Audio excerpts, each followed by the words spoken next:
us yesterday. Yeah. From Herman. Assalamualaikum, selamat pagi Pak Satrio. Waalaikumsalam. Waalaikumsalam. Bagaimana kabarnya Pak? Sehat Pak? Alhamdulillah, Mas Dudi juga sehat ya? Alhamdulillah, cuma agak pilek aja nih Pak. Flu Oke, biasa. makin muda aja nih. Oh, Pak Dudi ada flu sikit ya? Ya, agak flu. Okay, take care. Good morning, Good Prof. morning, Santi. Prof. Santi. Morning. Morning. Good morning, Prof. Everybody. Santi. Morning. Everybody look fresh. After 2 days, you are still fresh, yeah, Prof. Santi? Morning. Morning. Morning, Professor You had- Arman. Good you had morning, everyone. morning. you had quite a good session, Prof. Santi, yeah? Very Right. interesting. Because of the speakers and panelists are very much insightful and very much brilliant. You feel there's so much you missed out, eh?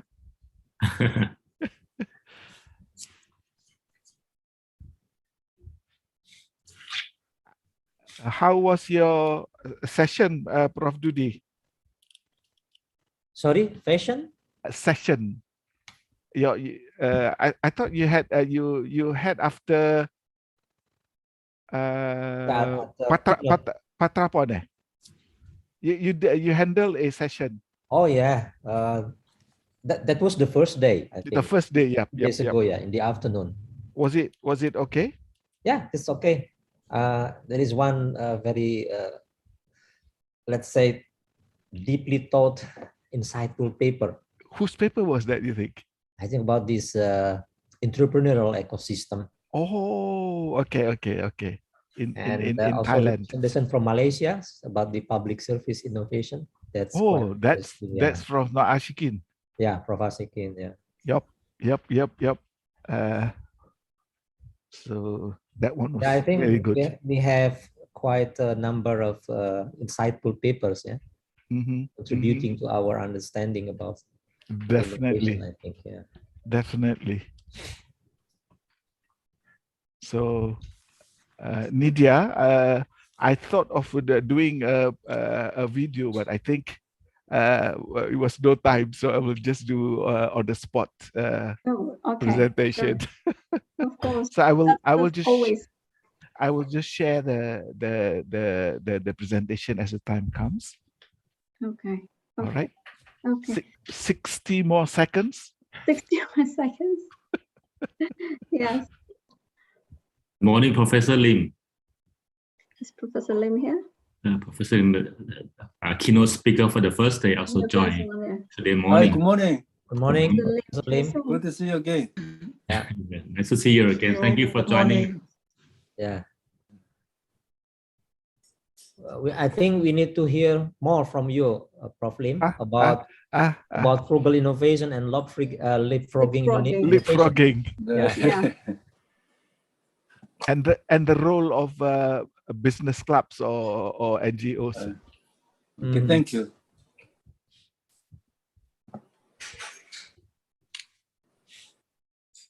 Okay, now it's 10 o'clock. Yes. Sorry, 9 o'clock. Time. Yep, I think we're going to start. Assalamualaikum warahmatullahi wabarakatuh.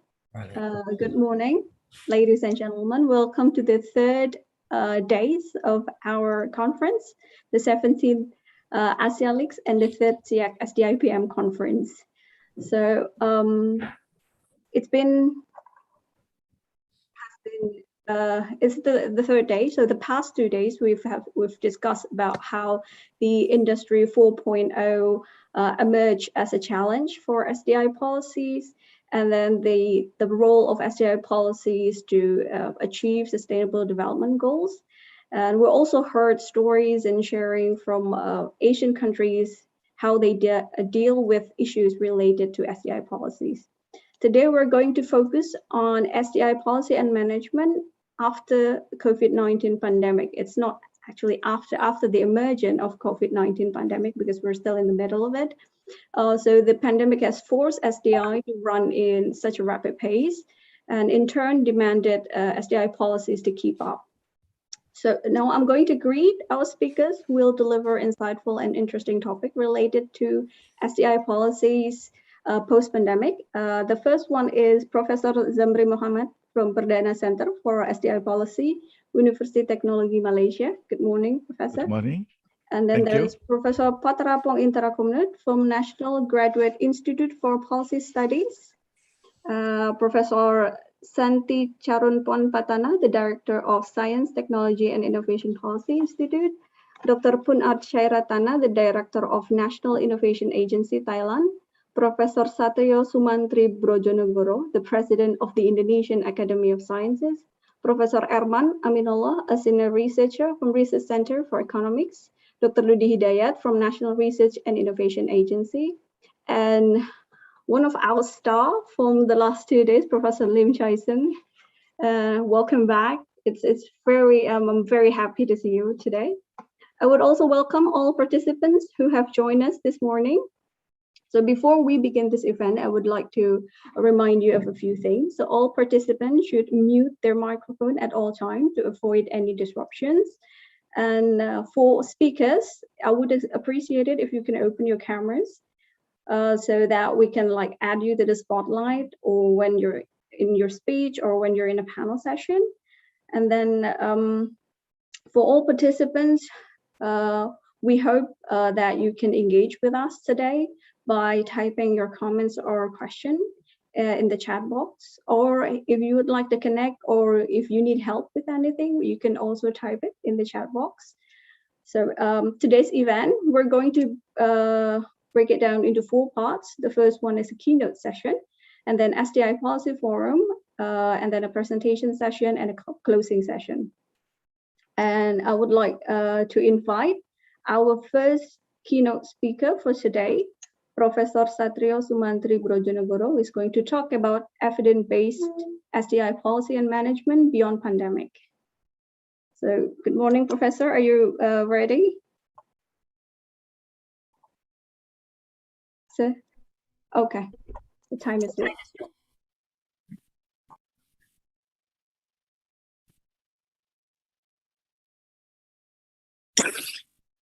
Excellencies, distinguished colleagues, fellows, participants, ladies and gentlemen.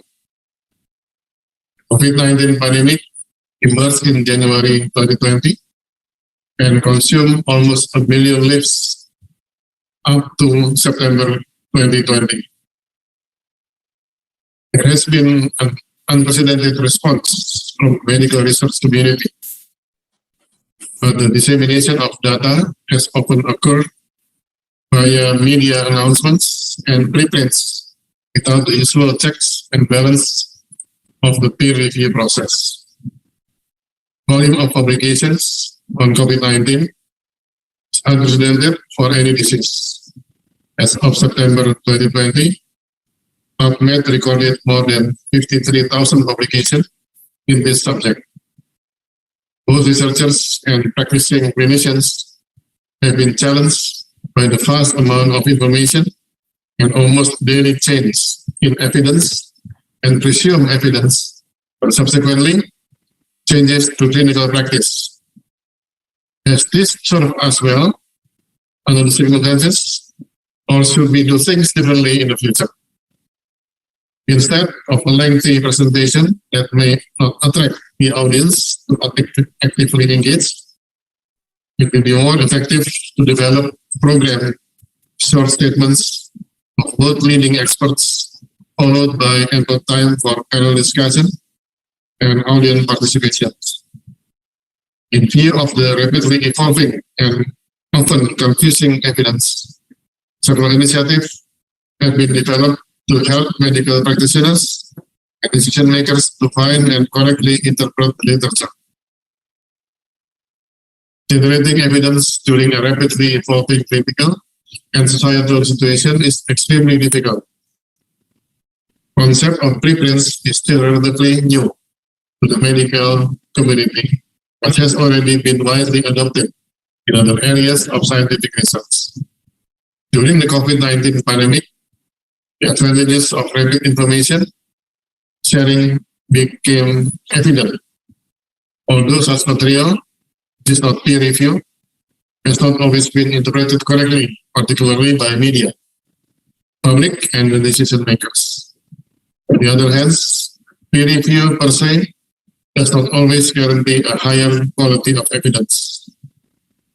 COVID-19 pandemic has not only highlighted weaknesses in the generation and sharing of information, but also opened opportunities for new approaches with regard to trial design, laboratory research, and development of clinical guidance. In a time of uncertainty, facts provide clarity. In a time of anxiety, facts comfort. In a time of misinformation, facts correct. In a time of division, facts unite. In a time of crisis, facts matter most. There are three issues. What should be considered evidence in pandemic-like situations? How can we make evidence more accessible to decision makers in such situations? And does evidence have a role in ethical judgment in pandemic? Pandemic has typically 6 stages: preparedness, surveillance, response, treatment, recovery, and learning. Perhaps different stages require different type of evidence and evidentiary standards. For example, the preparedness stage, one needs exploratory and evaluative evidence of past pandemics and the efficacy of various interventions. Surveillance stage, one needs descriptive and predictive evidence based on early science. Facts are not objective things out there, but usually are recognized better in the environment. We are better off not worrying about what should be considered evidence, but concentrating on the role of professional expertise and those who can apply it to a novel and urgent situation. 3 criteria of evidence to meet policymaker standards for usefulness: credibility, high scientific quality and unbiased; accessibility, easily understandable; and timeless, available when decision is being made. In a sudden pandemic such as COVID-19, where timely evidence is non-existent, definition of credibility may tend to reasonable based on unbiased professional judgment. Evidence, regardless of how scientific or reasonable it is, cannot replace the integrity of public leadership. In pandemic, it is clear that we need more evidence and we want our leaders to make policies based on evidence instead of prejudice, ideologies, or narrow interest. But a pandemic means uncertainty, high potential loss, time pressure, and competing values, which pose questions such as what could and should be counted as evidence, where we can get the evidence, and how should we deal with using the evidence amid competing values. In other words, we need to rethink evidence-based management in crisis situations or pandemics. There has been a huge call upon a wide variety of scientific domains, from infectious disease, modeling, risk stratification, medical countermeasures, and health economics to provide the necessary expertise and evidence to inform so-called science-led policymaking. Yet the reality is that pandemic has overtaken the ability of traditional scientific practice in many areas to deliver the necessary insight, resulting in substantial information asymmetry. What the COVID-19 pandemic has exposed is that the contemporary science alone quickly reached its limits when faced with the policy requirement from a global pandemic that has transformed into a political and national security threat. COVID-19 demonstrates that scientific information is not intelligence. Normative methods for scientific and critical research have not delivered timely, high-quality intelligence. Instead, publication-based dissemination has led to data either being put into public domain too quickly without sufficient peer review, or paradoxically, too slowly. Robust science and public health are essential for future pandemic preparedness, and integrating these domains within the intelligence-based approach, which is a pressing imperative. 19 has dramatically exposed the fatal limits of our current methods. Future public health threats will necessitate agile system for generating robust, actionable intelligence that can operate in conditions of significant uncertainty and complex externalities. Thank you for your time attention. Okay, thank you very much for the presentation, Professor Satrio. And then we're going to move to our second keynote, Dr. Pun Archaratana. He's the Director of National Innovation Agency Thailand, and he's going to deliver a presentation about new SDI policies and practices after COVID-19 pandemic.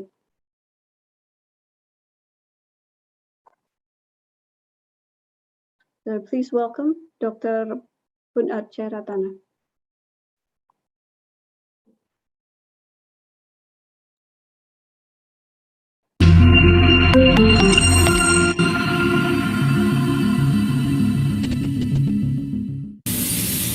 สวัสดีครับ Dear distinguished guests, academic colleagues, fellow researchers, and all the audiences at home, I would like to thank you, Asialics committees, and also SEAC, STI, PM committees that organized a virtual conference this year. It is my privilege to share with you my thoughts under the topics of new science, technology, innovation policies, and practices after COVID-19 pandemic. I believe that under these topics, there are three specific keywords, or in other words, new and younger generations call it as a hashtag. First one is on science, technology, innovation policy itself. Second one is on how it's practiced, and the last one is about COVID-19. There are at least three specific questions that I would like to elaborate with you today. The first one is on what is NO, science, technology, innovation policies, and at the same time, what is a new science, technology, innovation policies. The second questions that I would like to elaborate mainly on and how it's practiced and what will be the futures of innovation. First of all, there's a need to redefine science, technology, innovation policies. For past 6 or 7 decades, we already experienced at least 3 specific waves of science, technology, innovation policies. The first one, we mainly focus on manufacturing-oriented innovation. That's why we mainly focus on science, technology, and also industrial policy in particular. The second wave is on a shift from manufacturing-oriented innovation to focus on entrepreneurial innovation and entrepreneur itself. And the last one, the arrival of data and artificial intelligence driven innovation. The time that digital technology changed the world that we're familiar with, and the world that all of us as science, technology, innovation scholars used to be familiar, both theoretically and also in practice. let me talk about the first questions. What is an old and what is a new science technology innovation policy if we would like to frame an analytical framework? I would like to use this 2E as a metaphor regarding to old and new science technology innovation policies. We have existing STI policy in short. Why we are talking about emerging science technology innovation policy? I think there are at least 5 specific dimensions when we are talking about how it's transformed. The first one is on an evolution of system itself. I believe all of you are familiar with the concept of innovation systems since early 1980s. We found that there are at least 2 specific items regarding to system evolution that we would like to talk about the existing and also the emerging science technology innovation policy. Why we believe that we are currently or even now we still working in the mode of manufacturing and industrialization innovation system. Why another word, or you can call it in a parallel word, we have a concept of urbanization and also post-industrialization being popped up, and it's shaped a new system that we are not familiar with. The 2 specific items that I would like to talk with you today, the first one is on the origins of innovation, why we believe in triple helix, and also the way that key stakeholders within the triple helix work and associate with each other. For example, we are talking about the way university research, the way the company that's we familiar with research, but mainly in a manufacturing oriented, so-called perception, right? Why we have a different sets of system that mainly focus on a new set of innovation, a new type of innovation. Before COVID-19, we already experienced a grand challenge regarding to urbanization and also services, social. That brings us at least 2 specific new type of innovation, service innovation and social innovation. And at the same time, it brings us with a new helix. From triple helix, we are now talking about quintuple helix. Other 2 specific institutions that I would like to elaborate in this specific quintuple helix are society or civil society and environmental system that join us in a different way of so-called manufacturing supply chain. The second one, when we have system, you need to connect the dot, right? The way we usually are thinking about innovation system, we are talking about 2 specific terminologies. The first one is how you bridge between entity, and the second one is the qualities of linkages. In that sense, surely we are already familiar with universities and industry linkage. Existing IPR or intellectual property regimes, why we have a new coming set of system in specific element that we are not that familiar with according to the academic world inside technology innovation studies. I'm talking about the emergence of co-working space, innovation district, makerspace, cloud computing, emergence of data-driven innovation or data-driven enterprise, emergence of sharing economy, the way we monetize innovation differently, public-private partnership, a new sandbox, triple bottom line, or even new generation of startups. All about the terminology just mentioned, we may familiar with them for the past 10 or at most 15 years ago. So that's why before COVID-19, the innovation system by itself, it's already evolved. That's the first dimension. The second one, we are talking about innovation model that we are already familiar with. It can be a Bibles of innovations, gurus or studies that we are talking about the juggling power between linear and non-linear model. The first one, may familiar with you when I'm talking about research, development, engineering, and up to innovation, or even science, technology, innovation. This is very linear. The first dimension regarding to innovation model that's already shift and change. We are talking about type of innovation. We mainly focus on two mainstream type of innovation: product innovation and process innovation. It's overwhelmed us with a lot of cases, and at the same time, the way you produce a new papers or even a new scholar that mainly focus on product innovation in the firm levels or process innovation in a manufacturing sectors. What happened? Why we have at least new two P's apart from product and process innovation? I'm talking about platform innovation, innovation that represent digital economy, and also public sector innovation.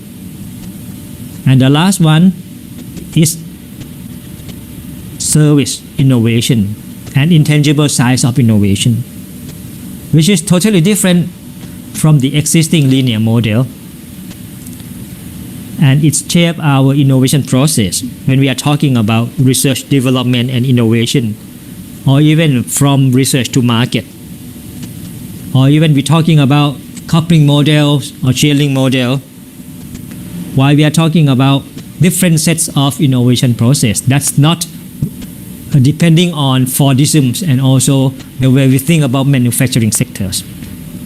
The third part of this second dimension lies on the way we perceive open innovation in a different way. The new open innovation, I would like to propose that this is decentralization of innovation. That's why the second dimension, we are talking about the existing SDI policy that's mainly rely on linear model or even linear model plus. Either you talk in a different specific terminology, it's still based on linear model. But when we're talking about the emerging SDI policies, I would like to propose that we are talking about democratized innovation model that's already embraced newcomer, civil society, or even environmental at large. The third dimension, surely we have new key players. That's why a lot of academic thinking and paradigms that we believe in firm-based. We're talking about within the firm activities, outside firm activities, input and output within firm, or even entry and exit. This is very firm specific and firm based key player model that we are working and thinking about both academically and practice. Why we have non-firm based institution, civil society, tinkering innovators, change maker.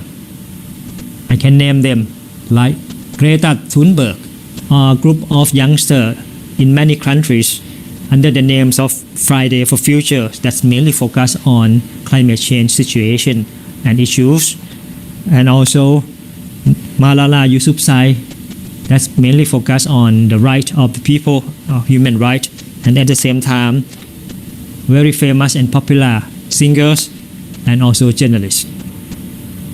You can see that NGO becomes a key player and they are non-firms. The owner of makerspace, people that would like to share items or even share knowledge within their own digital world. The emergence of metaverse, this is a new universe, the new communities that they're very innovative, but they are not firm. So in that sense, the third dimension that's already refined and define the emerging SDI policy, we need to address this. The fourth dimension relies on driving forces. Since early 1960, that we're familiar with demand-supply so-called model, juggling between demand and supply of supply chain. Now we can extend the model because of new players. I'm talking about public expectation and commitments from the governments and also from the firm in every size. So in that sense, the driving force behind the innovation development is not mainly focused on demand and supplies of innovation, but rather expand into public expectation and also government and private sector commitment to so-called something more than customer. Someone, an individual, or even a group of people. A group of people that I'm talking about comprise of aging population, youngster people that need to access into a resource, or even the sexual diverse group of people, religious people. And the last one is mainly focused on mindset. In the past up till now, we mainly focus on how we can catch up with the leaders of innovation. Take a look on Global Innovation Index. People would like to be top 10 of the chart, right? But at the same time, you have the differences, ideology or mindset. That's the younger generation or even the new entrepreneur. They just want to disrupt the existing so-called social contract or even business. The top 5 elements that I just mentioned to you already refine and define an emerging science, technology, innovation policy that's required to address something more than COVID-19. Let me move on to the second questions regarding to innovation policy practice. I would like to share with you at least 2 articles that related to the current issues that we are talking about. The first one is paper by Pratuko and his team. That's he mainly focused on 44 countries' science, technology, innovation policy since the year 2010 and last year when COVID-19 spread out all around the world. The paper mentioned about the policies before and after COVID spread out, starting from 2010 up to 2019, and then compare between the COVID-19 spread out in the year 2020. They mainly focus on 2 specific areas of innovation style. The first one is on centralization, and the second one mainly on open collaboration. The policy mainly promote open innovation when they involve collaboration between governmental agencies and non-government, whereas in centralization, the policy would only involve with governmental agency itself. Based on the degrees of centralizations and open innovation, the paper classify the countries into 4 clusters. First one, open collaborators. Second one, collaborative supporters. Third one, conservative OI supporter. OI stand for open innovation. And the last one, centralizers. So we have at least 3 dimensions: centralization, collaboration, and degree of change. Most economies already shift the policy style of their own during COVID-19.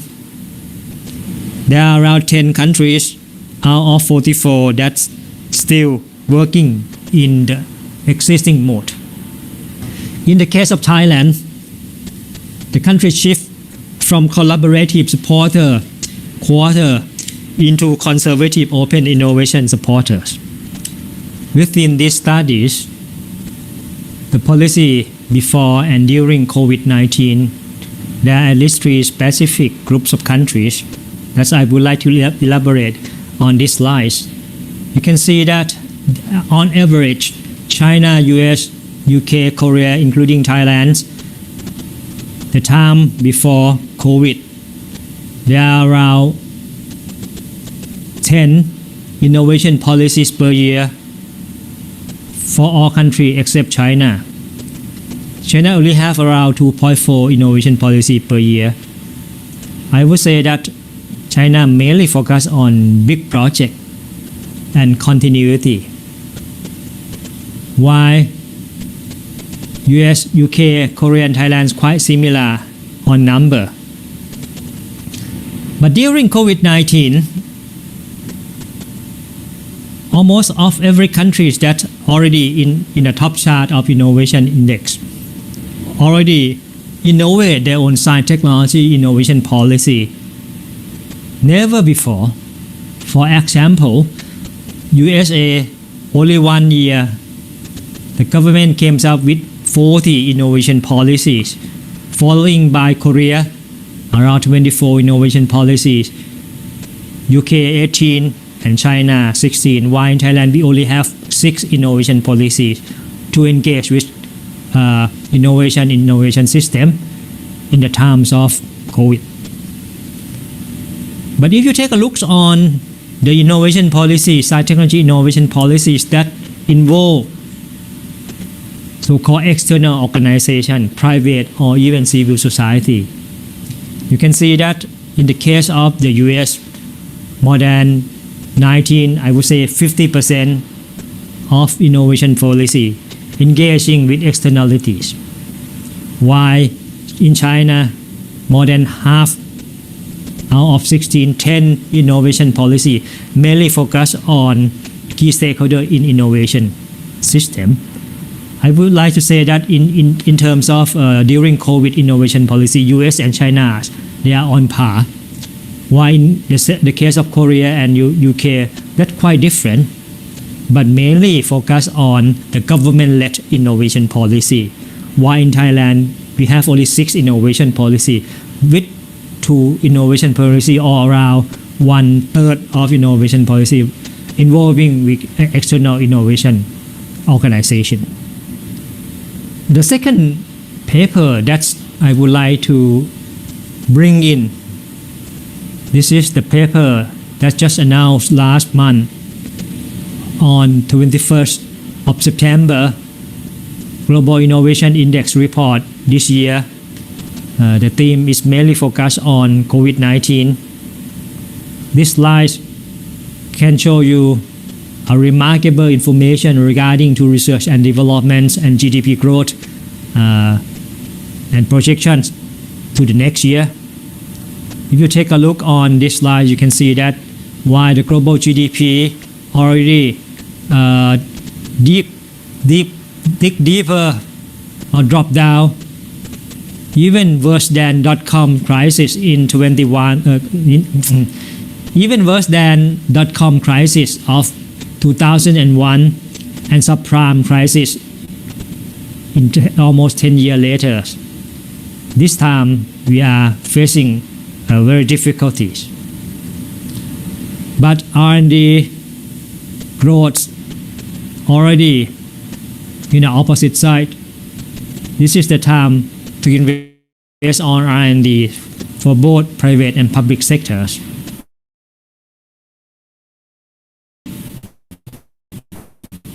During COVID-19, it's not only a pandemic. There are at least 4 specific tsunami waves that we are expect in the near future.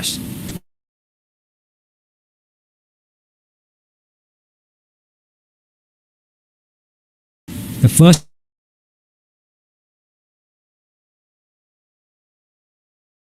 one is on different set of competitiveness.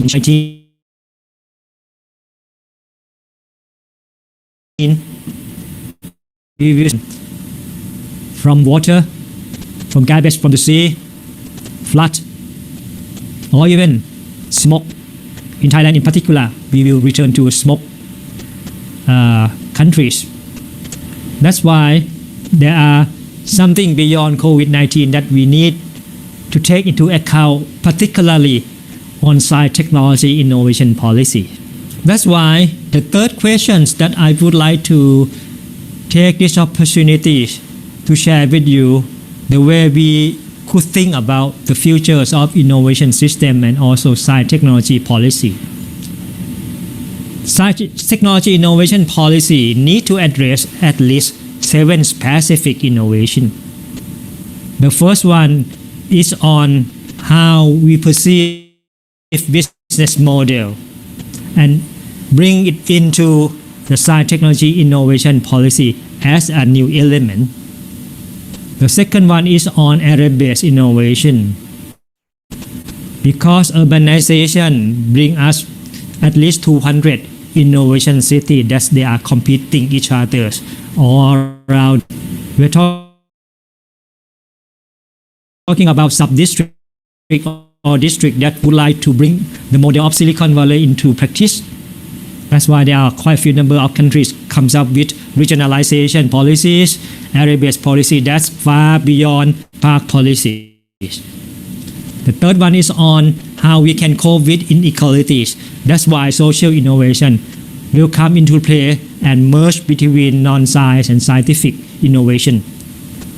Number 4, the rise of GovTech and civil society or civic tech. The government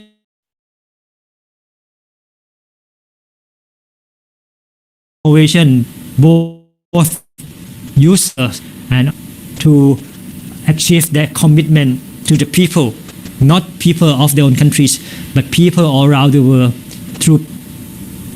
And also the arrival of digital type of innovation, data-driven innovation. We only use it as a buzzword, right? AI, machine learning, or even big data. But what really means on DDI or the data-driven innovation? It gives us a new questions and also emerging issues regarding the innovation that we never seen before. And also we need to rethink about the existing linear model legacy. We need to do paradigm innovation. And the last one, don't forget that we are people, we are human beings. Art is part of our human being and civilization. Aesthetic innovation will come into play inside technology innovation, mainly in music, in arts, and also recreation. Thank you very much. สวัสดีครับ and ขอบคุณครับ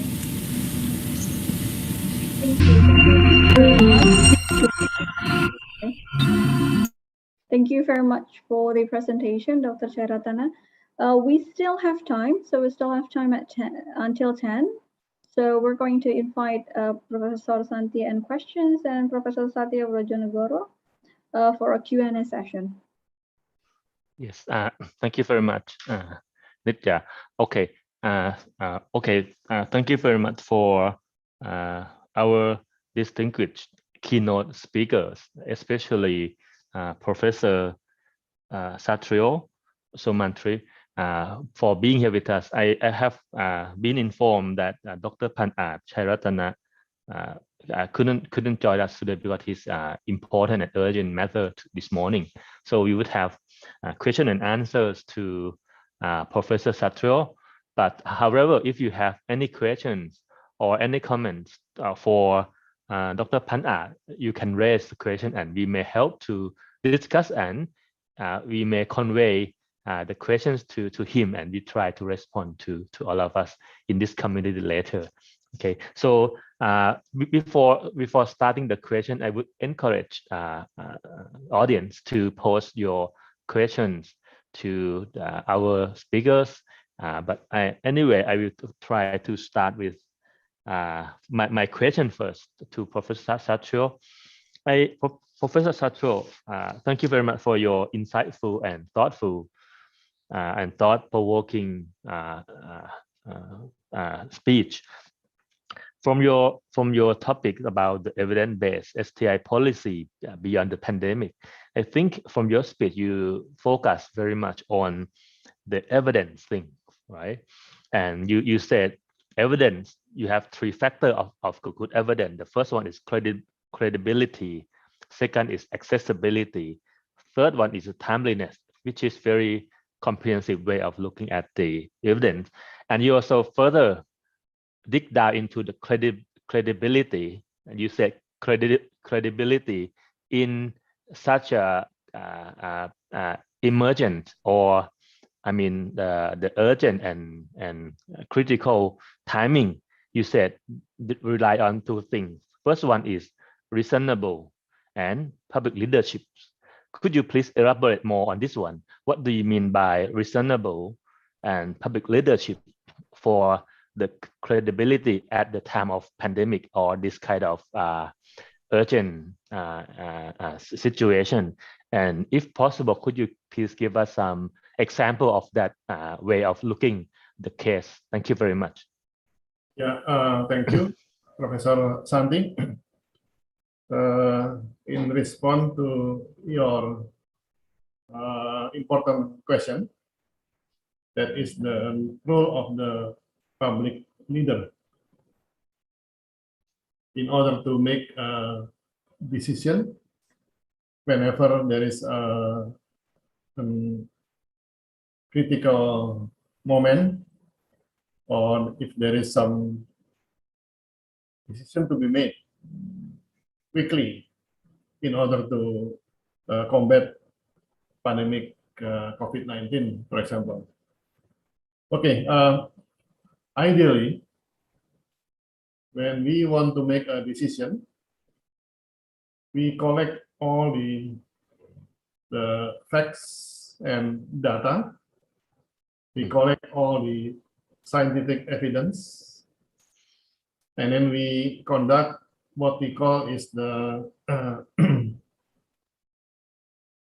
evidence summit, meaning we challenge every evidence, to make sure that the one that is selected will be appropriately beneficial for the decision to be made. But that process takes years, or even not years, maybe it takes months, because in collecting facts and data, you have to go through all literature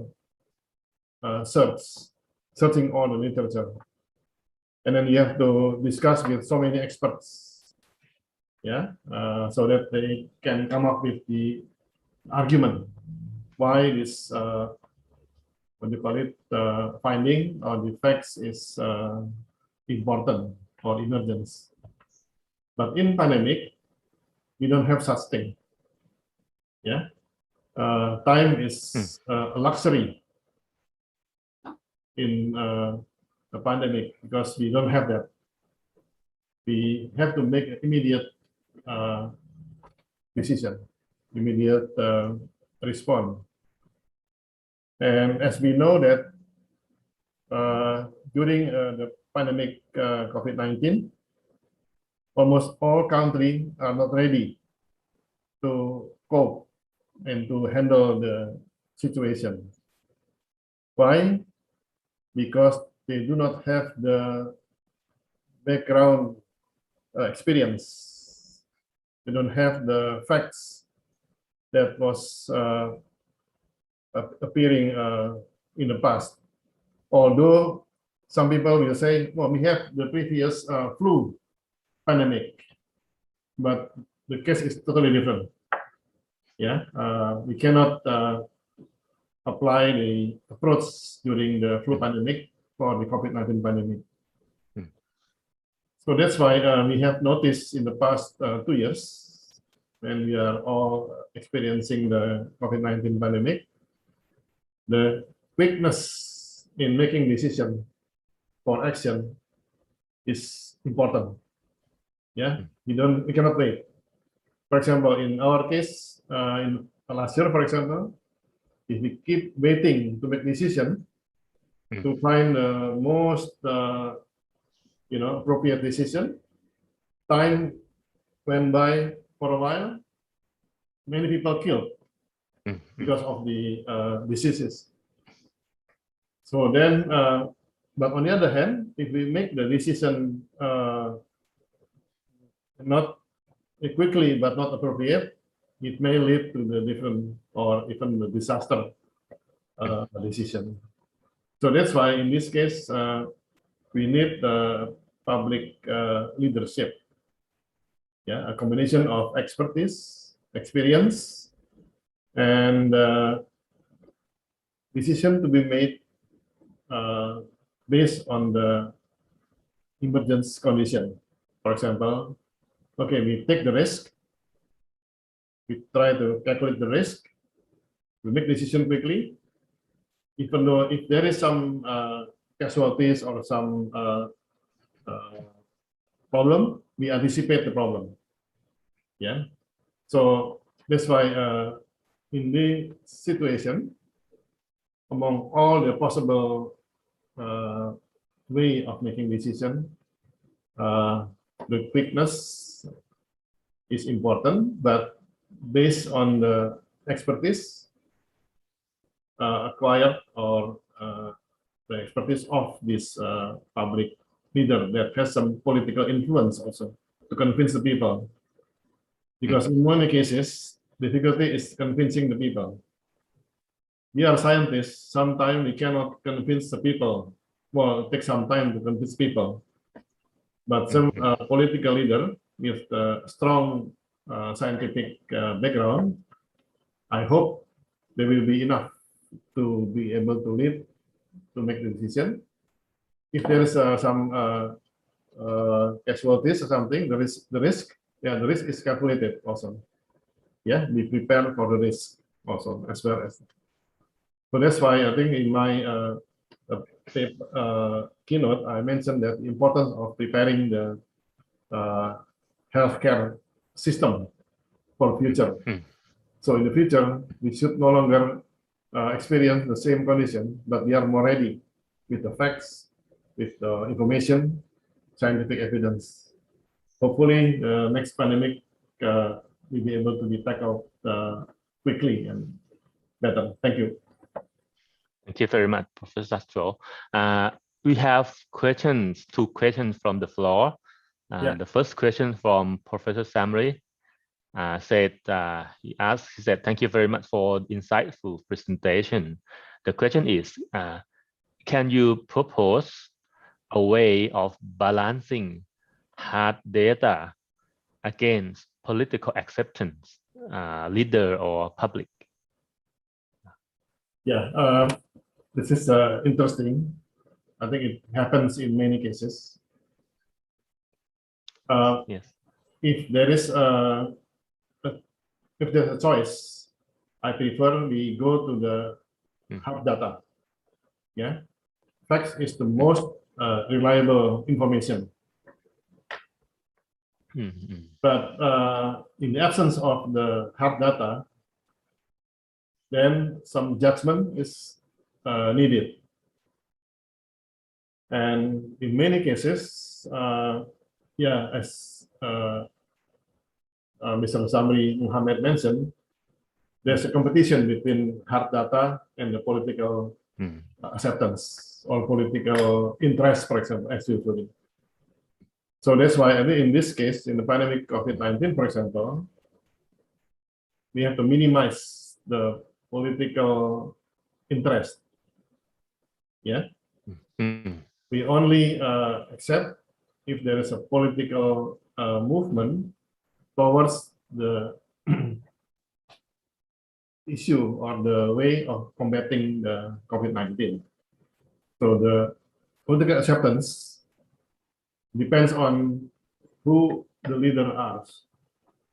If the leader politically they are keen on solving the pandemic, then they can use their influence to convince the people, look, this is the best way to combat pandemic COVID-19.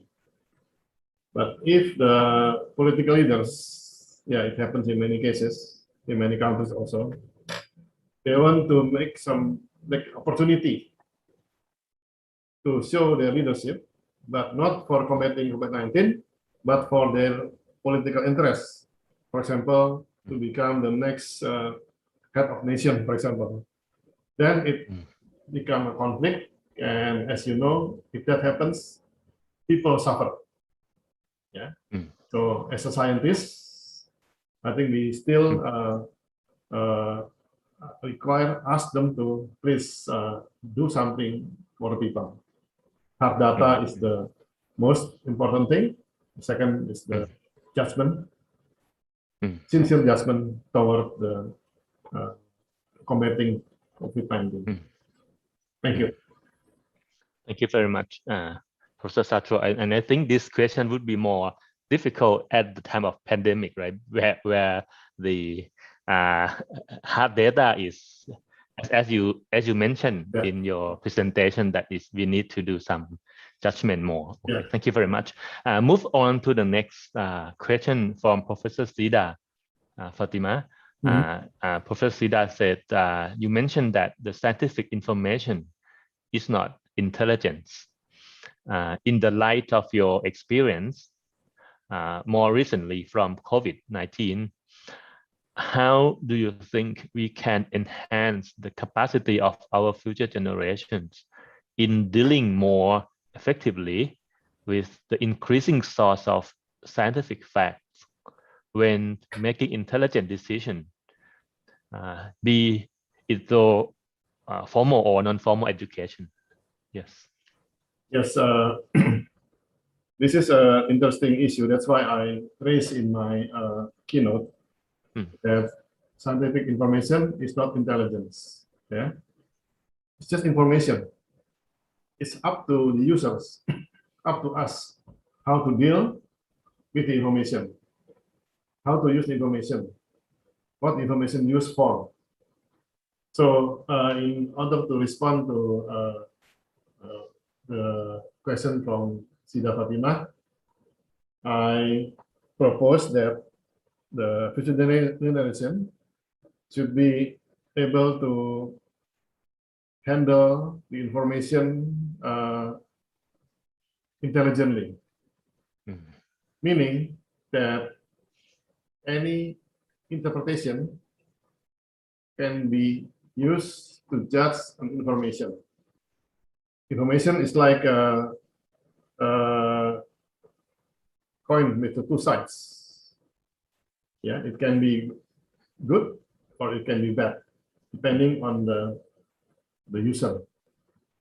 So, in order to again to prevent another pandemic, hopefully not happen in the next future, the generation should be prepared and should equip themselves with the ability to scrutinize and to filter and to use information properly. Information used for the betterment of the life and prosperity of the people. Information should be used for the positive intention, meaning that the generation in the future should be what I myself call a learning generation. Okay. In the future, I think we cannot survive if we do not learn. The key success for the future is the ability of what I call myself is lifelong learning. So everyone, yeah, from kids until people like myself, I'm already in the 60s, late 60s, still have to learn every day. The learning society will be able to use information properly. Right. Yeah? So the scientific information is not intelligent, but to make it intelligent, the learning society will do it, will provide it. So I hope we can be in that society in the future. Thank you. Thank you. Thank you very much, Professor Satro.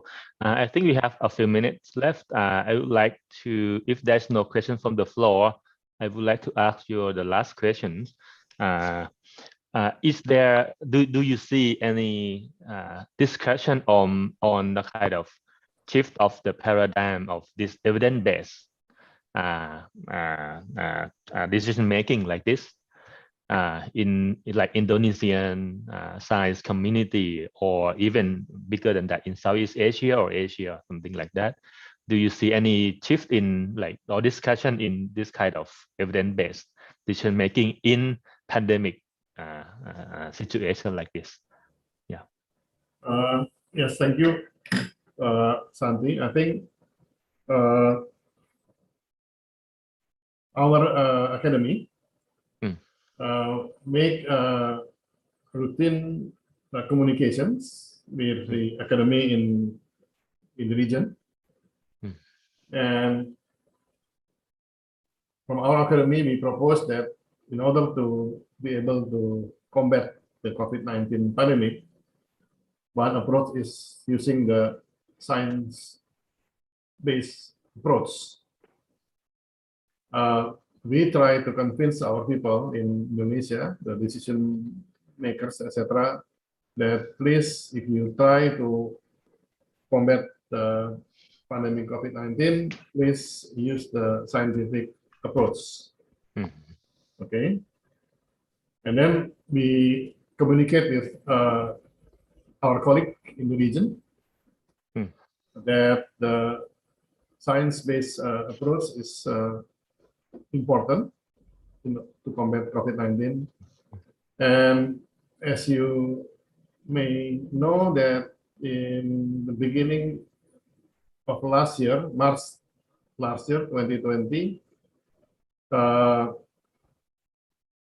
many academies in the world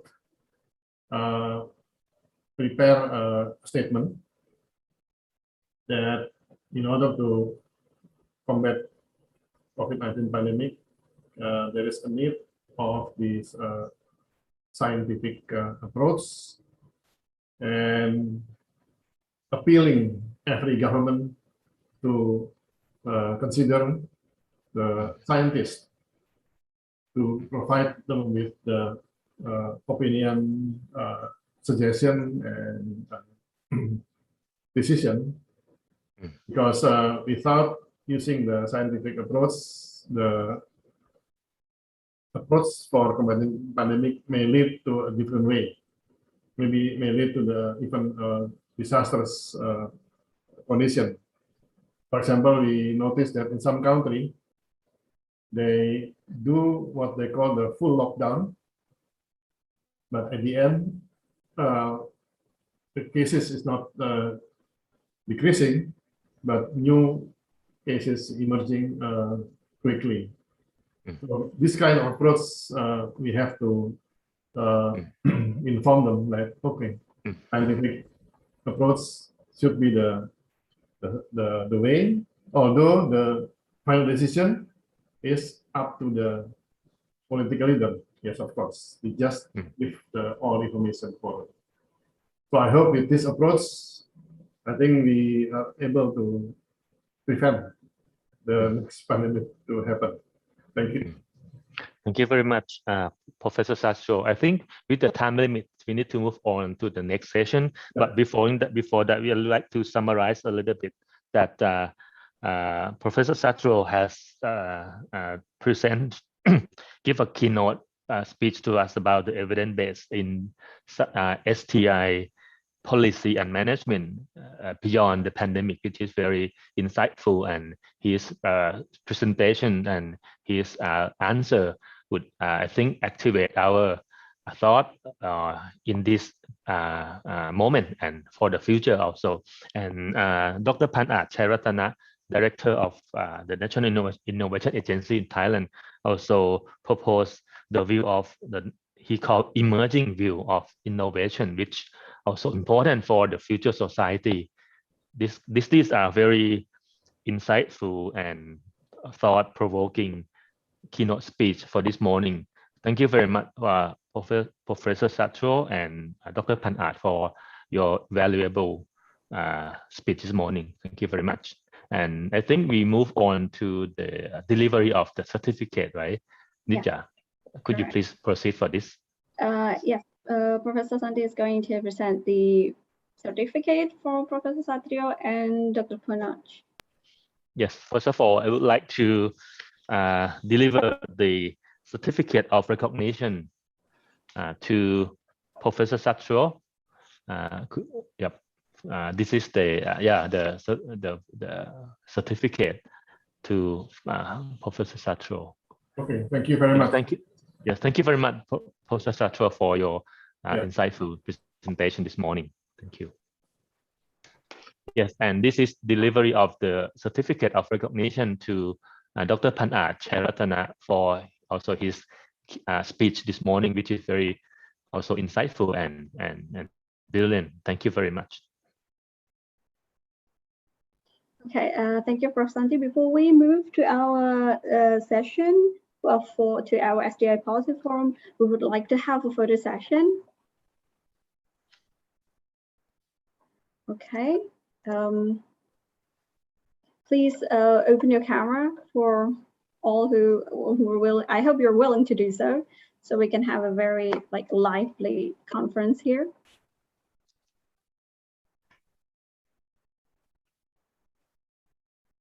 I see Dr. Michiko is here. Right. Yes. Many people are here. Sometimes it's hard to identify face. Okay. So the first slide, 1, 2, 3. Moving to second page. You see people still opening their camera. Thank you very much. Second page, 1, 2, 3. Thank you. We're moving to the third page. 1, 2, 3. Thank you. Thank you very much for the cooperation here. So we're going to start our session, the SDI Policy Forum. Today's topic is SDI policies and management after COVID-19, and we have 3 panelists. The first one is Professor Erman, senior researcher is the Center for Economics, National Agency for Research and Innovation, Indonesia. And the second one would be Professor Zamri Muhammad from Perdana Center for SDI Policy, University Technology Malaysia. And the third one is Professor Dr. Patrapong Indrakumna, Professor National Graduate Institute for Policy Studies. This session will be guided by Professor Santi again. So if you have any question, feel free to type it in the chat box. Professor Santi will choose and relay the question for you. So without any further delay, please welcome Professor Erman Aminul. Yep. Thank you very much. Yes. Please, Professor Erman, could you please start the? Thank you very much. I'm here.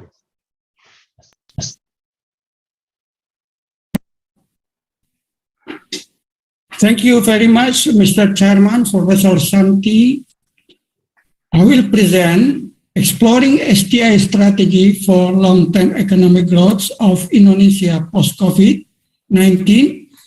This presentation is based on my research work. The main message or the core idea of my presentation is that sustainable long-term economic growth in Indonesia post-COVID-19 could be fostered by SDI strategy linkage with industrial policy for economic transformation. The point of my presentation is on the display. In the first section, I shortly start with SDI. I will first place the meaning of SDI and focuses on technology as an integral part of SDI. SDI here is coupling of 2 quadrants. Those are S&T quadrant and T&I quadrant. I view SDI as a process of connecting between research and learning so that technology invention can be produced either by research and learning process as well. There are 2 parts of technology invention. One is technology as the application of science discovery And two, technology as a result of learning by doing, using, and interacting from existing innovation through experimental development. Type of technology is a specific technology to foster long-term economic growth. The specific technology as the source of long-term economic growth need to comprehend two things. One is technology characteristic, and two, the second mass of incremental change in technology diffusion. The specific technology that meets the two criteria above is called general purpose technology, or GPTs. The GPTs cause two major changes. Those are major structural adjustment and change in our way of life, as well as rejuvenating the economic growth process. And second, the GPT induce continuous research, technology convergence, innovation for finding improvement. The GPT cause major structural adjustment in economy have four characteristics. As you can see in the display, GPT starting from technology innovation with limited number of uses of application, and then GPT evolved into much more complex technology convergence and development, and then GPT is steadily improving technology efficiency as they diffuse through the economy. The GPT is broadly used for a number of different purposes and many complementarities with many other technologies. View from the time dimension, the development of GPT over time produced the S-curve of technology development stage. The substitution of technology from the previous technology is a continuous process of technology emergence, diffusion, and convergence. The diffusion and conversion of technology across economy proceed in parallel with the advancement of organizational GPTs or soft GPTs. Those are the history of application and diffusion of GPT for sustainable long-term economic growth. The next section is on SDI strategy. The SDI strategy here is at policy level. That is how to realize the implementation and the diffusion of GPT in various economic sectors, especially industrial sector, so that long-term economic growth in the future will be driven more by high-tech industries based on GPTs. For this reason, Indonesia needs to implement the SDI strategy by linking them with industrial policy. The result of implementing this strategy based on my simulation so that there would be structural adjustment in the Indonesian economy in the long run. Then the next section is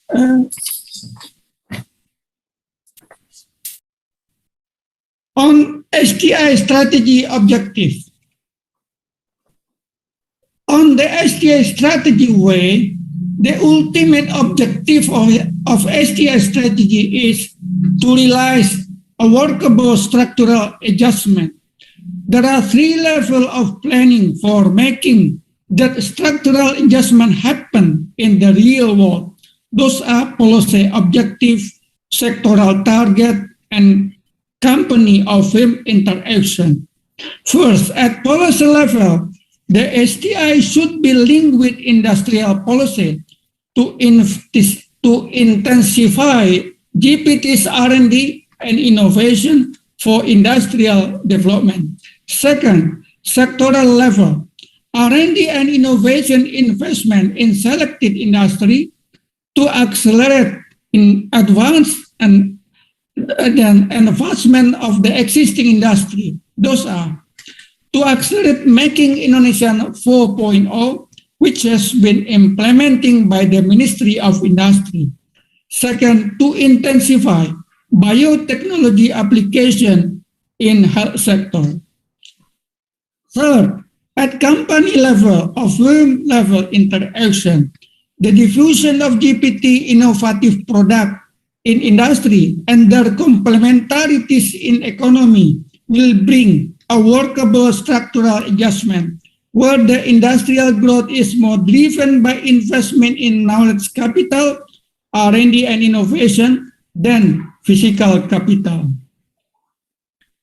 On achieving the strategy objective here, I propose the strategic way to achieve structural adjustment by implementing industrial policy and instrument on establishing industrial-based GPT complex. The route in this way, in this strategic way, is that to create positive feedback between the diffusion of GPTs and the structural adjustment, which is driven by establishing the so-called industrial-based GPTs complex. The industrial GPT complex is industrial technology parks to create startup, spin-off companies producing GPTs innovative product and providing technical service for company technological capability upgrading. The implementation of industrial-based GPT complex is not necessary to start from zero. Indonesia only need to foster existing science park, life science park in Cibinong for biotechnology industry and engineering science park in Serpong for spurring the fourth industrial revolution and nanotechnology industry. The next section on GPT and long-term economic growth. There are two sources of GPT invention viewed from economic perspective, either exogenous or endogenous. The detail is on the display.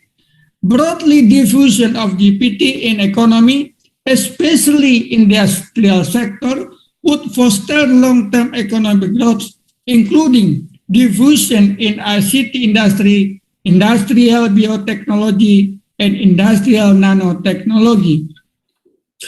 On the diffusion of ICT industry in economy, the process are as follows. The computer started from the crude specific purpose technology. After that, computer evolved into complex process technology, product technologies, furthermore diffuse across the economy to foster economic growth by improving efficiency and uses for different purpose and many complementarities of technology in ICT-related industry. Furthermore, on industrial biotechnology application can be seen in variety of sectors: enzyme-based industrial biotechnology, bioenergy, bio-based chemical, biopharmaceutical product, biomedical product. Then on nanotechnology application, in the wide range of industrial sector are medicine, agriculture, food, textile, semiconductor, and computing. The next section is on future of Indonesia economic growth in the post-COVID period. I view COVID-19 as a blessing disguised. The blessing of economic transformation would happen and triggered by COVID-19. The transformation would be proceeded by acceleration toward digital economy and shift toward bioeconomy or circular economy driven by biotechnology and nanotechnology. The structural adjustment could be happen by significant change in the driver of economic growth namely the innovation in industrial sector. Prior to the COVID-19 period, innovation in industrial sector was generally through learning by doing, by using, by interacting with little or without R&D. In the period after COVID-19, innovation in industrial sector would shift to R&D based industrial innovation and learning from STI or pushed by STI. The challenging scenario is assuming that in the early 2020s, Indonesia start to invest on R&D based industrial innovation for the application and diffusion of ICT industry, industrial biotechnology, and industrial nanotechnology. It is expected that starting from 2025, the GPT will contribute to Indonesia economic growth. Moderate scenario is assuming that even e-business for internal and external economic activities, B2B interaction, would accelerate in rapid growth, while the event of e-commerce in economic transaction, B2C transaction during COVID-19 would continue as business as usual in post-COVID period. The BAU and moderate scenario would be most likely to happen because of accelerating toward digital economy in post-COVID would become inevitability even. By the year 2030, even though the contribution of conventional economy, mostly natural resource-based economy, would continue to decline to around 83%. But it would be offset by increasing contribution of the digital economy and bioeconomy and nanoeconomy around 17%. The most important thing is Indonesia economy would support the global concern on achieving sustainable development goal by 2030. The last slide is concluding remark as follows. Sustainable long-term economic growth in Indonesia post-COVID could be fostered by STI strategy linkage with industrial policy for economic transformation. It is my scientific belief that without linking with industrial policy, the economic transformation would be unlikely to happen. Second, industrial policy should focus on the diffusion of GPT's innovative product in economy, business, and its complementarities. Implementing STI should apply industrial policy instrument on rejuvenating the existing sign path for establishing industrial-based GPT complex to create spin-off companies producing GPT's innovative product. That is one remark. That the resolution of industrial-based GPT complex is just one route among variety of strategic way for structural adjustment. For your reference here is the main reference. Thank you. Yes, thank you very much, Professor Ehrman. This is the presentation that you have done in video, right? Do you have something to add at the end here before we move? Yes, it's okay. Okay, because your microphone is mute now. Yeah, it's enough. Okay, thank you very much, and we will have some question and answer at the end of this session.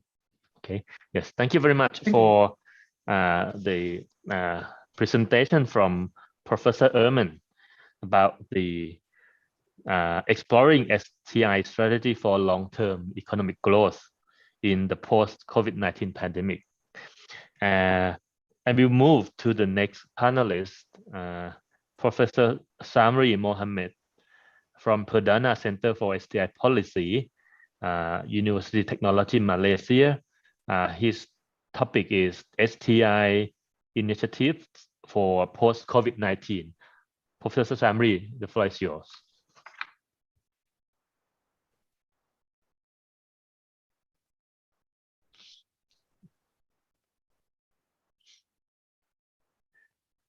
You need to unmute the microphone. Okay. Yes. All right. Can you hear me? Yeah. Can you see the slides? Yeah, but not slideshow yet. It's okay. The small. Yeah. Yeah. Is it perfect? All right. Yeah. Thank you very much, Prof. Santi, Prof. Erman, and all participants today. I'm so glad to be here. Although we wish to actually meet in person, but this is the best under the situation. Yeah? Okay, let me start my presentation. Actually, there's just three things that I want to impress upon today. Number one, Malaysia, COVID-19 from pandemic to the acceptance this is going to be endemic. And then the requirements for a better STI policy, learning from what has happened. And then maybe some conclusions. There's a lot of slides and too much detail probably, but I will keep looking at the time that I have 20 minutes. Is that correct, Prof. Santi? Yes.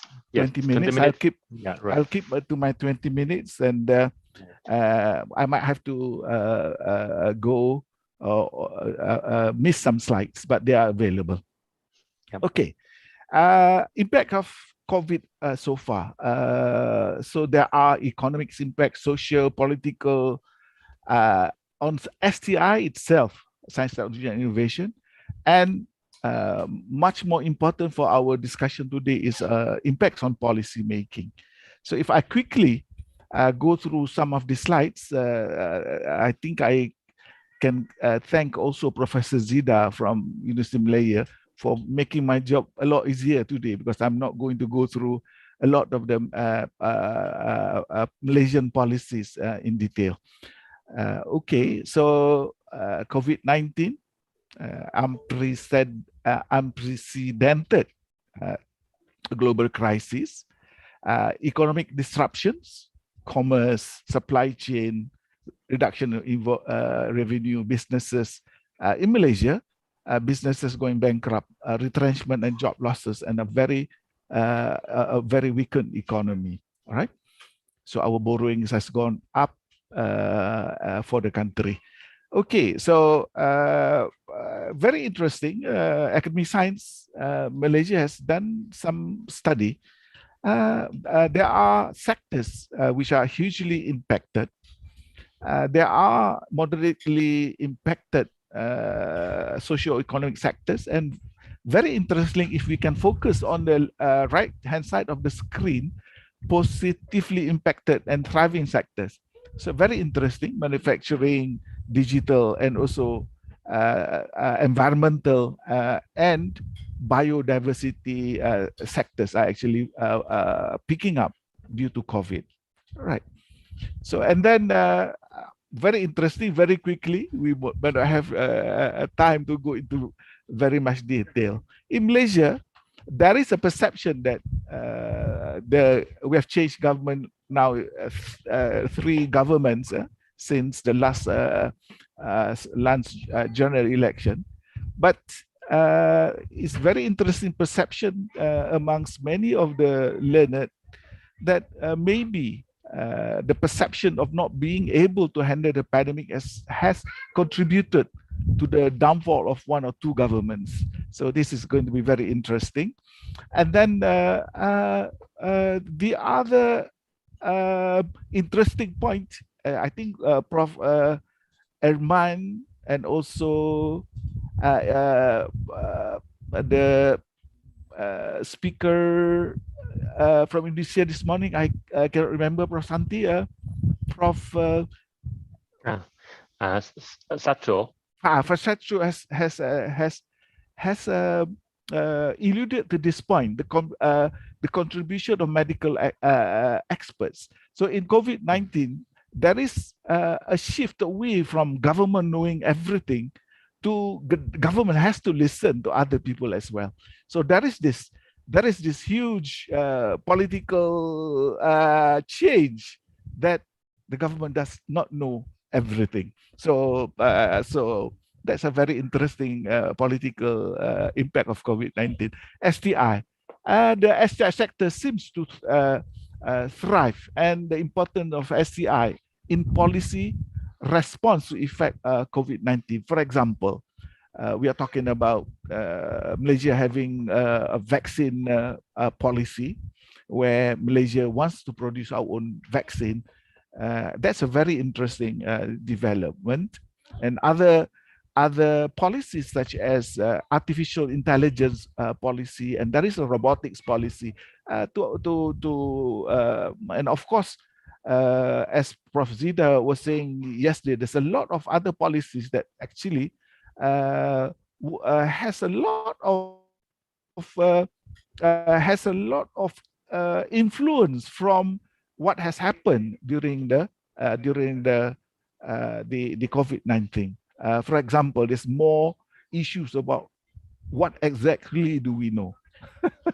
We need to have this information before we start making policies and making SOPs. And what do we do? So who are the experts that could give, as I think this morning, you were saying, who can give advice? How do we face this pandemic? So there is this shift in Malaysia about advice on policy. All right, can we implement it? There is also this big issue of social acceptance. Yes, you can say mask on. Yes, you can see no gatherings. Yes, you can see no interstate travel. But our experience that can societal accept these pronouncements? So that is a big issue as well about public acceptance and the public's perception of why are certain policies, certain pronouncements, certain SOPs are actually made. Yeah, are actually made. Okay. So these are. So let me go very quickly in lessons from STI achievements thus far. I think thank you also to Dr. Zida that a lot of my work has been done by Prof. Zida yesterday. All right, so to cut the story short, Academic Science Malaysia in its latest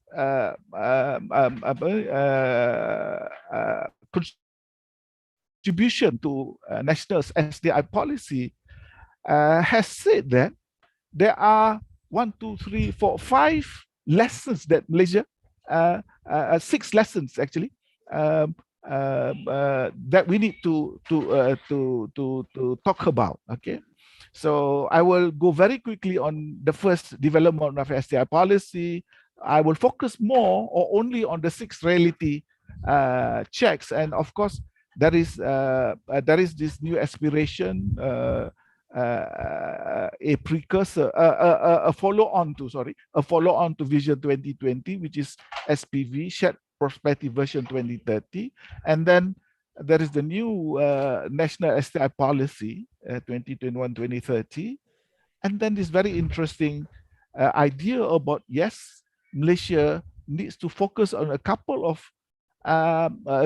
projects called the Malaysia Grand Challenges. Okay, so I will go very quickly except for the 6 reality checks. Okay, so I think Prof. Zida has adequately discussed about the development of STI policy in Malaysia.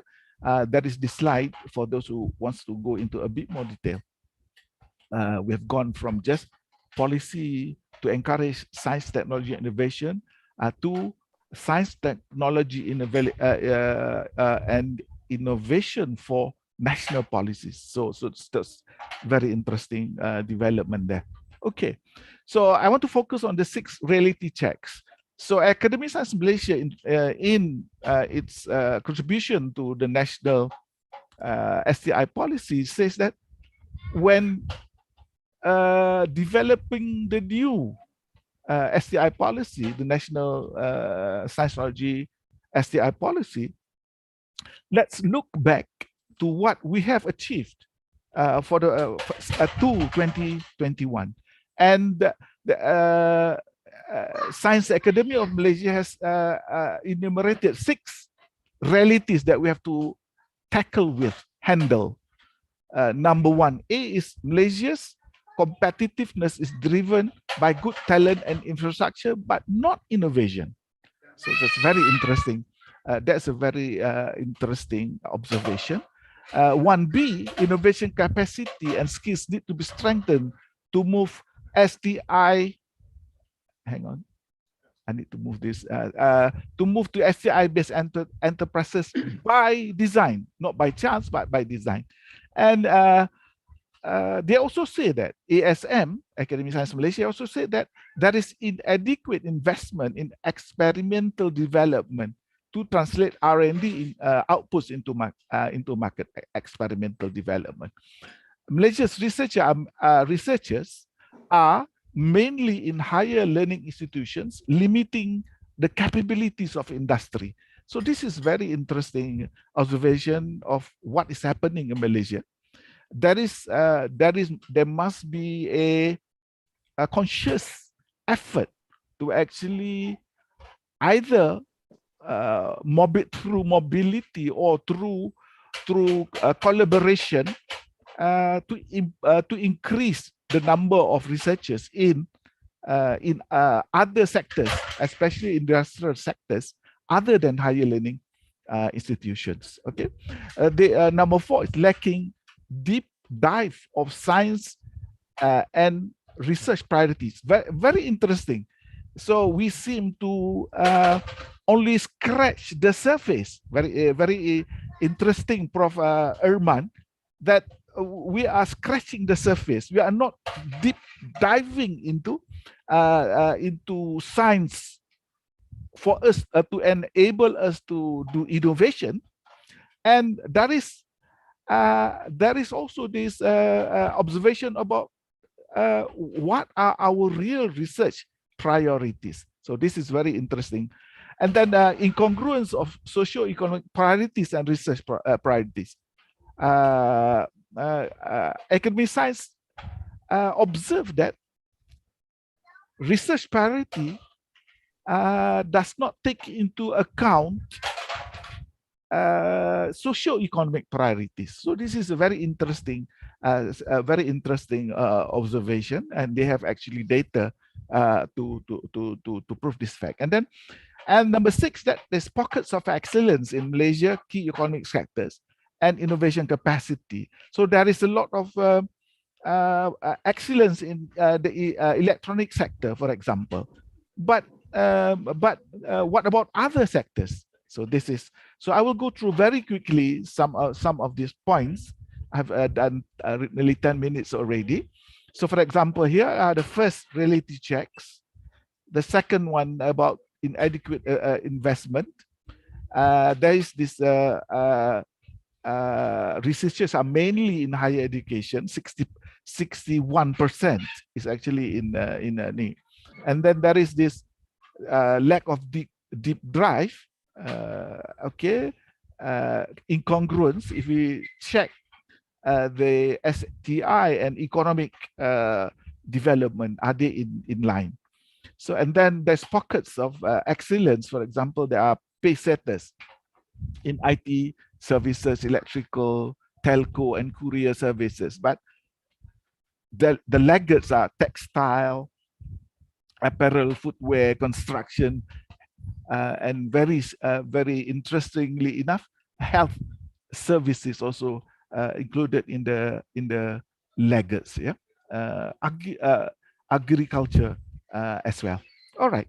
So we need to not just have pockets of excellence, but to bring the innovation capacity to other sectors other than the top left hand top corners. Yeah, top corners. Yeah. Okay. Okay. So here is the shared prosperity vision. Sorry, 2030. The national SDI policy as a response to these observations. Yeah. Okay. So the SDI policy is to address the chasm, okay, between socio-economic development and SDI priority. So, and then this is the idea of the science, technology, innovation policy, moving towards innovation-based economy, impact-driven research. So here is the statement of what we want to do with the national STI policy. Okay, so this is the grand challenges. So smart technology, business, financial services, water and food, energy. Okay, all the other grand challenges launched on 8th January. Right, so Malaysia has put quite a big, huge sum of money to encourage R&D in these grand challenges that has been identified. Okay. All right. So I've got just a couple of minutes. I will go. I'm sorry, I have to go very quickly in these requirements for a better STI policy, and maybe spend the last couple of minutes on conclusions. Yeah, right. So requirements for a better STI policy. So basic lessons from policy making during COVID-19. We have to see STI policy making as long-term strategic planning. We have to, as Professor Arman said, we have to not see as science or knowledge as one, what we call it, on its own, technology on its own, and innovation on its own. There has to be a continuum. And then many of the speakers from day one has been talking about the systemic nature of STI policy. So you cannot just look at one angle and one ministry, but it has to. We have to see it as a system of inputs, actors doing processes and outputs that we want to see, that we can measure. Right. So then the need to build a robust STI policy ecosystem, and the need to re-emphasize the quadruple helix. All right. So there's a lot of information or that's things that I want to talk about, but I will have to go very quickly in the near of time. Okay. So so there are three things that I actually want to talk about policy making during COVID-19. So the paradigm that we are used to is top-down or authoritative choice. Yeah? So it's the government that makes the policy, and the other people just advise the government. So this is the paradigm. So in the slides that I have, that maybe we should change, as many people have suggested, to a more inclusive policy making paradigms, which will include, for example,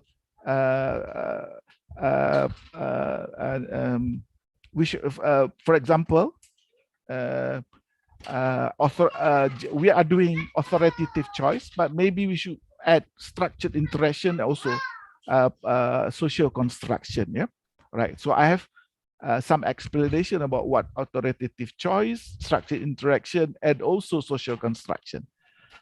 Second point that I want to make about policy making is about policy making streams. So how do we start? What are the start points or streams? So to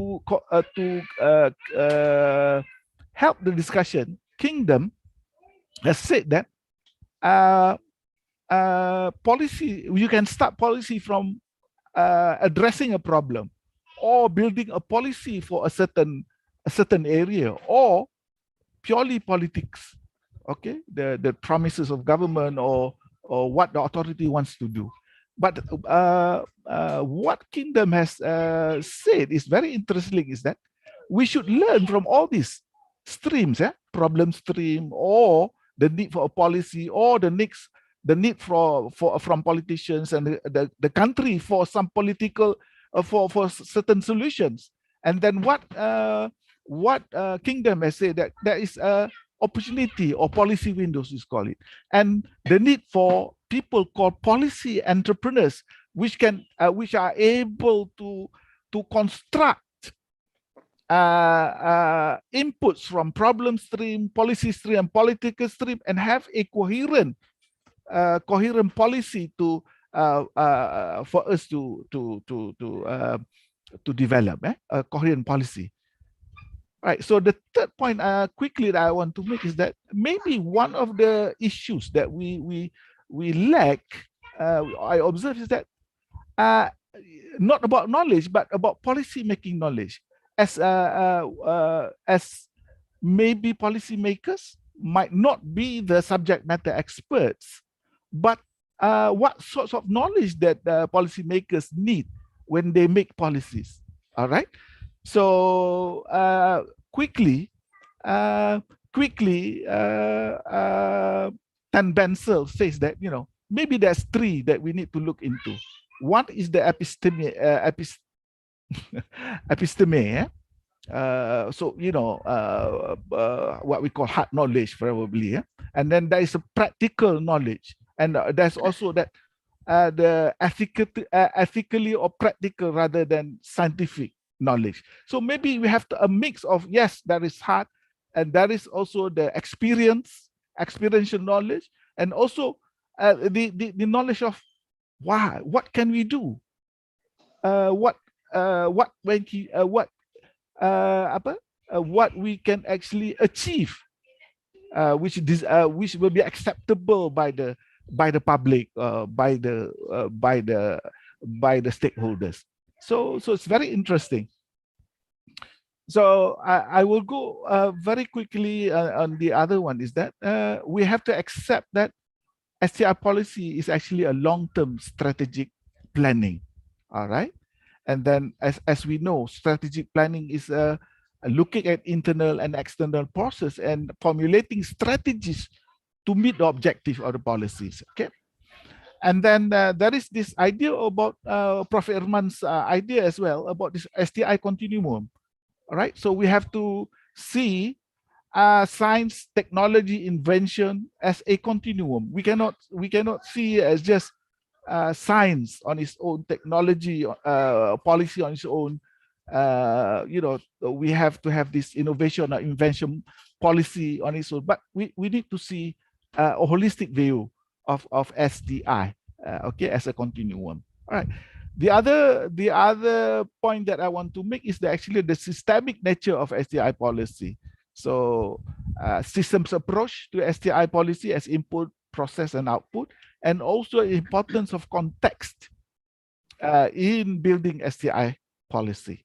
And then, so for example, when we look at this, the internal STI policy, it has to be linked with national socio-economic policies. And we have to look into the future of STI, research policy, education policy. Those are part of the whole system that needs to be developed when we develop policies. Okay, so who will actually best execute the roles, knowledge generation, who can do the technology and improve, who can do innovation in terms of validation and commercialization, and who will then set the economic goals. So this is the systemic nature. Okay, the other one is the need to build a robust STI policy ecosystem.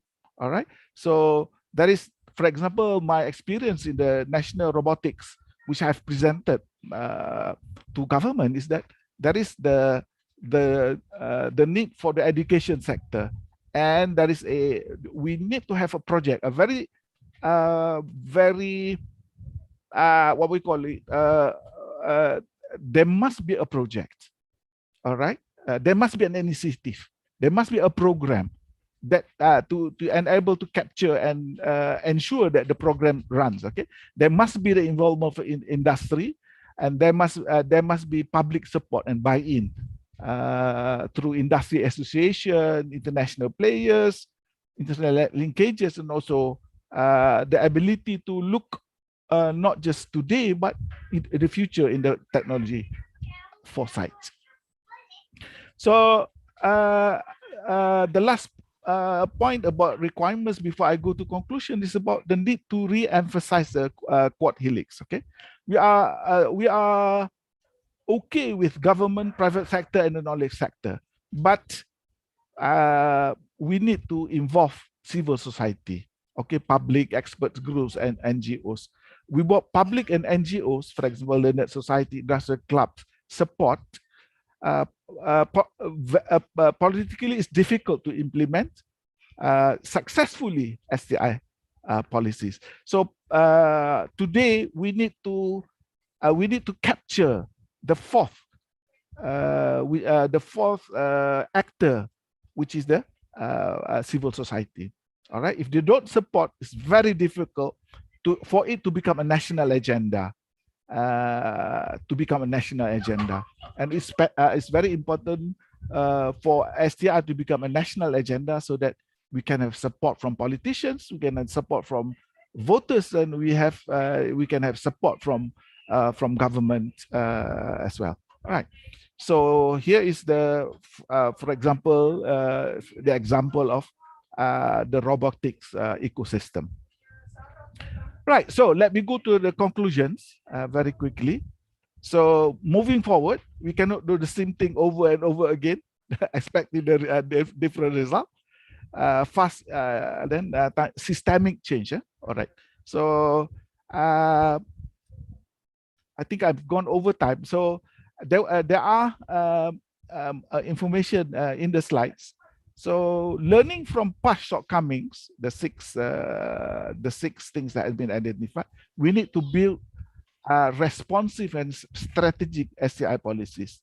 We need to build policy ecosystems to better support STI policy implementation. Good STI policy should lead to better national innovation capacity. And the final goal of STI policy is actually linking STI policy with national socio-economic development goals. Okay, I will just go very quickly responding. These are the response.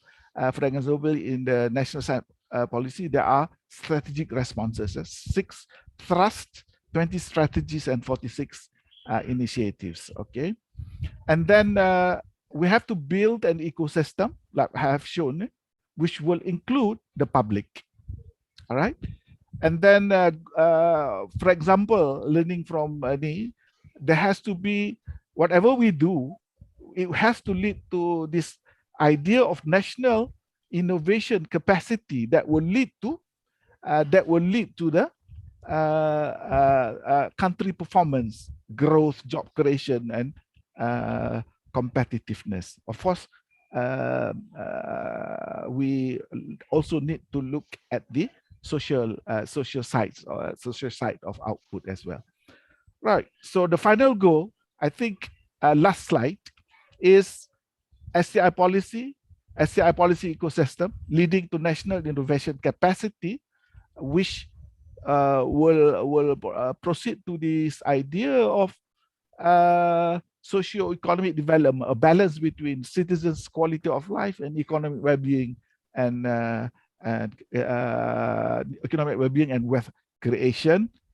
We have to take into account seriously the dynamic nature of STI policy making. So the issue of review and evaluation is very important in any policy, especially STI policy, which is very dynamic. Thank you very much. Sorry to go over the time. Yes. Okay. Thank you very much, Professor Samri, for your comprehensive and systematic presentation for us. Thank you very much.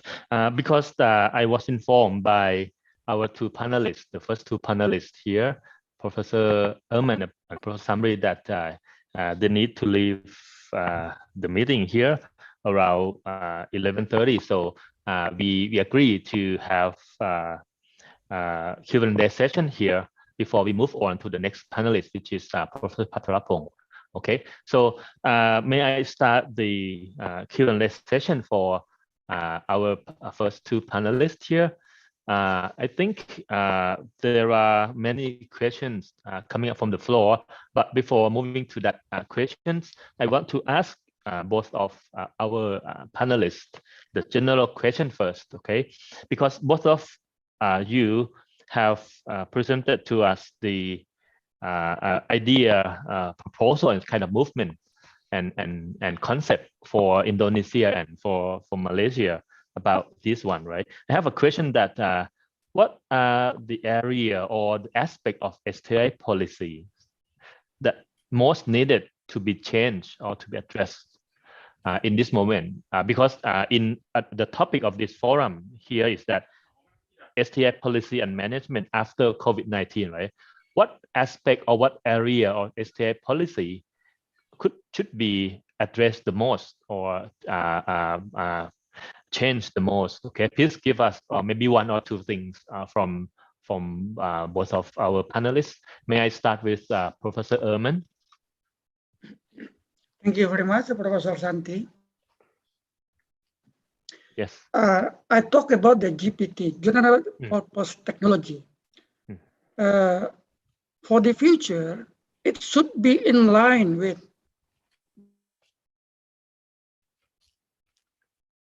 the environmental and social innovation. For example, we should concern about green technology by using nanotechnology. We should concern on social innovation by implementing digital technology. So it is more concerned to achieve the 2030 target on global environmental target. So the key is every concern on environmental challenge and in line with environmental issues. It is more important. Yes, thank you very much, Professor Ehrman. The general purpose technology to address the environmental and that kind of issue is the most important thing to be addressed, right? Your idea. Thank you very much. The same question goes to Professor Samri, please. If there is one thing that I would like to emphasize is the change of emphasis, learning from the Malaysian environment, the change of emphasis from in STI policy from the traditional policy for STI, which is policy to encourage science, policy to encourage technology, policy to encourage innovation, to a different perspective of STI for national policy. So how we can use science technology for national socio-economic development. I think that is amongst the academics, it is very well accepted. But on the ground, especially in government circles, in the implementation and in the formulation of policy, many decision makers fail to feel or to really capture the value of STI as national building, for national building. So STI is not just about getting new knowledge in R&D, not just about developing new technologies, not just about, it's a very important component, and about encouraging innovation, creativity. But how can we use all these capabilities, all these results from science, which is R&D, from the development of technology, or from the adoption of foreign technology, localization of technology, and from creative endeavors to make new technology, better technology, improve technology. But importantly, how do we make sure that this has actual impact on national socio-economic development? I think the minute, especially in Malaysia, we sometimes feel that the government sector is a bottleneck. The industry wants to move, maybe, and we have the knowledge in the academic circles. But how would you get through? Because it's the government, it's the civil service that churns out or makes decisions or make policy, as it makes rules and regulation, legislation, put money in programs, stuff like that. Thank you. Thank you very much, Professor Samri and Professor Erman, for your answer. You pick up one area or one aspect that I think you think most important for moving forward. Thank you very much. There are some questions from the floor. The first question goes to Professor Erman. The question is, I think the question from Mr. Sahul Aminullah.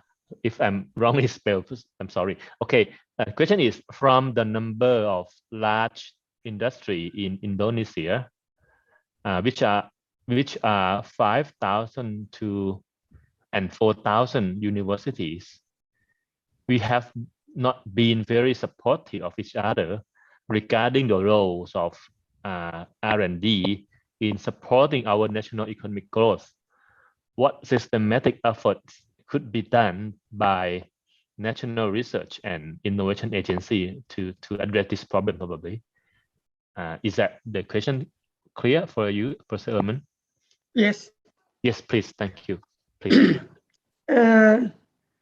We remember there are two presentations yesterday talking about industrial policy.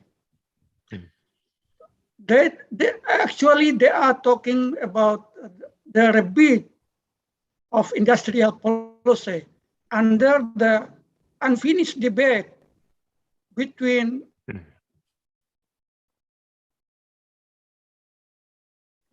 industrial policy and interaction between state and market can be maintained or leave them all to the market. It is about the choice. But yesterday, Professor Sunimani presentation about vaccine in America and India, they state the rule of industrial policy to support industries. So there is a shift in the global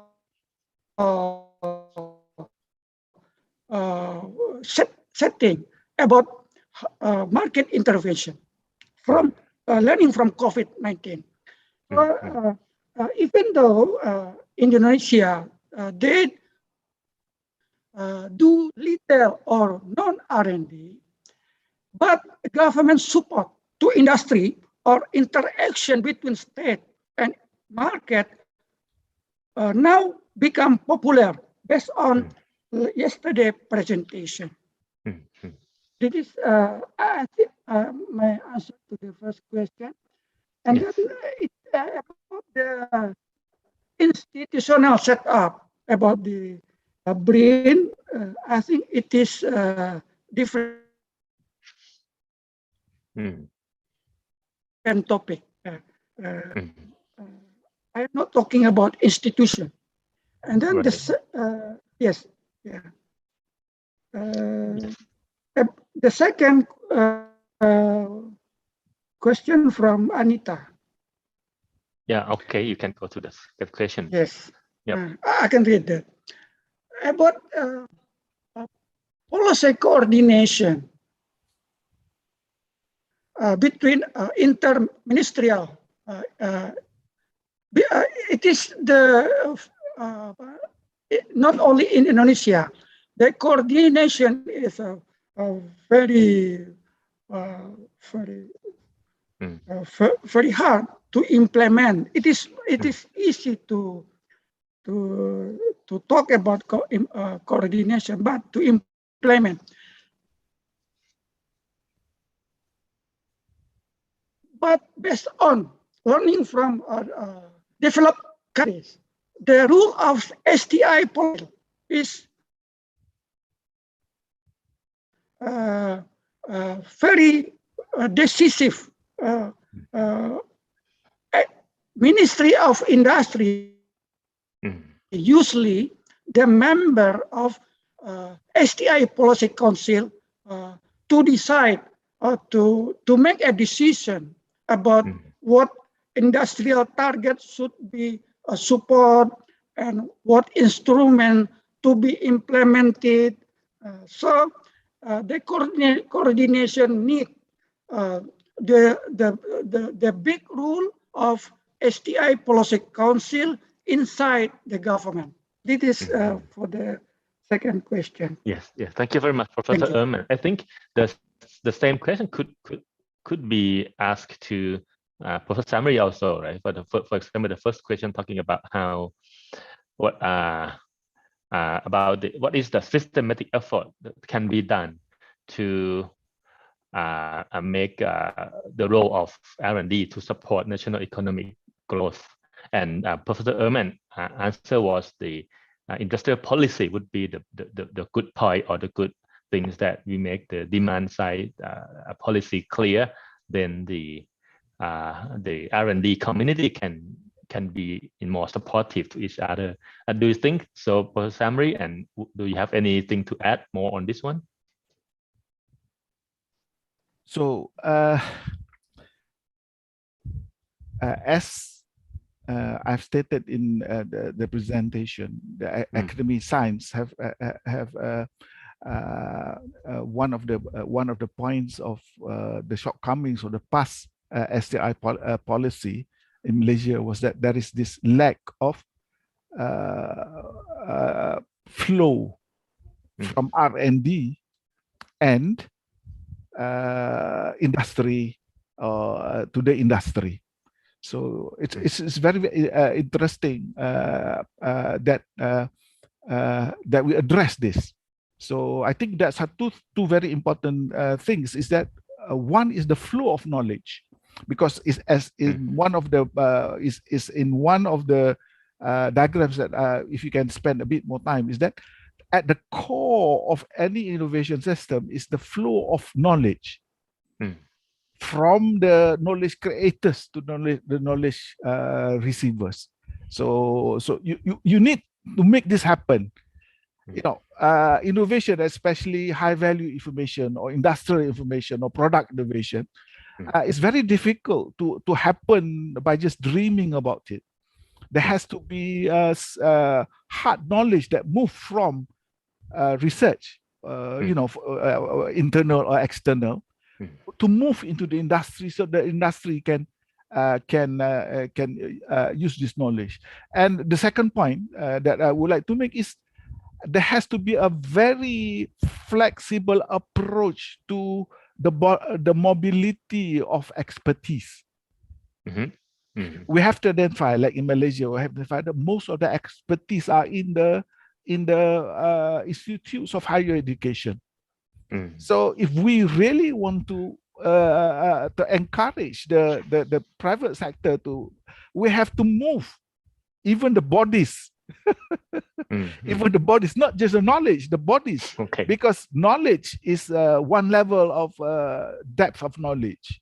but the bodies has got the deeper, the more tacit kinds of knowledge are actually embedded in the minds and competencies of the people. So this needs to be. We need to find a way of a solution and moves, and we can see this happening in Korea. We can see this happening in US, where this flow is very, but it is not happening as we would like to see in Malaysia. Yes, thank you very much. Thank you very much. Okay, move to the next question. I think from Professor Chai Sung Lim.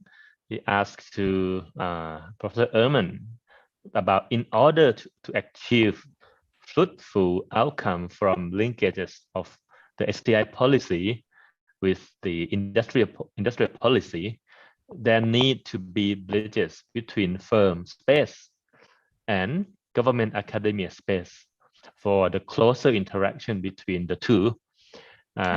Space require firm productivity improvement or innovation in Industry 4.0 in this age.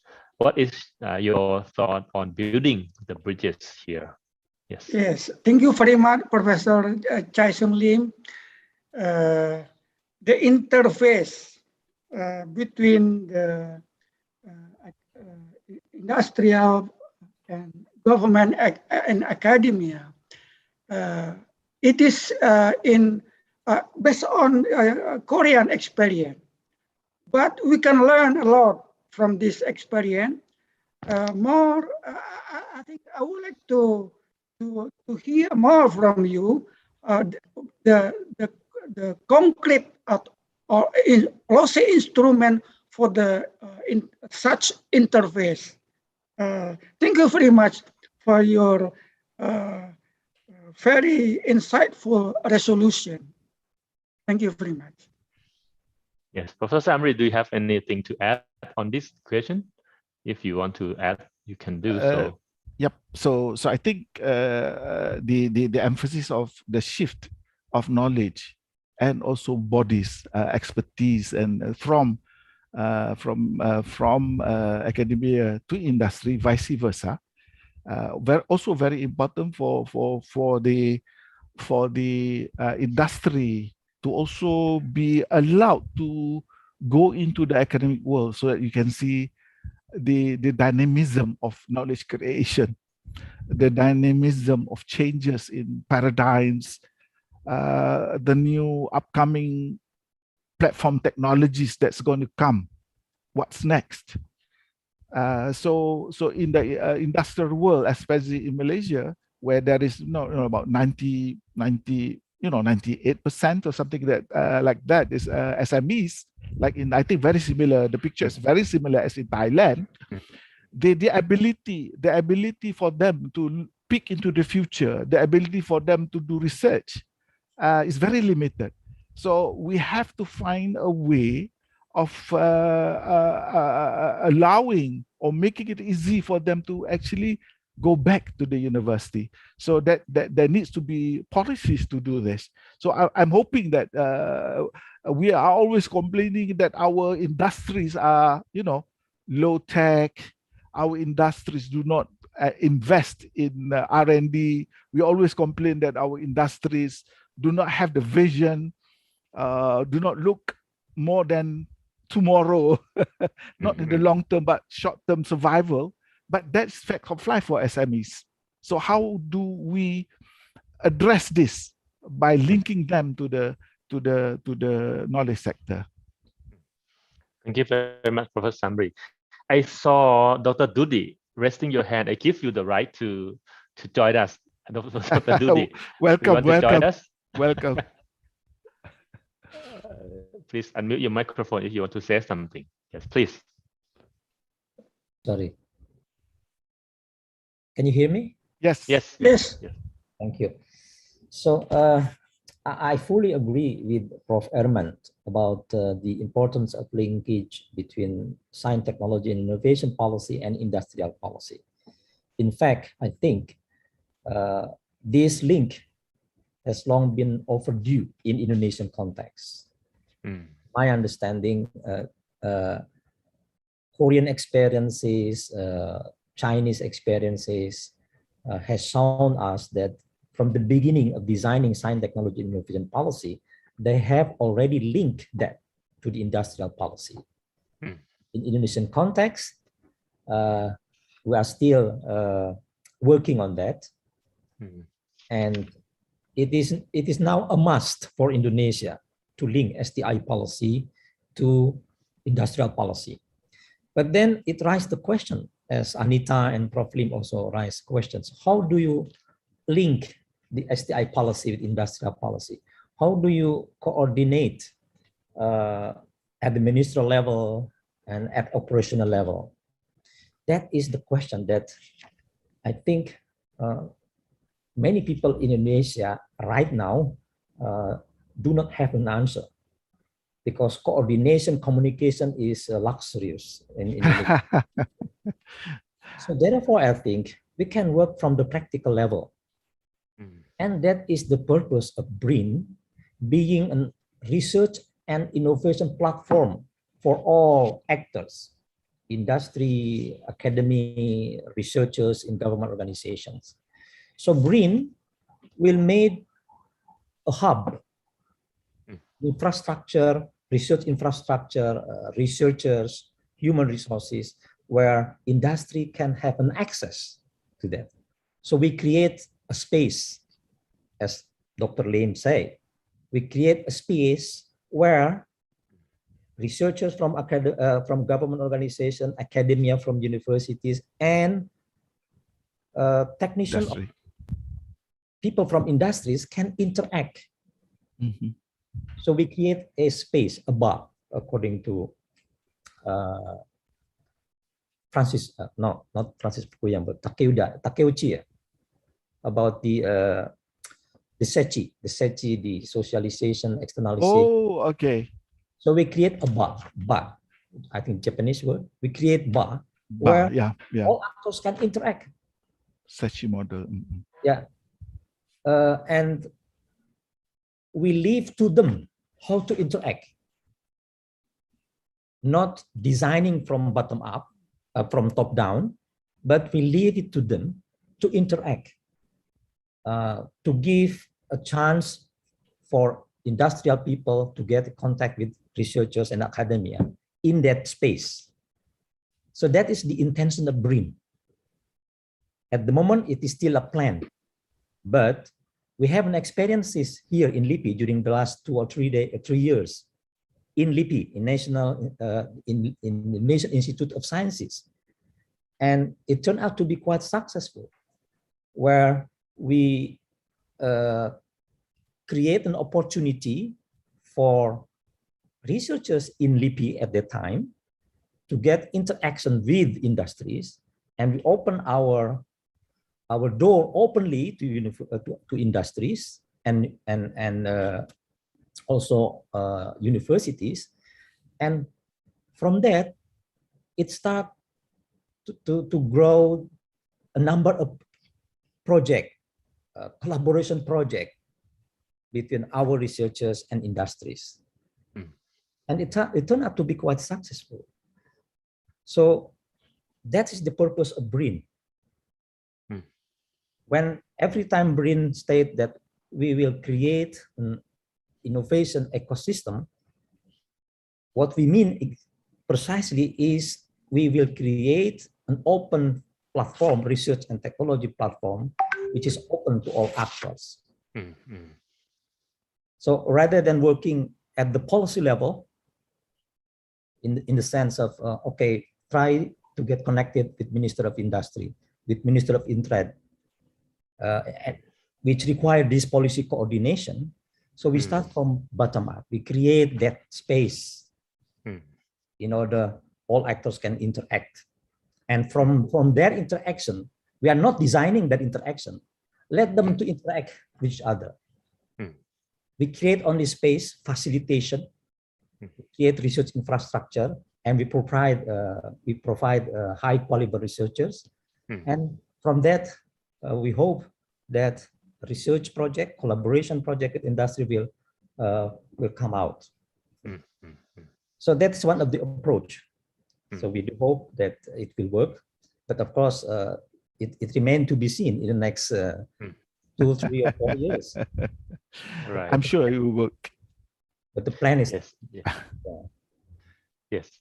Yes. Thank you very much, Dr. Dudi, for your added discussion. I think very good example for the mechanism that trying to link to be the mechanism to link what we talk about the STI and the industry, right? STI policy and the industrial policy, and this is a good example that Indonesia BRIN is the one that designed to be these linkages for this, and Dr. as Dr. Dudi said today, and actually a few days ago, that let's see if this is going to be how it's going to be, right? We will follow you for sure. Okay.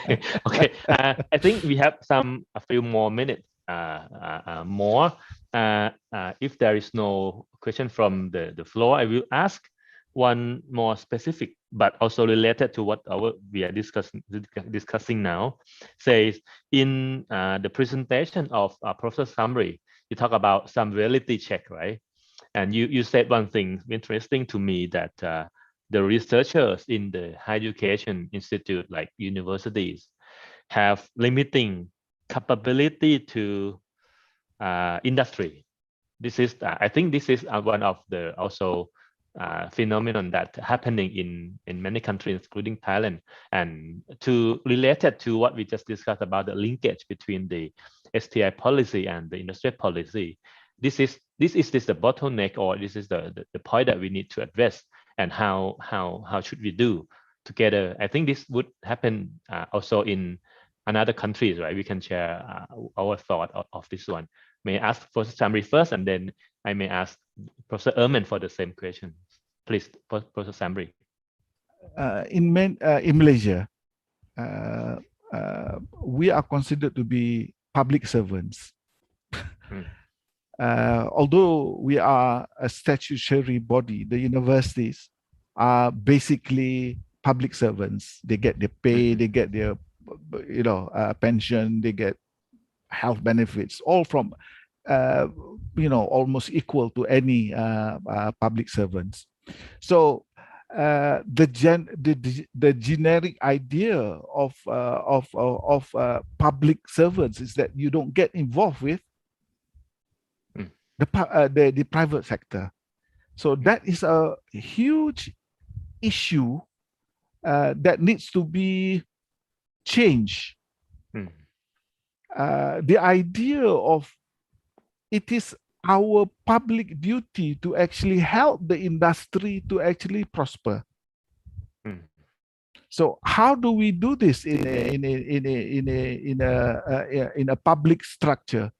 I think that is yet to be solved in the Malaysian context. We have old ideas like you can have your sabbatical leave, but these ideas about industrial and sabbatical leave hasn't got very clear idea about what are you supposed to do during the sabbatical or industrial leave. So it is still you are still a public and you're not supposed to do business. You are not. So I think we need to. That is one of the things that needs to be changed if we want to let this happen. Thank you. Thank you very much, Professor Erman. Do you have any idea on this one? Yes. Several years ago, I did a research about the university rule in academician entrepreneurship. So the rule of academics, beside doing a research, publish academic paper, they can be entrepreneurial. Their research result can be produced by cooperation with private sector, let's say SMEs. So it is beyond the mindset of the public sectors. But I don't know. It is only in the famous university, but in the remote university, I don't know how the development. But in the famous university, the academician entrepreneurship now are growing very much. They make a startup companies, everything. Yes. Yes, thank you. Yes, thank you very much, Professor Ehrman. And I think the time limit has already come. Okay, so thank you very much for our first two panelists on this one. And I think from the presentations and so on, the discussion, I think the main part is the linkages between the STI side to the industrial side. Especially we talk about the STI policy and industrial policy, right? Both of you have discussed on this one, and also the audience from the floor has expressed their questions and ideas. So thank you very much for this very insightful and also brilliant, wonderful session for the first two panelists. I think we would proceed for the delivery of the certificate of recognition for both our first two panelists. Is that so, Nitya? Yes, sir. Yes, because before our guest leave. Okay, the first panelist, Professor Ehrman, we would like to deliver the certificate of recognition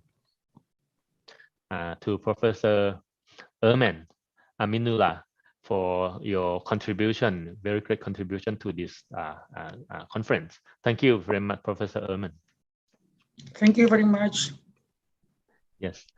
Okay, next I would like to also deliver the certificate of recognition to Professor Samri Mohammed for also your very wonderful presentation and discussion this morning. Great contribution to us. Thank you very much, Professor Samri. Thank you very much. I enjoyed it very much, the discussion as well. Thank you. Yes. Thank you very much. Thank you very much. Thank you very much. So we will move to the last but not least panelist. I think we all know Professor Pattarapong Intalakamner, professor from National Graduate Institute for Policy Studies from Japan. Professor Pattarapong will present in ASEAN policy to vitalize businesses and stimulate innovation in response to COVID. Professor Pattarapong, the floor is yours.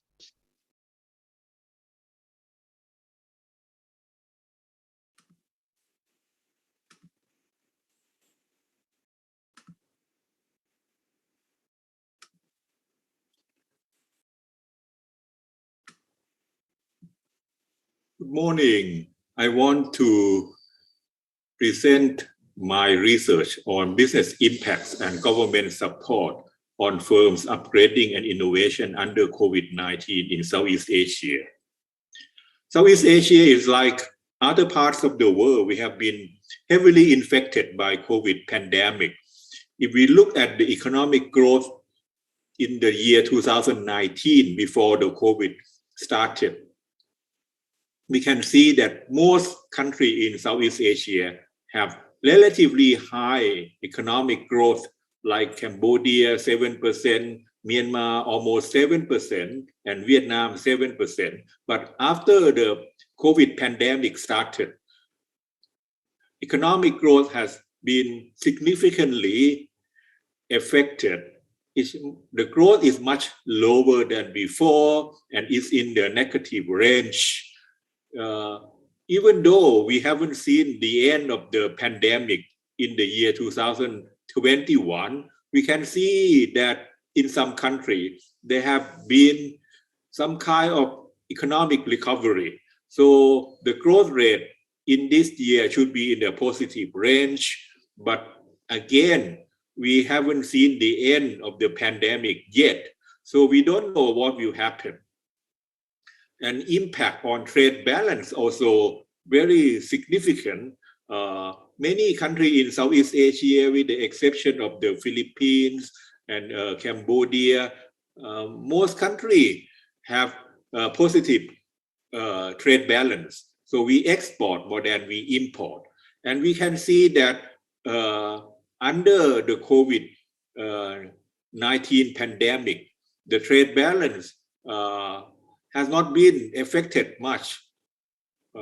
Only the year 2020 that have been affected, but it will pick up in the year 2021, and for the forecast on the year 2022 is also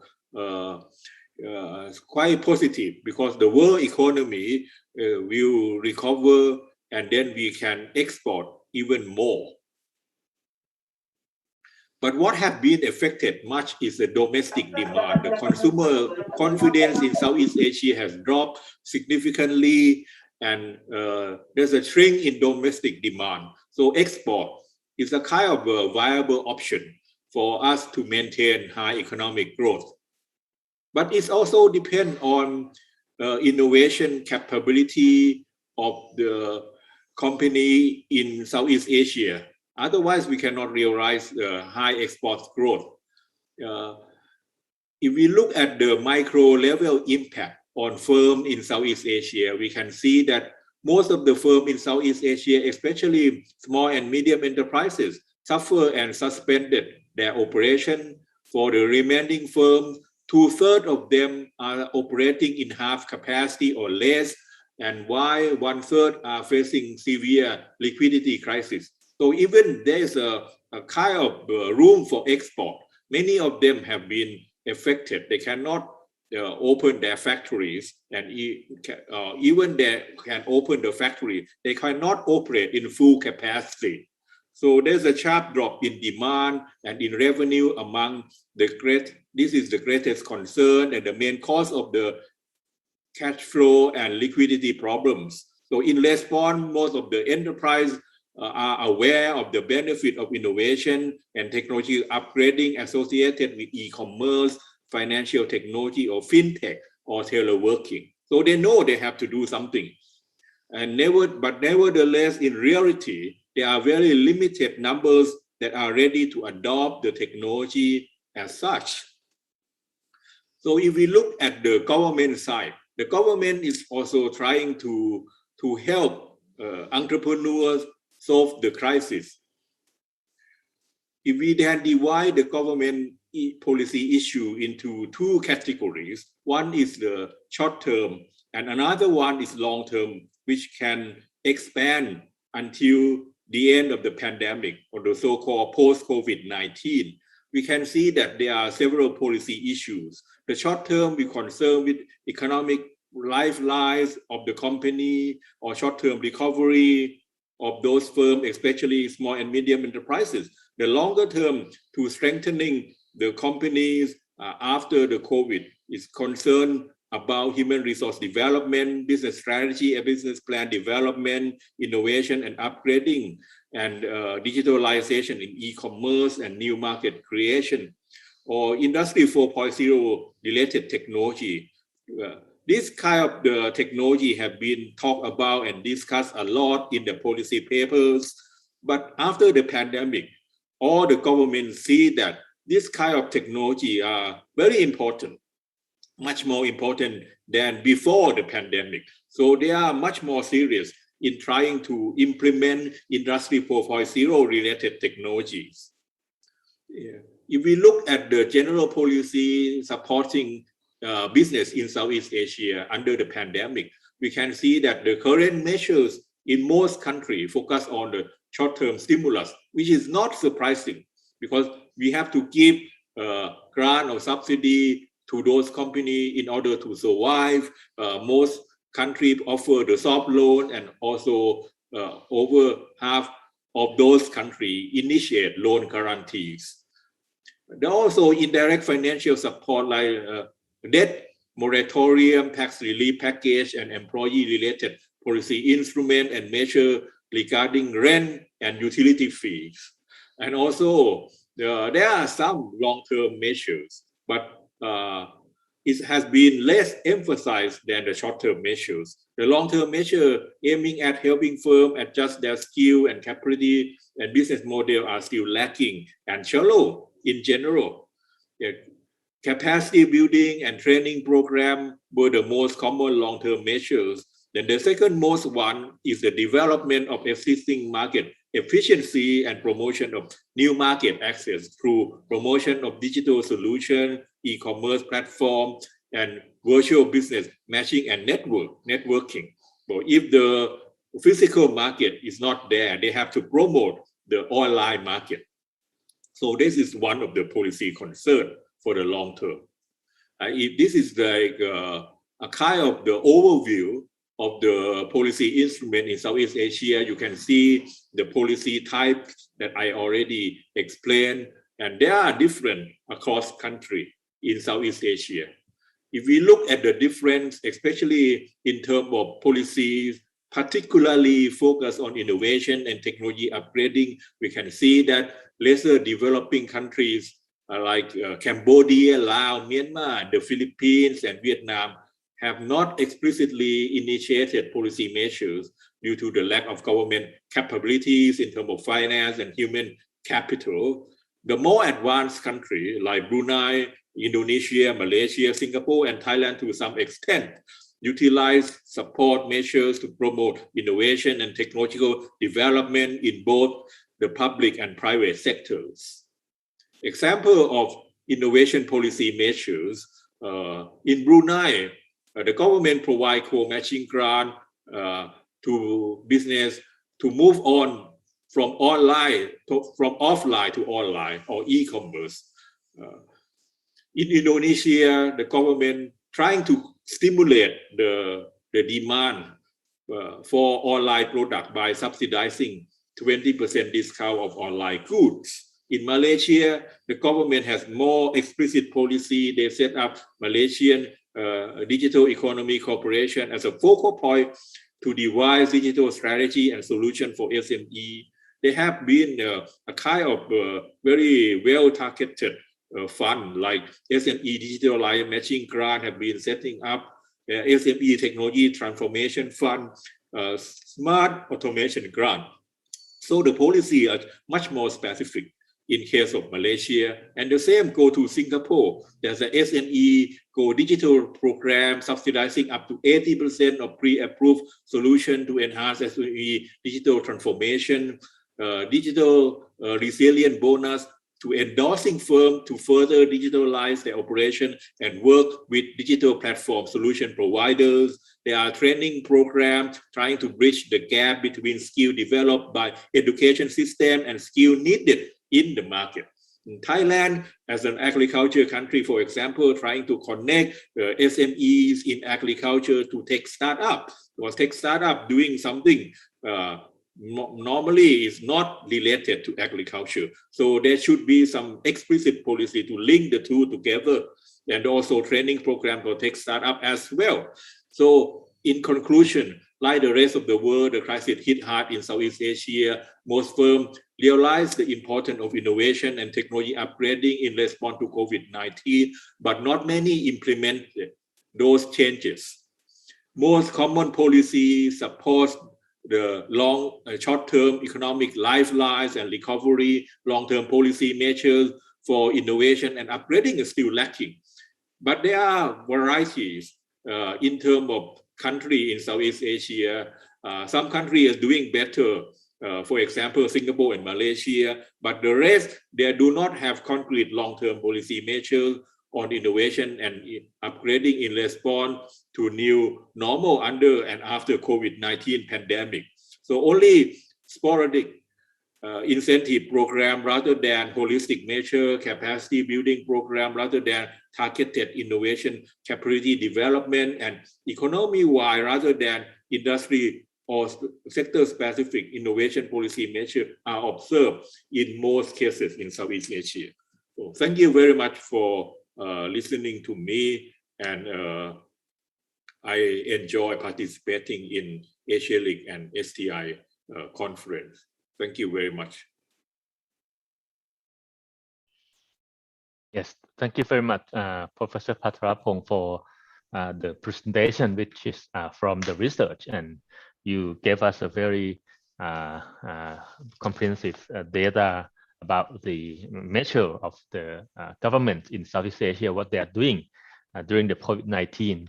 Do you have anything to add up before we go to the question and answer sessions? Yeah, thank you very much, Professor Santi. I think if there are some question or comments, please post to me. Thank you. Yes. Okay. Okay. There is one question from Christopher. Say a lot of innovation that occur and is promoted by the government under COVID-19 is the adoption of the digital solutions like e-commerce and fintech and so on. Do you think this contributes to significant value creations or addition by firms? And should government target other form of technological upgrading or for more significant value creation or addition? This is the first question from Christopher. Okay, thank you, Christopher. I think as you see, there are some kind of innovation that happened or stimulated after COVID-19. It's quite obvious, but you can see that this kind of innovation is a kind of pockets of success. It doesn't lead to total upgrading of existing value chain or the whole industrial sector. For example, a lot of innovation or even startup that emerged during the COVID-19 is more about e-commerce, digital service, but it's not linked to existing industry in ASEAN. For example, it doesn't link to textile industry in Vietnam. It doesn't link to rubber industry in Malaysia. It doesn't link much to automotive sector in Thailand and Indonesia, for example. So this kind of startup and innovation is mainly related to digital service or e-commerce. It hasn't have strong impact to existing industry. I mean, innovation and upgrading of existing industry. Maybe what we need is more than just this kind of services, digital services or e-commerce. We need more of what we call deep tech startup, which can link to existing manufacturing and service industry that we are excellent, doing quite well at the moment, but it needs to be upgraded. For example, we might need a company making robots or startup making robots, which can link to upgrading of existing production in automotive industry, for example, right? So this kind of policy, I think, is needed, right? The government should not only just be glad to have more startup, but it should be more specific on what kind of startup that we need. And those startups should link to existing industry, upgrading the position of existing industry in global and regional value chain, or doing something new. For example, like yesterday, 2 days ago, Professor Chai Sung Lim presented about leapfrogging and frugal innovation. We haven't seen those kind of startup innovation that much. So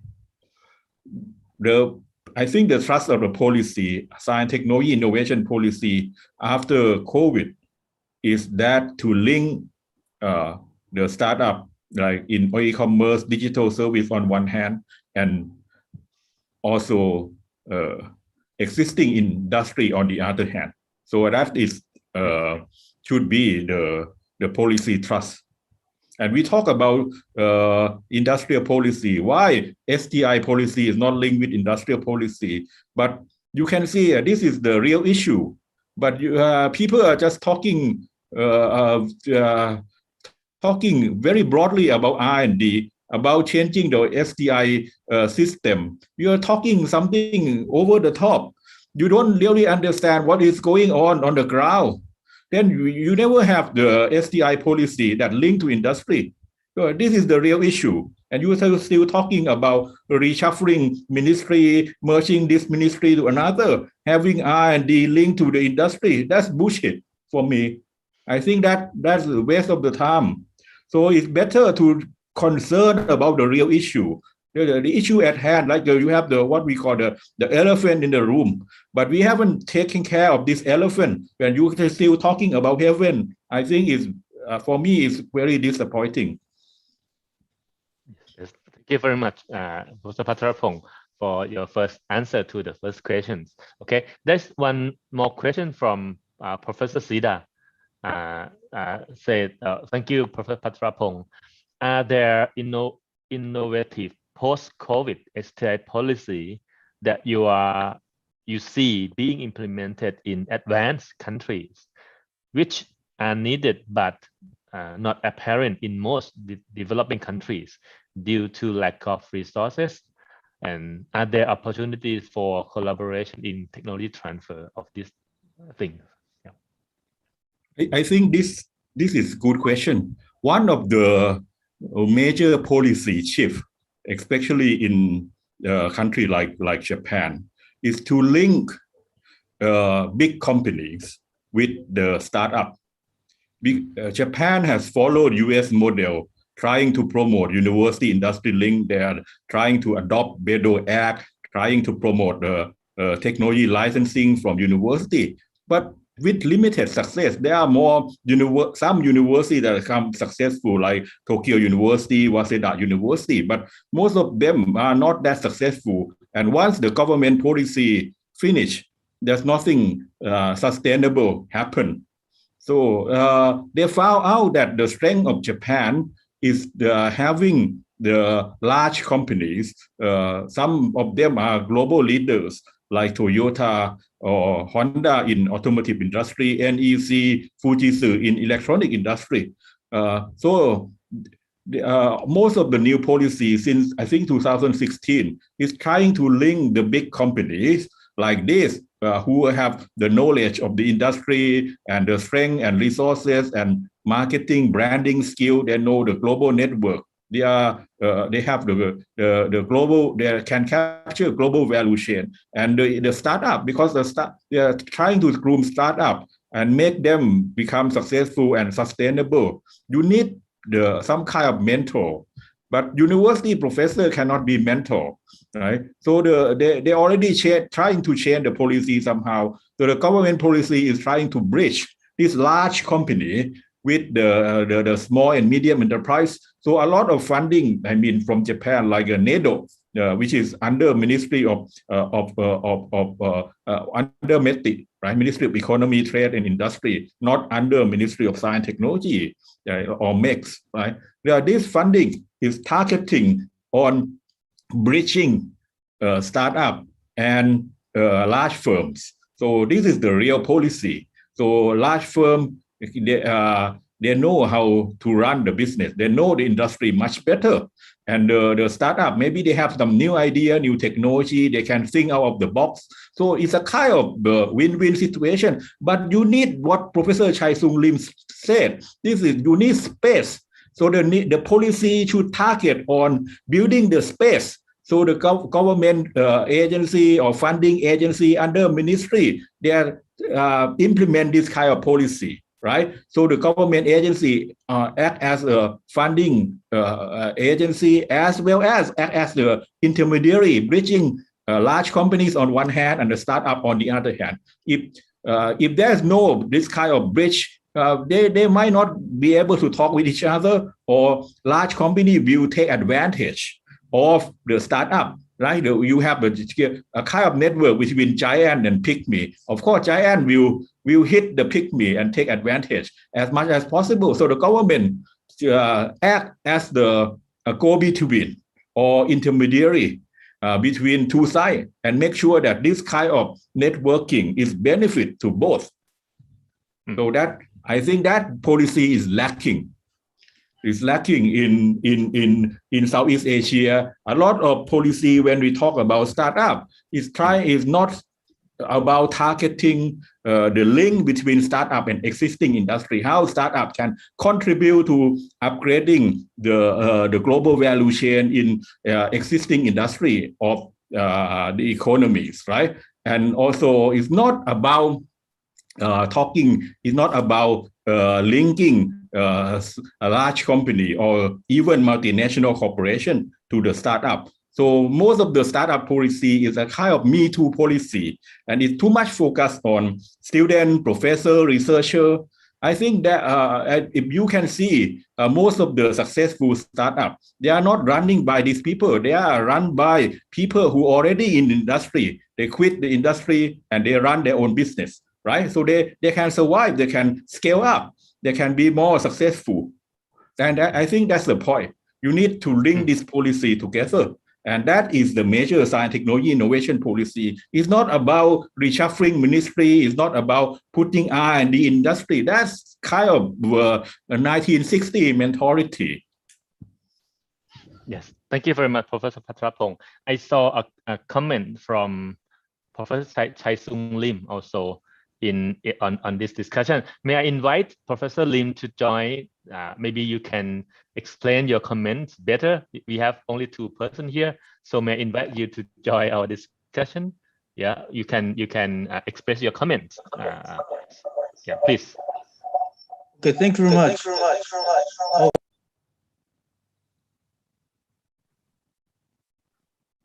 Okay. Can you hear me? Yeah, sure. This is perfect. Yes. So at the moment, as for the policy area, interoperability needs to be considered.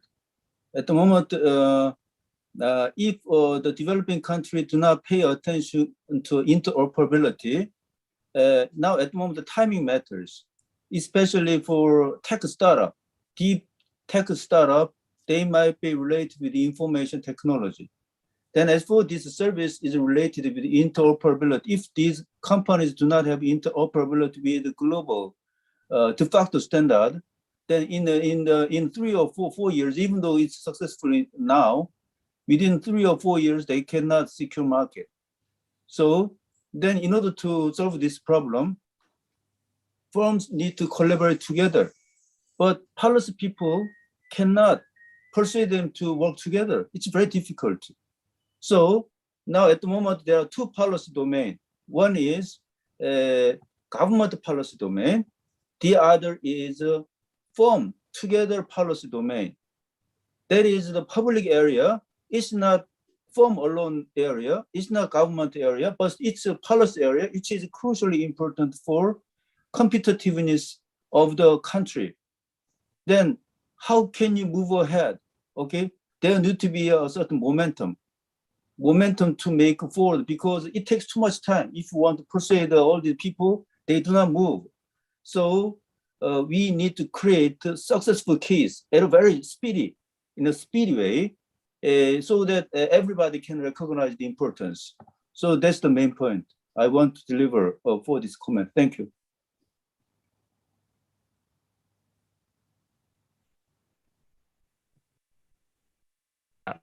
Professor Patrapong, you have anything to add more from Professor Lim?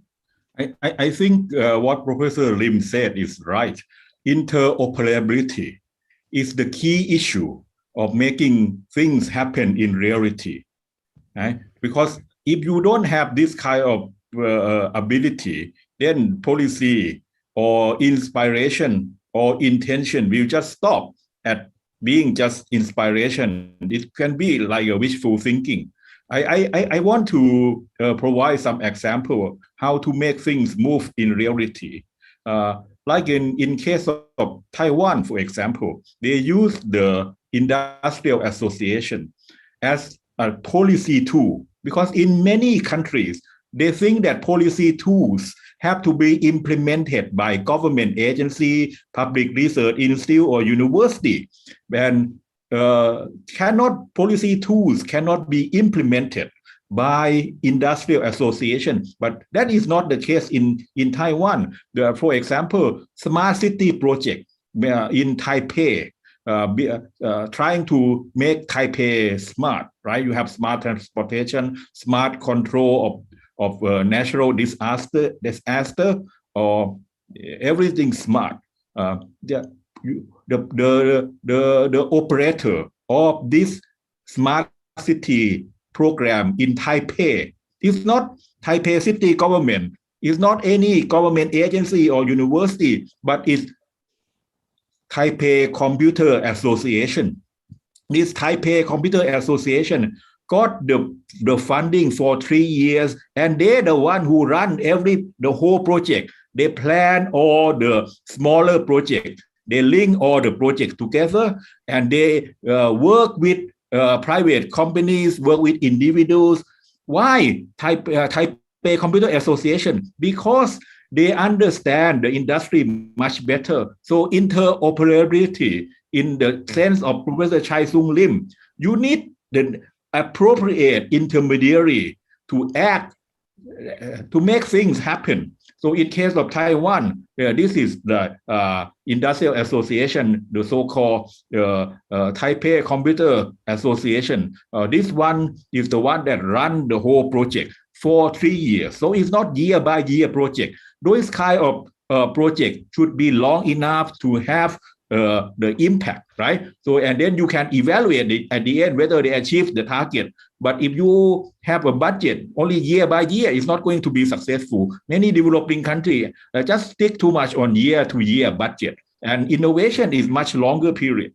And then in this case, you can see that the policy tools is not executed by government agency alone or university or public research institute, but it can be executed by industrial association. So you have to pick the right one who understand the industry well, who have the capacity, human resources. This Taipei Computer Association, they have very good track record. They have past history of achievement. So they have been selected. So this kind of the government policy, if you want to opening up some kind of issue like this, you need to have call for proposal. So a lot of agency, either government or agency or private agency can compete. So they are the one who will run the project, right? So and if they get the project, they will run it, and you can just evaluate at the end of the project, right? But you need the government have to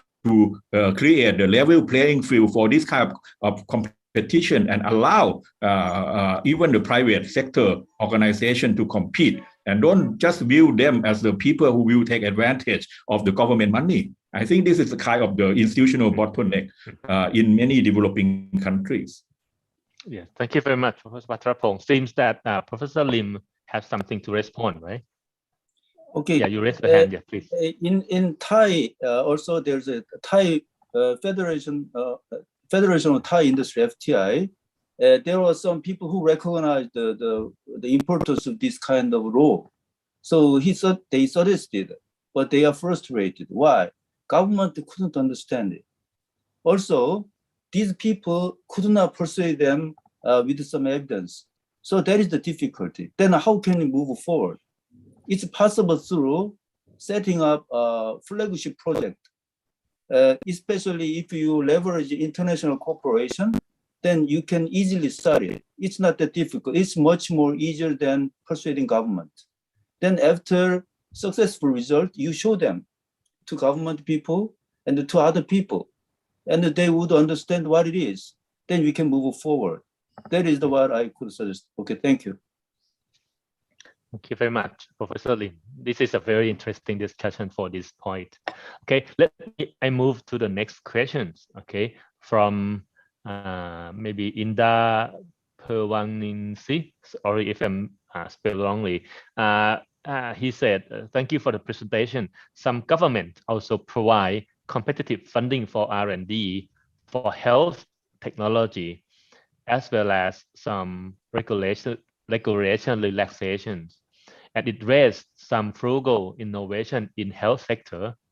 Do you think it can stimulate the improvement of the technological capability of industry in the long run? Professor Patrapong, yes. I think this kind of funding should link to the upgrading of existing industry as well. I think what you need in mind is you need more targeted policy. You need much more focused policy, not just general funding. I think the real problem is how to upgrade. Like for example, automotive industry in Indonesia, in Thailand, is such a huge industry.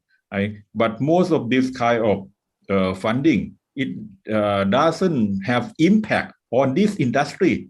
So those kind of program is not so effective, or is even irrelevant to the upgrading of the whole industry. So it has to be more targeted. This is one point. Another point is that those funding is supply side policy. I think yesterday we listened to Professor Sunil Mani talk. You need demand side supporting policy as well. For example, like the government procurement, which can be first market for this kind of innovation, right? If you have innovation, especially done by the startup industry, startup companies, no one want to buy it. The private sector are reluctant to buy the product from startup company. So the government should step in and be the first market for them, be the test bed for them. There is required entrepreneurial spirit from the government side as well. The government should take risk, not only the private sector. So you need both supply side and demand side, and have to be targeted for upgrading major existing industry. I think that's the key for any kind of funding measure. Thank you very much. So targeted and also demand side policy would be the answer. So that, okay, next question from Anita. With the COVID-19 and trade war between China and USA, we are now seeing the relocation and global supply chain breakdown. I doubt about how long the dominant strategy in developing countries that rely mostly on technology transfer from foreign direct investment could last. What should be the new strategy for joining the global value chain? Right.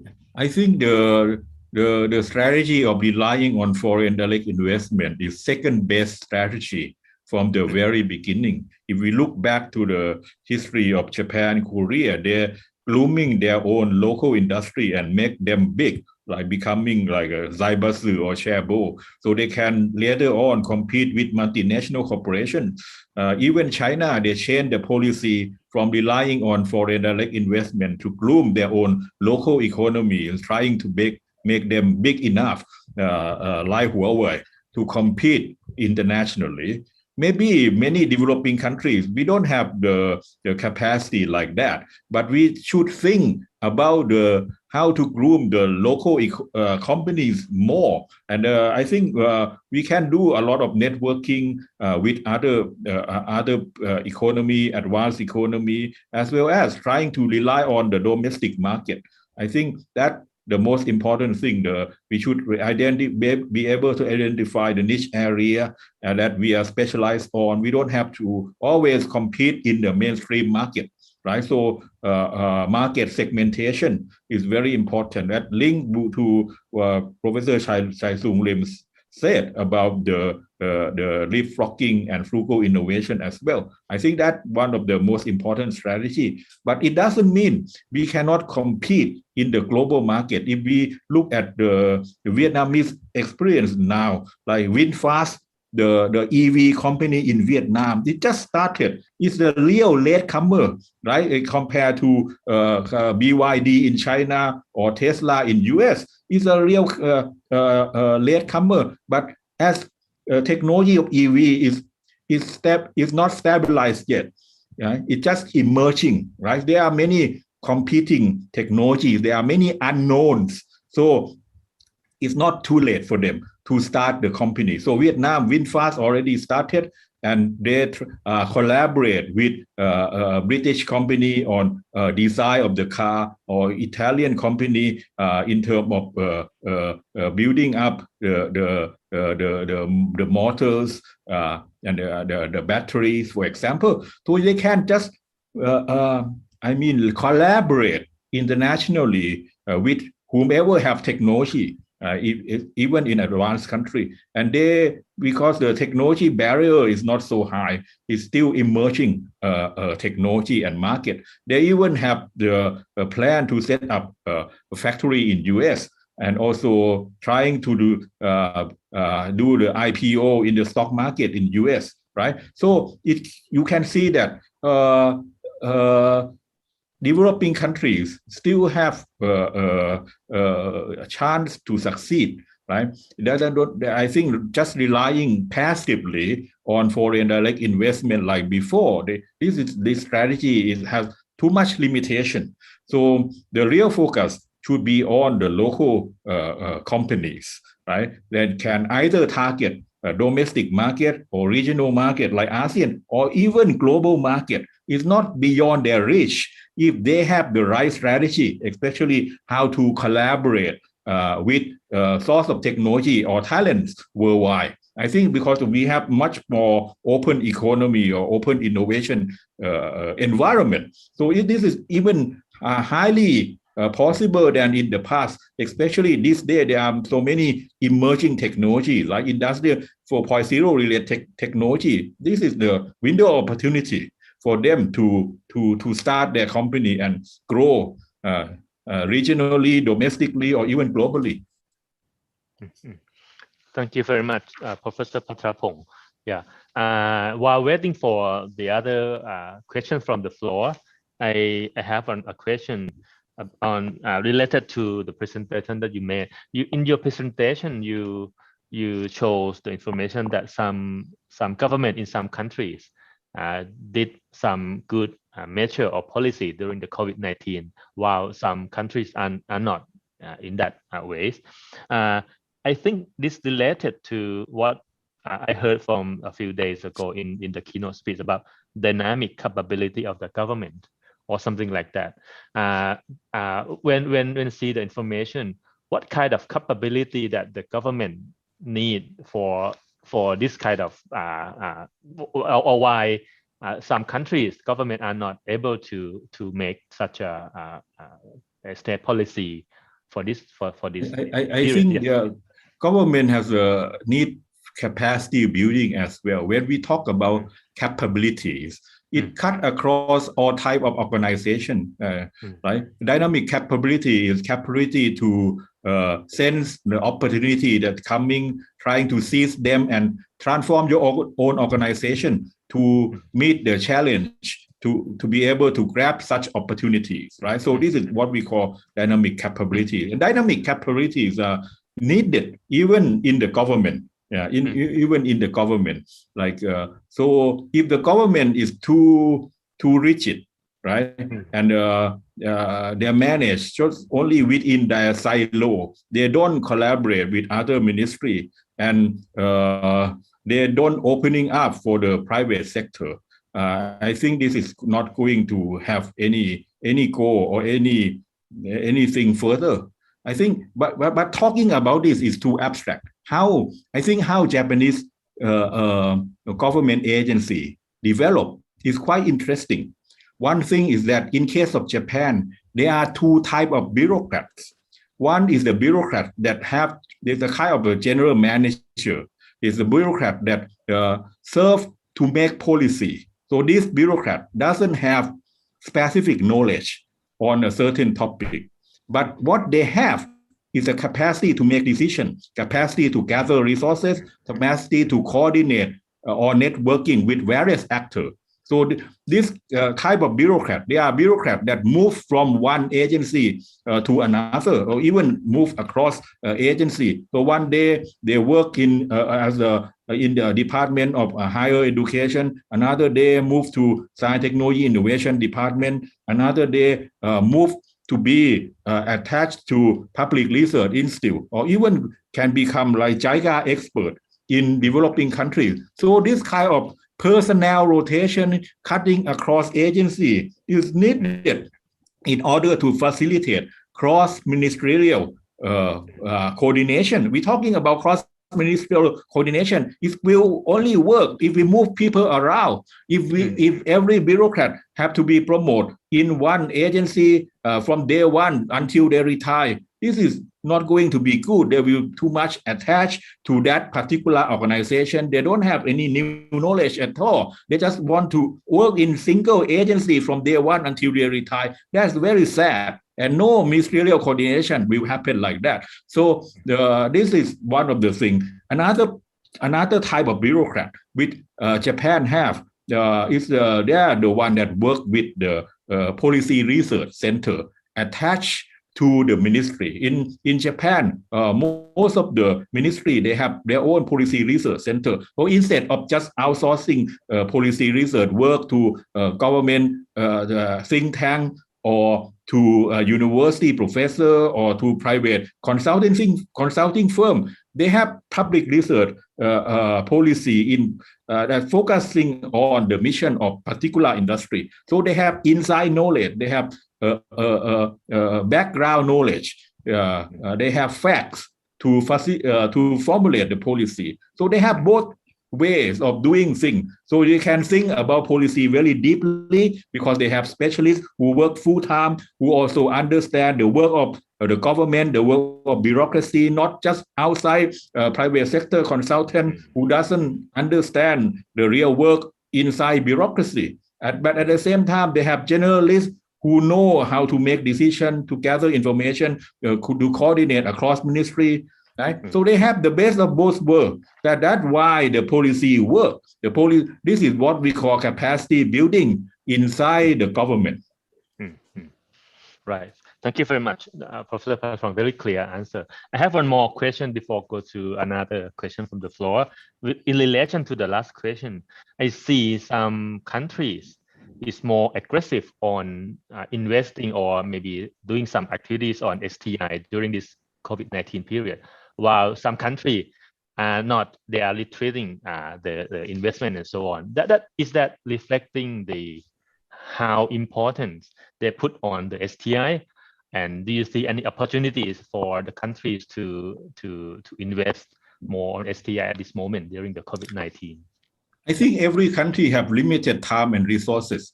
Everyone. It depends how you can choose to do things strategically. If you choose to do things just reshuffling ministry, putting effort on reshuffling back Ministry of Science, Technology, Innovation, merge with higher education, merge with research. So you spend a lot of time on this. Something you are like you're looking at the policy like you are the angels in the heaven. You can see everything. You just managing something on the top. You forget the people on the ground. So what the real policy make is at the ground level, at the project level, and you have to work from that end, not just thinking about reshuffling ministry. I think that misplaced. I think the policy and time is misplaced, right? So the effort that you make is you should focus on how to strengthening the firm's capability and its network, how to create their absorptive capacity to be able to work in the working space or interoperability that Professor Chai Sung Lim said. That's require upgrading of capacity in order to work with other people. If you are so weak, you cannot work with other people. So the policy should focus on that. The time should focus on that. It's not about reshuffling ministry, right? I think that's you missed the point. Thank you. So focus on the real things, not the superficial thing, right? Like you said. Okay, let's move to some questions. There are two questions from the floor.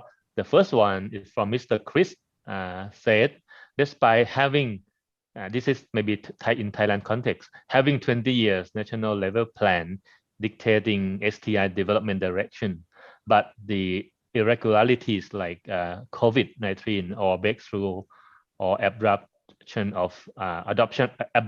of the technology such as metaverse and so on, Thailand plans outlook seem less future-proof. how should we address these issues, and the plan could not be changed fast enough with the changing trends or not, something like this. Yeah, I think this is a very good example of how you misplace the resource. You have limited resource, but you just pay attention just for planning, and 20 years planning. How on earth can you think about that?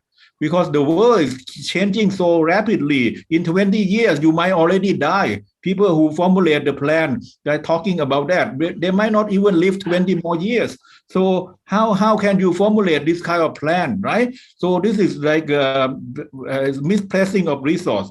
The policy should focus more, should be like firm center, right? Focusing more on building up capacity of firm, building up capacity for them to do the networking, right? And strengthening intermediaries. That should be the focus, right? For example, you from NIA, right? I think NIA have too much limited budget, and they should have much more budget in order to strengthening the firm. But most budget have gone to university, have gone to public research institute, and they're just doing something. And they said that they want to transfer this technology to firm. But this linear model of innovation always fail. We know, right? So I think they don't know how to manage the resource. That's the key. That's the point, right? So you should enhance the budget to firm, channeling budget, supporting university and public research institute to firm.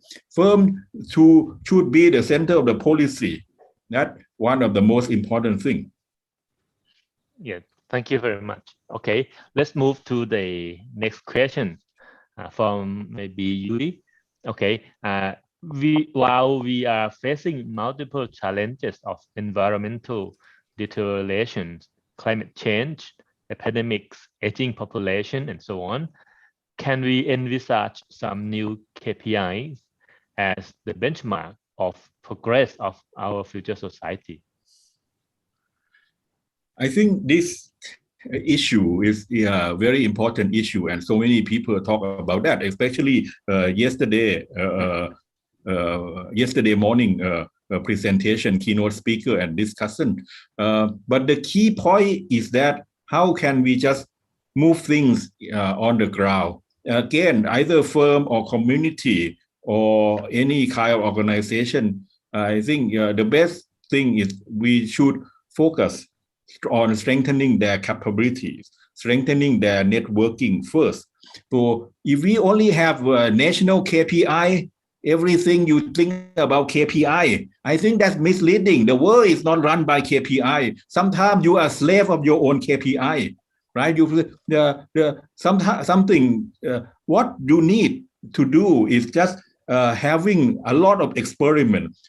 Innovation is something that requires experiment. Policy innovation as well is require experiment. It should not be rigid by having KPI. KPI is like you tie up your feet and your hand, and maybe lead to undesirable result. So you need policy experimentation. You need to allow people to think differently and empower them. For example, you should give a grant to more local communities to run things by themselves.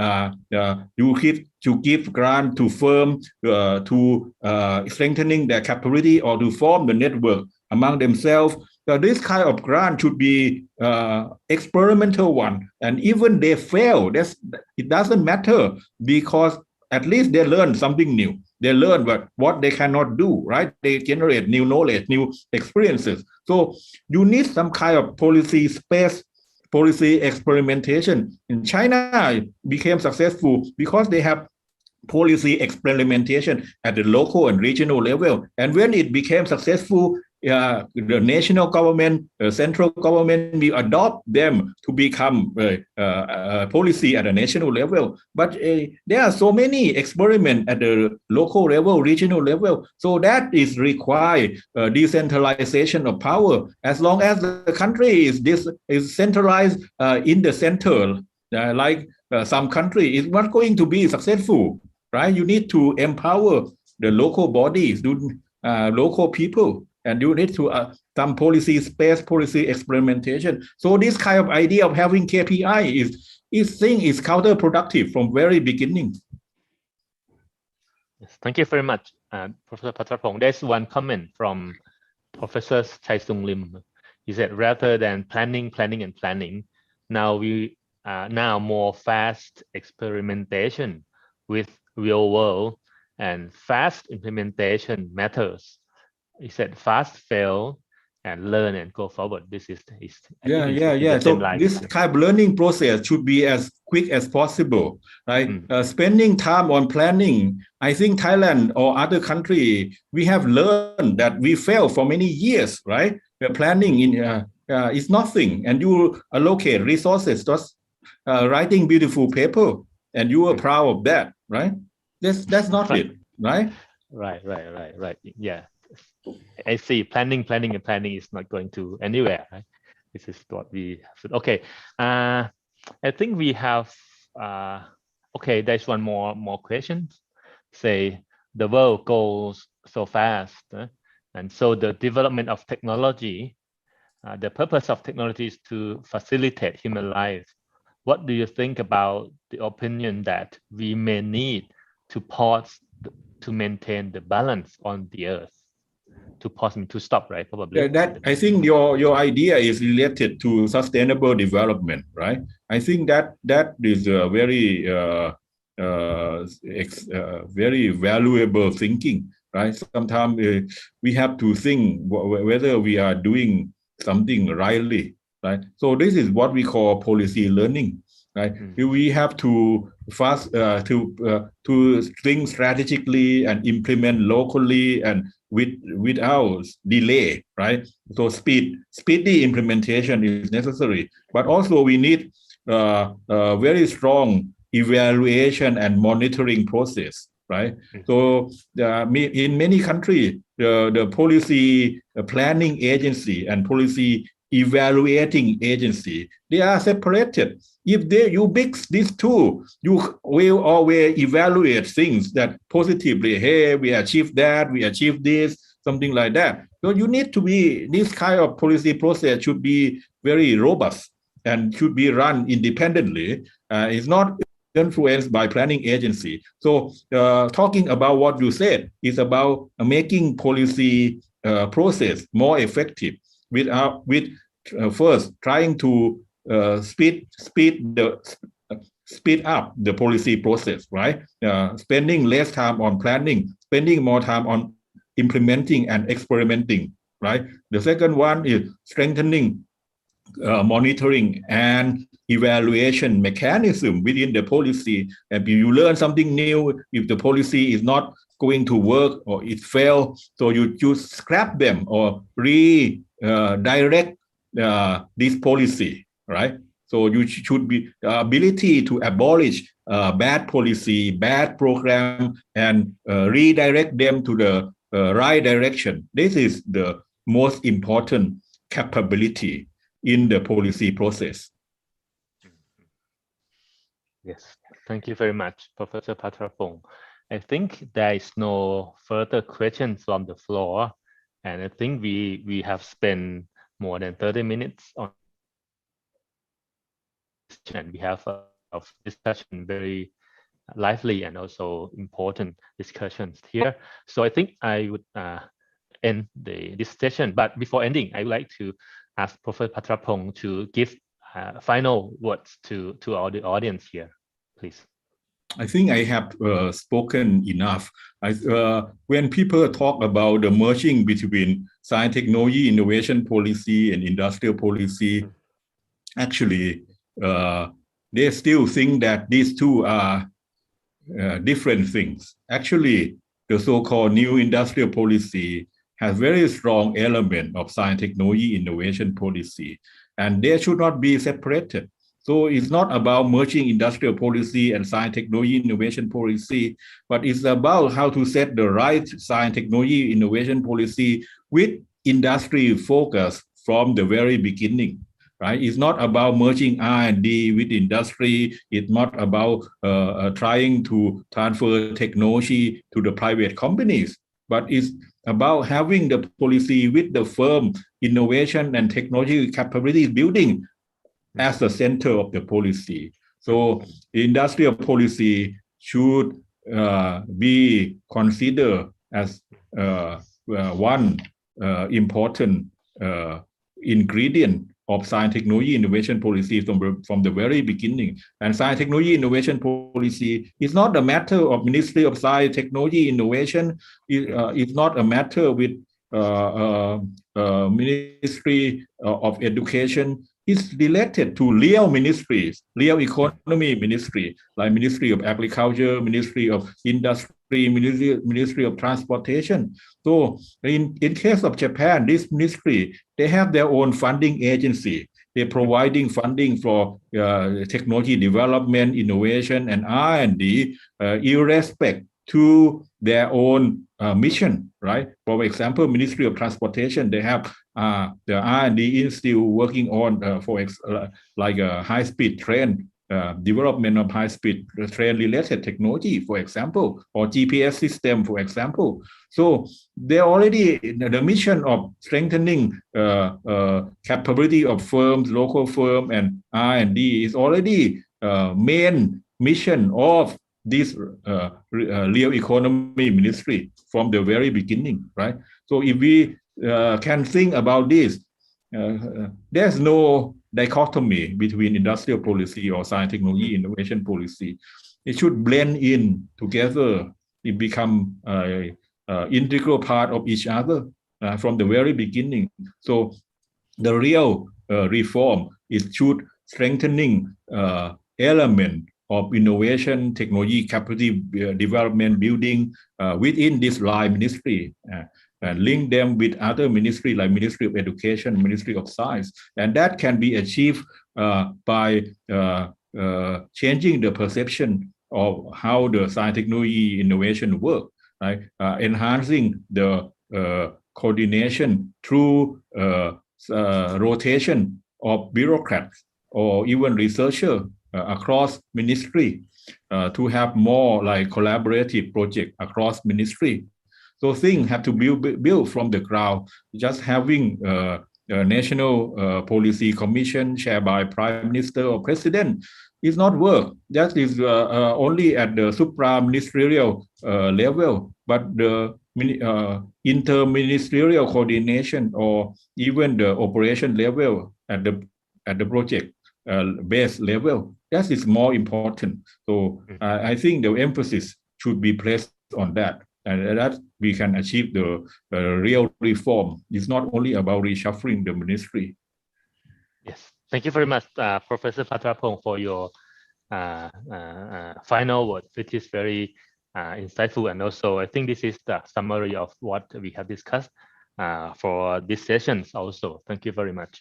So I think I would like to end this session here by delivery of the certificate of recognition to Professor Patrapong also. So, okay, we are waiting for the opening. Yep. Okay, this is the certificate for Professor Patrapong for his contribution to us. Thank you very much, Professor. Thank you, Professor Santi, and thank you, Professor Chai Sung Lim, for your intervention and very good input. Right. Thank you. Professor Lim is active since first day until today. Yep. Thank you very much. Okay, I think this is the end of the forum this morning. I think I just have a brief summarize from the first day. We have this kind of STI policy forum about the Industry 4.0 as the emerging challenge for STI policy. We have many experts talk about that one. And the second day, we have the policy forum talking about sharing national experiences in implementing STI policy for sustainable development goals. We talked about this kind of SDG things yesterday with 5 experts from each countries. And today we end this morning session by the policy forum on STI policy and management after the emerging of COVID-19, which is already pretty comprehensive this morning. So I would like to stop this morning and give the stage back to Nitya for proceeding to the next session, please. Thank you very much. Thank you very much, Professor Santi, and for the speakers and all the participants who have joined us this morning. Thank you for the lively discussion. So after this, we're going to have a 60-minute break, and during that time, we have prepared several videos that you can watch during your lunch break. And after that, we're going to have a presentation session until this afternoon. The attendance form will be also given after the lunch break. So please enjoy the video, enjoy your lunch break, and see you again at 1:30. Thank you very much, and see you in the afternoon. See you. Thank you.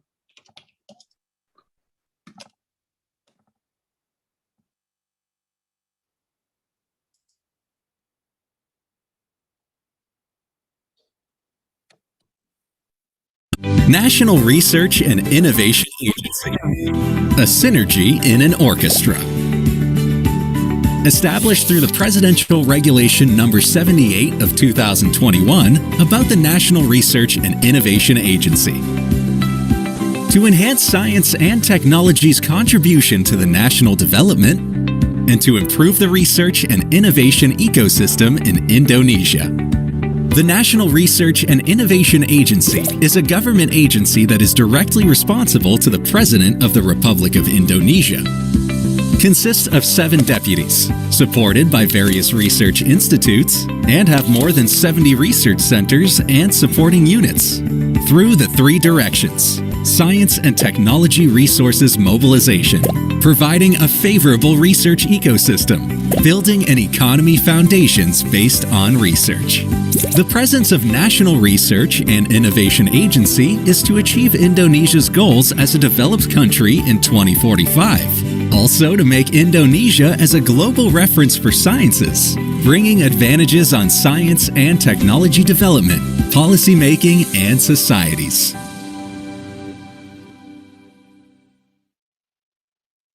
Five, 4, 3, 2, 1.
Advancing science and technology fosters innovation that enhances economic growth, prosperity, and quality of life.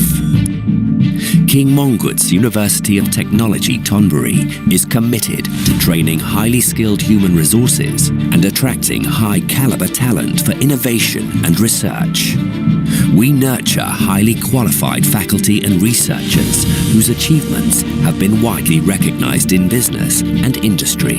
According to the Times Higher Education Rankings, our university is among the top in ASEAN and has been one of the top 2 in Thailand for 6 consecutive years. Our researchers use state-of-the-art facilities to conduct excellent research of international quality, develop new technology, and provide standards, testing and consulting services to meet the needs of industry and support national strategies aimed at developing an innovation-driven economy. Our research and development efforts are driven by 7 strategic themes. 1. Sustainable bioeconomy. KMUTT is committed to creating knowledge, developing technology, and fostering innovation to develop a sustainable bioeconomy. Our research focuses on innovative production methods for food, including future and healthy foods and animal feed, and on biomass processing for high-value biofuels and biochemicals. In addition, our biopharmaceutical pilot plant facility produces biopharmaceutical vaccines and other products at international standards for preclinical and clinical trials. Our goal is to support the sustainable growth of bio-based industry. 2. Sustainable energy and environment. Our research focuses on 1. Renewable energy sources, energy distribution and storage, including biomass, biofuels, biogas, solar energy and hydropower, as well as microgrids, smart grids and energy storage systems. 2. Energy efficiency innovation for the building, industry and transport sectors. 3. Environmental technology and management of water, air and solid waste. 4. Climate change mitigation and adaptation, such as climate modeling, water resource management, reduction of greenhouse gas emissions from agriculture and forestry. 3. Sustainable mobility. Advances in automotive technology, intelligent transportation systems, electromobility, rail systems, aviation, aircraft, as well as efficient logistics and supply chain management, reduce harmful emissions and greenhouse gases caused by transportation and mobility. Collaborative research in technology, innovation, and policy with relevant stakeholders is targeted at transforming Thailand towards a sustainable low-carbon society. 4. Innovative materials, manufacturing and construction. Innovative manufacturing processes based on using less resources and adopting green and higher performance, lightweight materials such as nanomaterials, polymers and composites are important global trends. Whether it is manufacturing or construction, KMUTT has advanced tools and engineering expertise to conduct research from laboratory to industrial scale, from material to forming processes and automated and robotic production, to manufacturing and construction system management in order to support Thailand's Sustainable Industry 4.0 strategy. 5. Smart healthcare.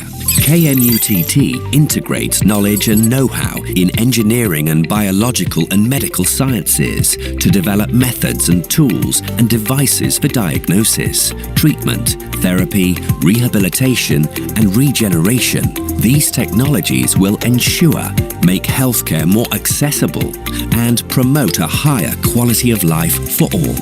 We develop medical materials, substitute materials, both non-invasive and minimally invasive treatment methods, as well as cell therapy for regenerative medicine. In addition, KMUTT develops assistive technology for people with disabilities, the elderly, and children with developmental disabilities.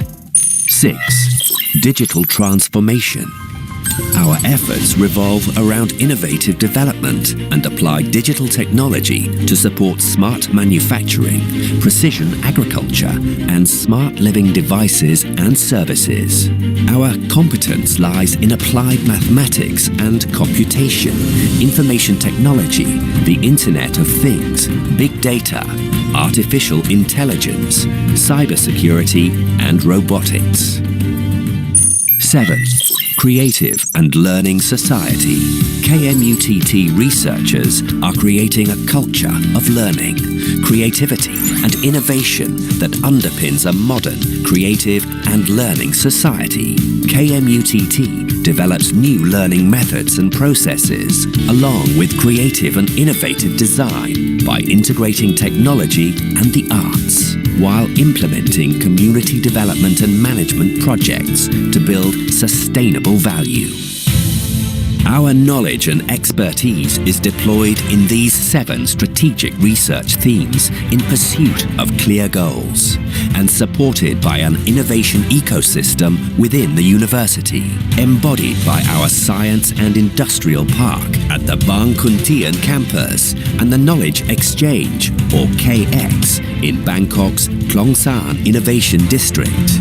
KX is an open ecosystem for promoting innovation in startups and SMEs. KMUTT staff and students are ready to engage in research and innovation activities in partnership with diverse industry and community sectors. Ultimately, our strong commitment to entrepreneurship development in students and staff has enabled KMUTT to become an important collaboration partner on the path towards a truly sustainable, technology and innovation-driven economy.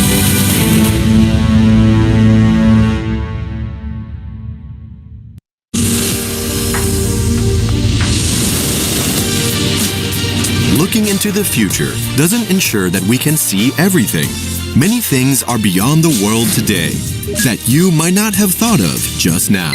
Join us in building the sustainable society of the future.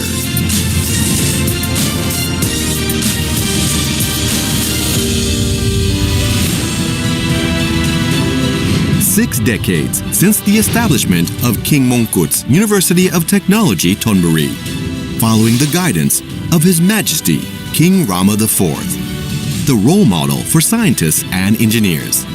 His abilities were truly recognized throughout the world.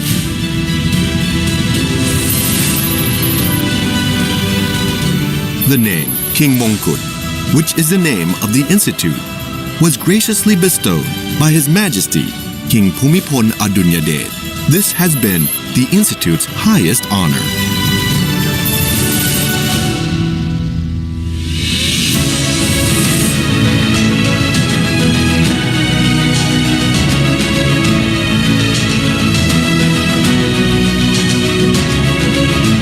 In the dynamic world of competition, science and technology play an important role. That's why we have been trying hard to think, analyze, develop, innovate, and work with entrepreneurs. We make sure that our university is capable of getting the students ready to step into the competitive world.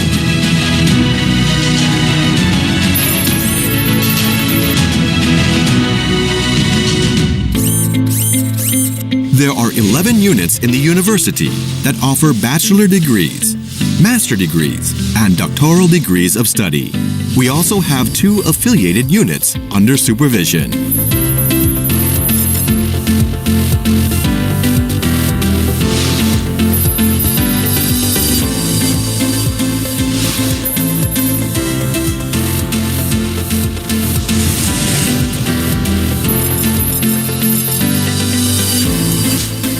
Our 4 educational sites include King Mongkut's University of Technology Thonburi, Bangmot, which serves as the academic and research hub.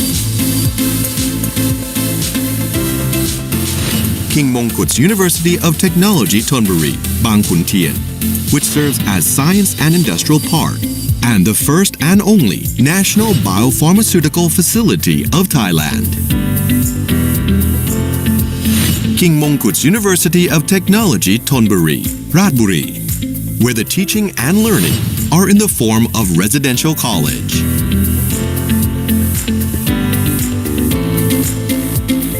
And KX Building, Knowledge Exchange for Innovation, where the study offers the ecosystem that facilitates entrepreneur and startup development. This ensures optimum knowledge exchange and cooperation with public and private sectors for the best innovation and entrepreneurship development towards entrepreneurial university. In addition, to rapidly and efficiently drive innovation-based and digital economy of Thailand, we have implemented KMUTT Virtual Campus at EEC in the Eastern Economic Corridor. This aims to develop talents and cooperate with government, productive and service sectors for innovation and EEC strengthening. KMUTT is committed to develop outcome-based education by considering study results of scholars through various learning formats, both inside and outside the classroom, laboratory, work-integrated learning in a workplace, industry, and community, as well as learning from excellence in research.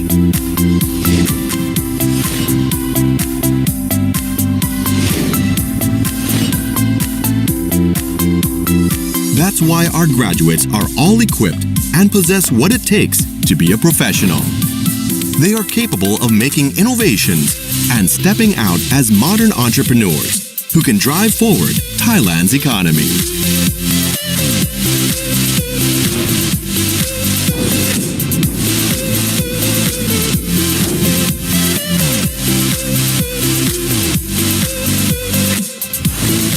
We have become the education institute that contributes towards strengthening society.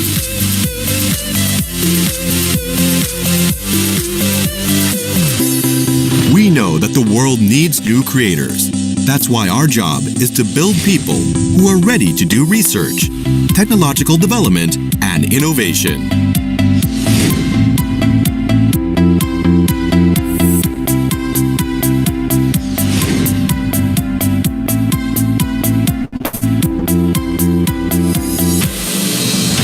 Someone who would encourage multidisciplinary research and answer the needs of industrial and social change that would align with the national strategies.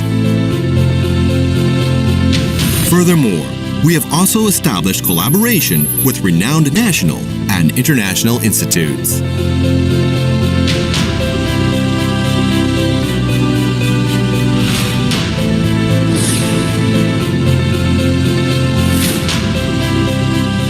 We also pay much attention to the emotional development aspect.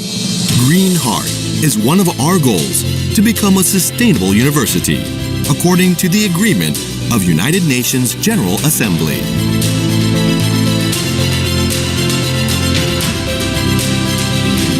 And Social Lab Project, where students attend community, study, and conduct necessary research that leads to solutions, changes, and development of every community. Students will then be truly ready for community work.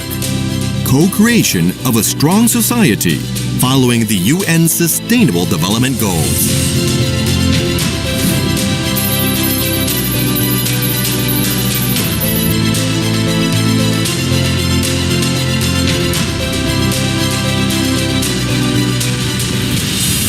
Decades of dedication has made KMUTT the university widely accepted at national and international levels. All the awards we have won can guarantee that success is everyone's pride and contribution. KMUTT is featured in most internationally recognized ranking systems. No matter how competitive science and technology will be in the future, We are always ready to accept the challenge. Our plan not only reaches out for the future we can see, but it goes beyond that. It is the future that we will create and shape with our own hands. KMUTT is no longer a place for education only. We are one of those institutes who would strengthen this country to make sure Thailand will be stepping forward onto the world stage with integrity. King Mongkut's University of Technology, Thonburi.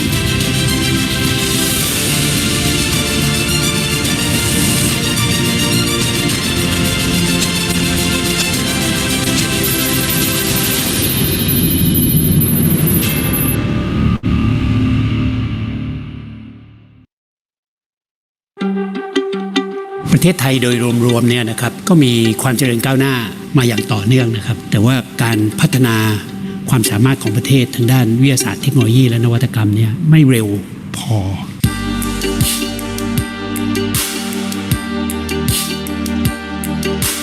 ก็ทำให้มีความจำเป็นอย่างยิ่งที่จะต้องหาวิธีให้เราพัฒนาความรู้พัฒนาความสามารถทำให้รายได้ต่อหัวสูงขึ้นเพื่อที่จะให้เราหลุดจากกับดักประเทศรายได้ปานกลางให้ได้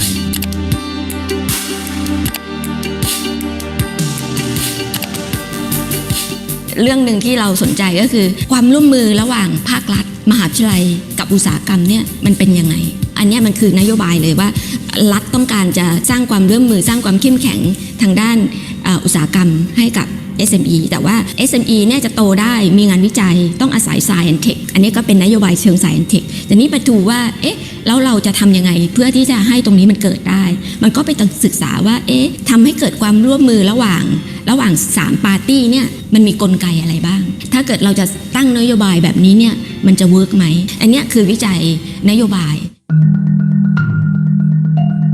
จริงมจท.เป็นมหาวิทยาลัยที่เก่งอยู่แล้วทางด้านเทคโนโลยีวิทยาศาสตร์แต่ว่ามหาวิทยาลัยเนี่ยจะสร้าง Impact สร้างผลกระทบให้ได้มากกว่านั้นเนี่ยเราคิดว่าเราต้องพยายามที่จะเข้าถึงระดับนโยบาย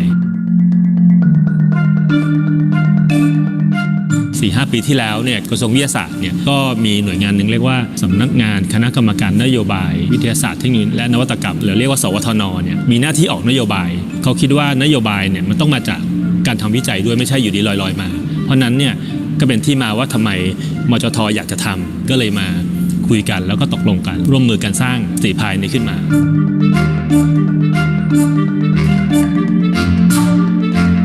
ตอนนั้นเนี่ยเราก็อาศัยทีมงานที่มีประสบการณ์ทำด้านพลังงานทำด้านวิทยาศาสตร์และเทคโนโลยีด้านไบโอเทคกันอยู่แล้วก็อาศัยฐานที่ทำอยู่แล้วระดับหนึ่งแล้วก็อาศัยฐานนิดของสวทน.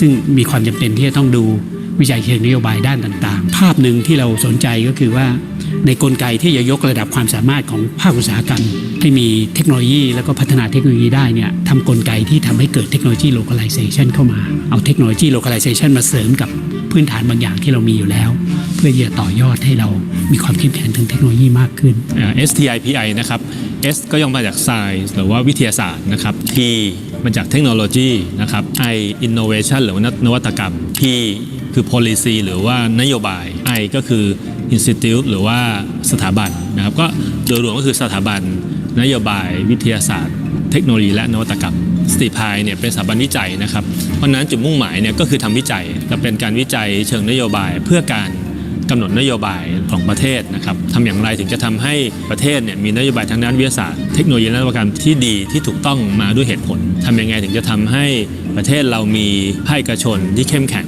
ตรงนี้ก็จะเป็นการวิจัยเพื่อหานโยบายที่ดีที่สุดให้กับประเทศครับ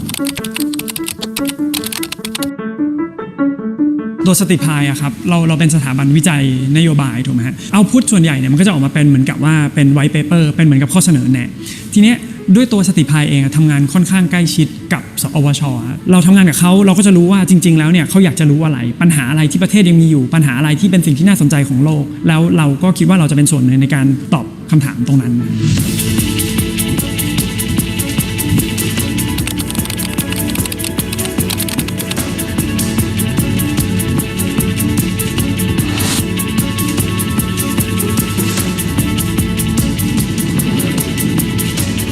ส ำหรับงานวิจัยส่วนใหญ่ของเราเนี่ยไม่ได้เน้นทางด้านวิสัยเทคโนโลยีนวัตกรรมด้านใดด้านหนึ่งคุณจะต้องมองถึงภาพรวมเพราะฉะนั้นคนที่จะเข้ามาทำงานคุณจะต้องมีความสนใจที่หลากหลายก็ต้องมีความรอบรู้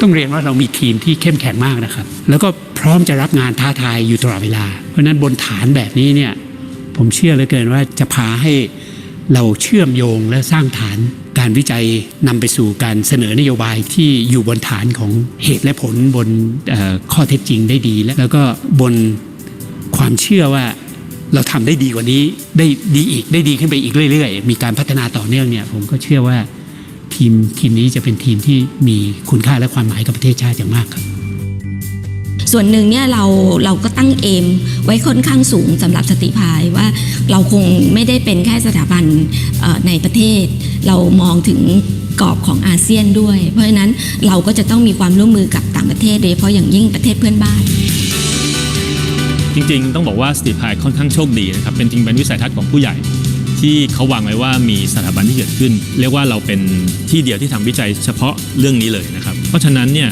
ผมอยากจะทำให้สถาบันเราเป็นสถาบันที่เก่งแล้วก็โฟกัสถ้าพูดถึงนโยบายวทน. STI policy นะต้องมาที่นี่อันนี้ก็จะทำให้เราเป็นเรียกว่าเป็นแพลตฟอร์มของวิจัยนโยบายทางด้านวทน. วันนี้สติพายพร้อมแล้วนะครับที่จะเป็นจุดเริ่มต้นของพลังขับเคลื่อนนะครับทางด้านนโยบายวิทยาศาสตร์เทคโนโลยีและนวัตกรรมของประเทศนะครับเพื่อให้มีประเทศเรามีความก้าวหน้าไปสู่ระดับนานาชาติ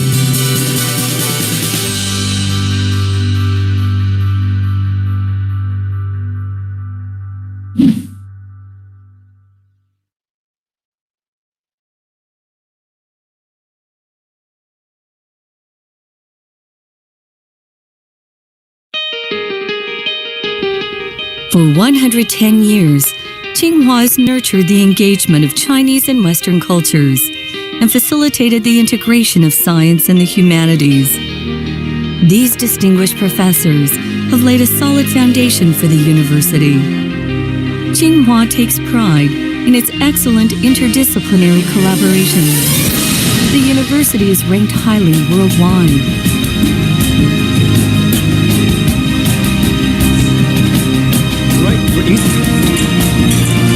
As a global pioneer in materials science, Tsinghua has made the research of high-entropy materials possible and rewritten the history of alloys. Research in brain science and AI at Tsinghua is thriving, as evidenced by our being first in the world to reverse engineer the brain neural network of a fruit fly. Applying big data to historical research, we have solved the historical mystery of twin of the ray chamber.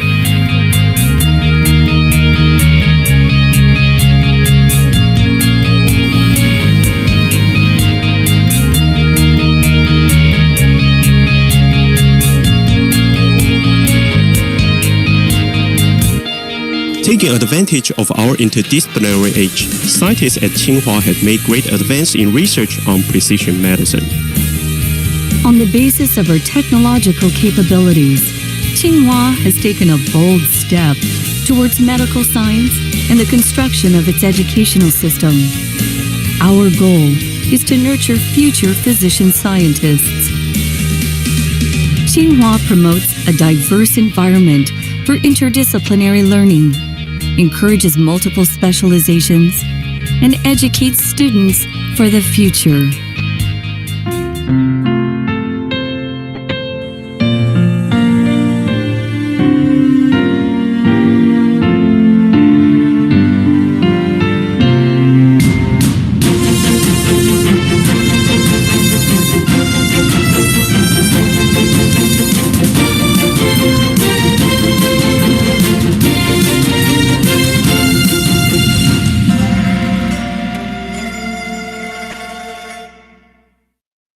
National Research and Innovation Agency, a synergy in an orchestra. Established through the Presidential Regulation Number 78 of 2021 about the National Research and Innovation Agency. To enhance science and technology's contribution to the national development and to improve the research and innovation ecosystem in Indonesia. The National Research and Innovation Agency is a government agency that is directly responsible to the President of the Republic of Indonesia. Consists of 7 deputies, supported by various research institutes, and have more than 70 research centers and supporting units. Through the 3 directions: science and technology resources mobilization, providing a favorable research ecosystem, building an economy foundations based on research. The presence of National Research and Innovation Agency is to achieve Indonesia's goals as a developed country in 2045. Also to make Indonesia as a global reference for sciences, bringing advantages on science and technology development, policy making, and societies.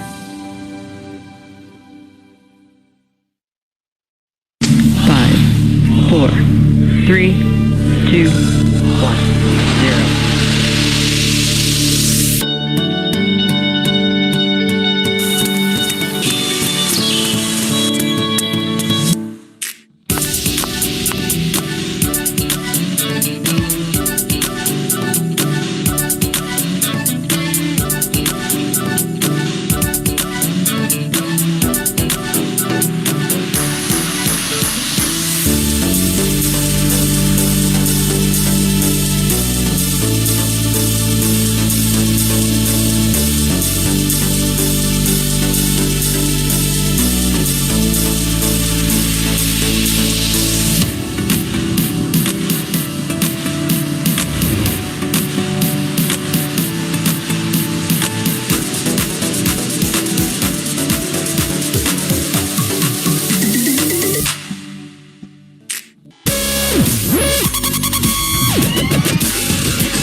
Advancing science and technology fosters innovation that enhances economic growth, prosperity, and quality of life.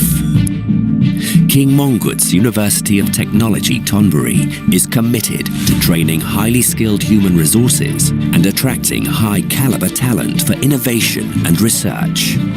We nurture highly qualified faculty and researchers whose achievements have been widely recognized in business and industry. According to the Times Higher Education Rankings, our university is among the top in ASEAN and has been one of the top 2 in Thailand for 6 consecutive years. Our researchers use state-of-the-art facilities to conduct excellent excellent research of international quality, develop new technology, and provide standards, testing and consulting services to meet the needs of industry and support national strategies aimed at developing an innovation-driven economy. Our research and development efforts are driven by 7 strategic themes. 1. Sustainable bioeconomy. KMUTT is committed to creating knowledge, developing technology, and fostering innovation to develop a sustainable bioeconomy.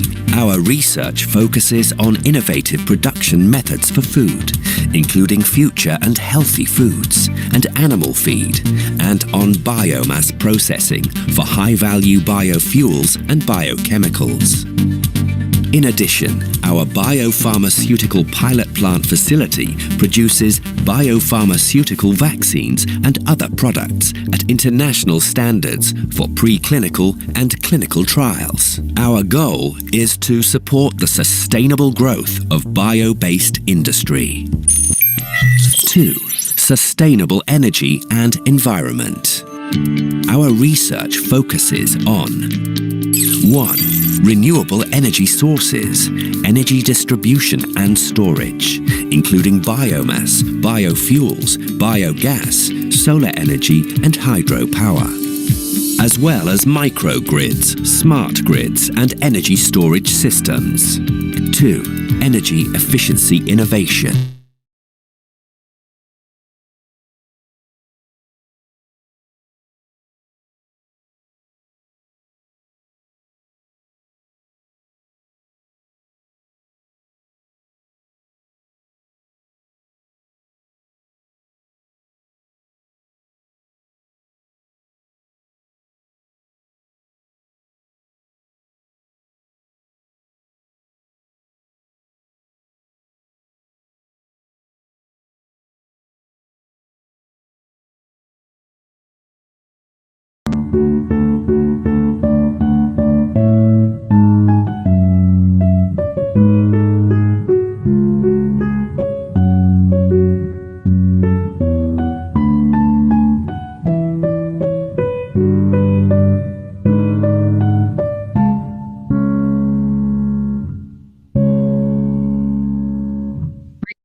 Okay, good afternoon, everyone. Welcome back to the afternoon session, where today we'll continue on from this morning on the same topic. So that'll be on technology. And today we have, as usual, two chairs with us. I have noticed Dr. Baktan Singh is already on.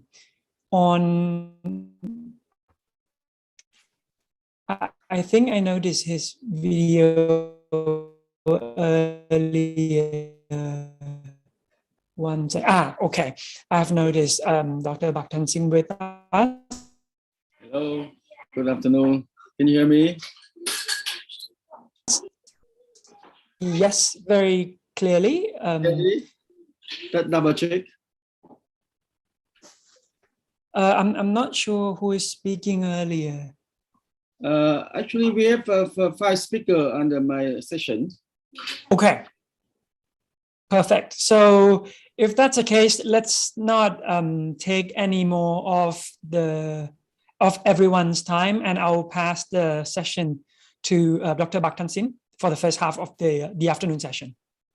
Thank you. Good afternoon to every participation. Welcome to our session. My name is Baktan Singh from Vietnam, and I'm chairing this session. We have 4 speakers, but cover 5 presentations. So without further ado, I'd like to invite Professor Kondo to take your floor, please. The floor is yours. Thank you, Dr. Singh. Now I'll upload my slides. Please.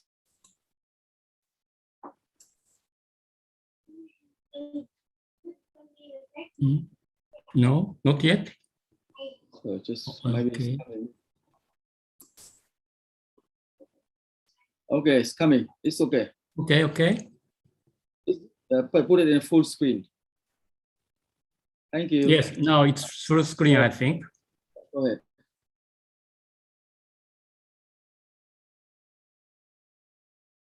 Can I start or? Go ahead, please, Professor. Okay. No. So, good afternoon, everybody.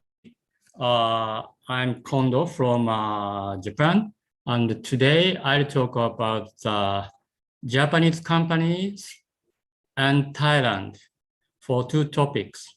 The first topic, I'll talk about the automation and Thailand +1 technology of Japanese companies in Thailand by Thai engineers. This is a very important part. Not by Japanese engineers, but by Thai engineers, okay? Outline today is like first, I will introduce how Japanese companies put money and technology into Thailand. Then I'll review the Japanese companies' strategies in Japan in the late 80s. At that time, Japanese companies suffered from acute yen appreciation. So Japanese company introduced a lot of automation technology, including robotics, and many companies move out their factory to China and other places. Okay. Then I'll talk about the current situation of Japanese companies in Thailand. They also suffered from cost increase. In this case, labor cost increase, not foreign currency appreciation. And similar to the situation in 1980s, Japanese companies took 2 strategies. One is automation with robots and system integration. This is a little bit new. Then overseas factory for assembling. We call it Thailand +1. So in order to conduct the strategy of implement the strategy of Thailand +1, Japanese companies need to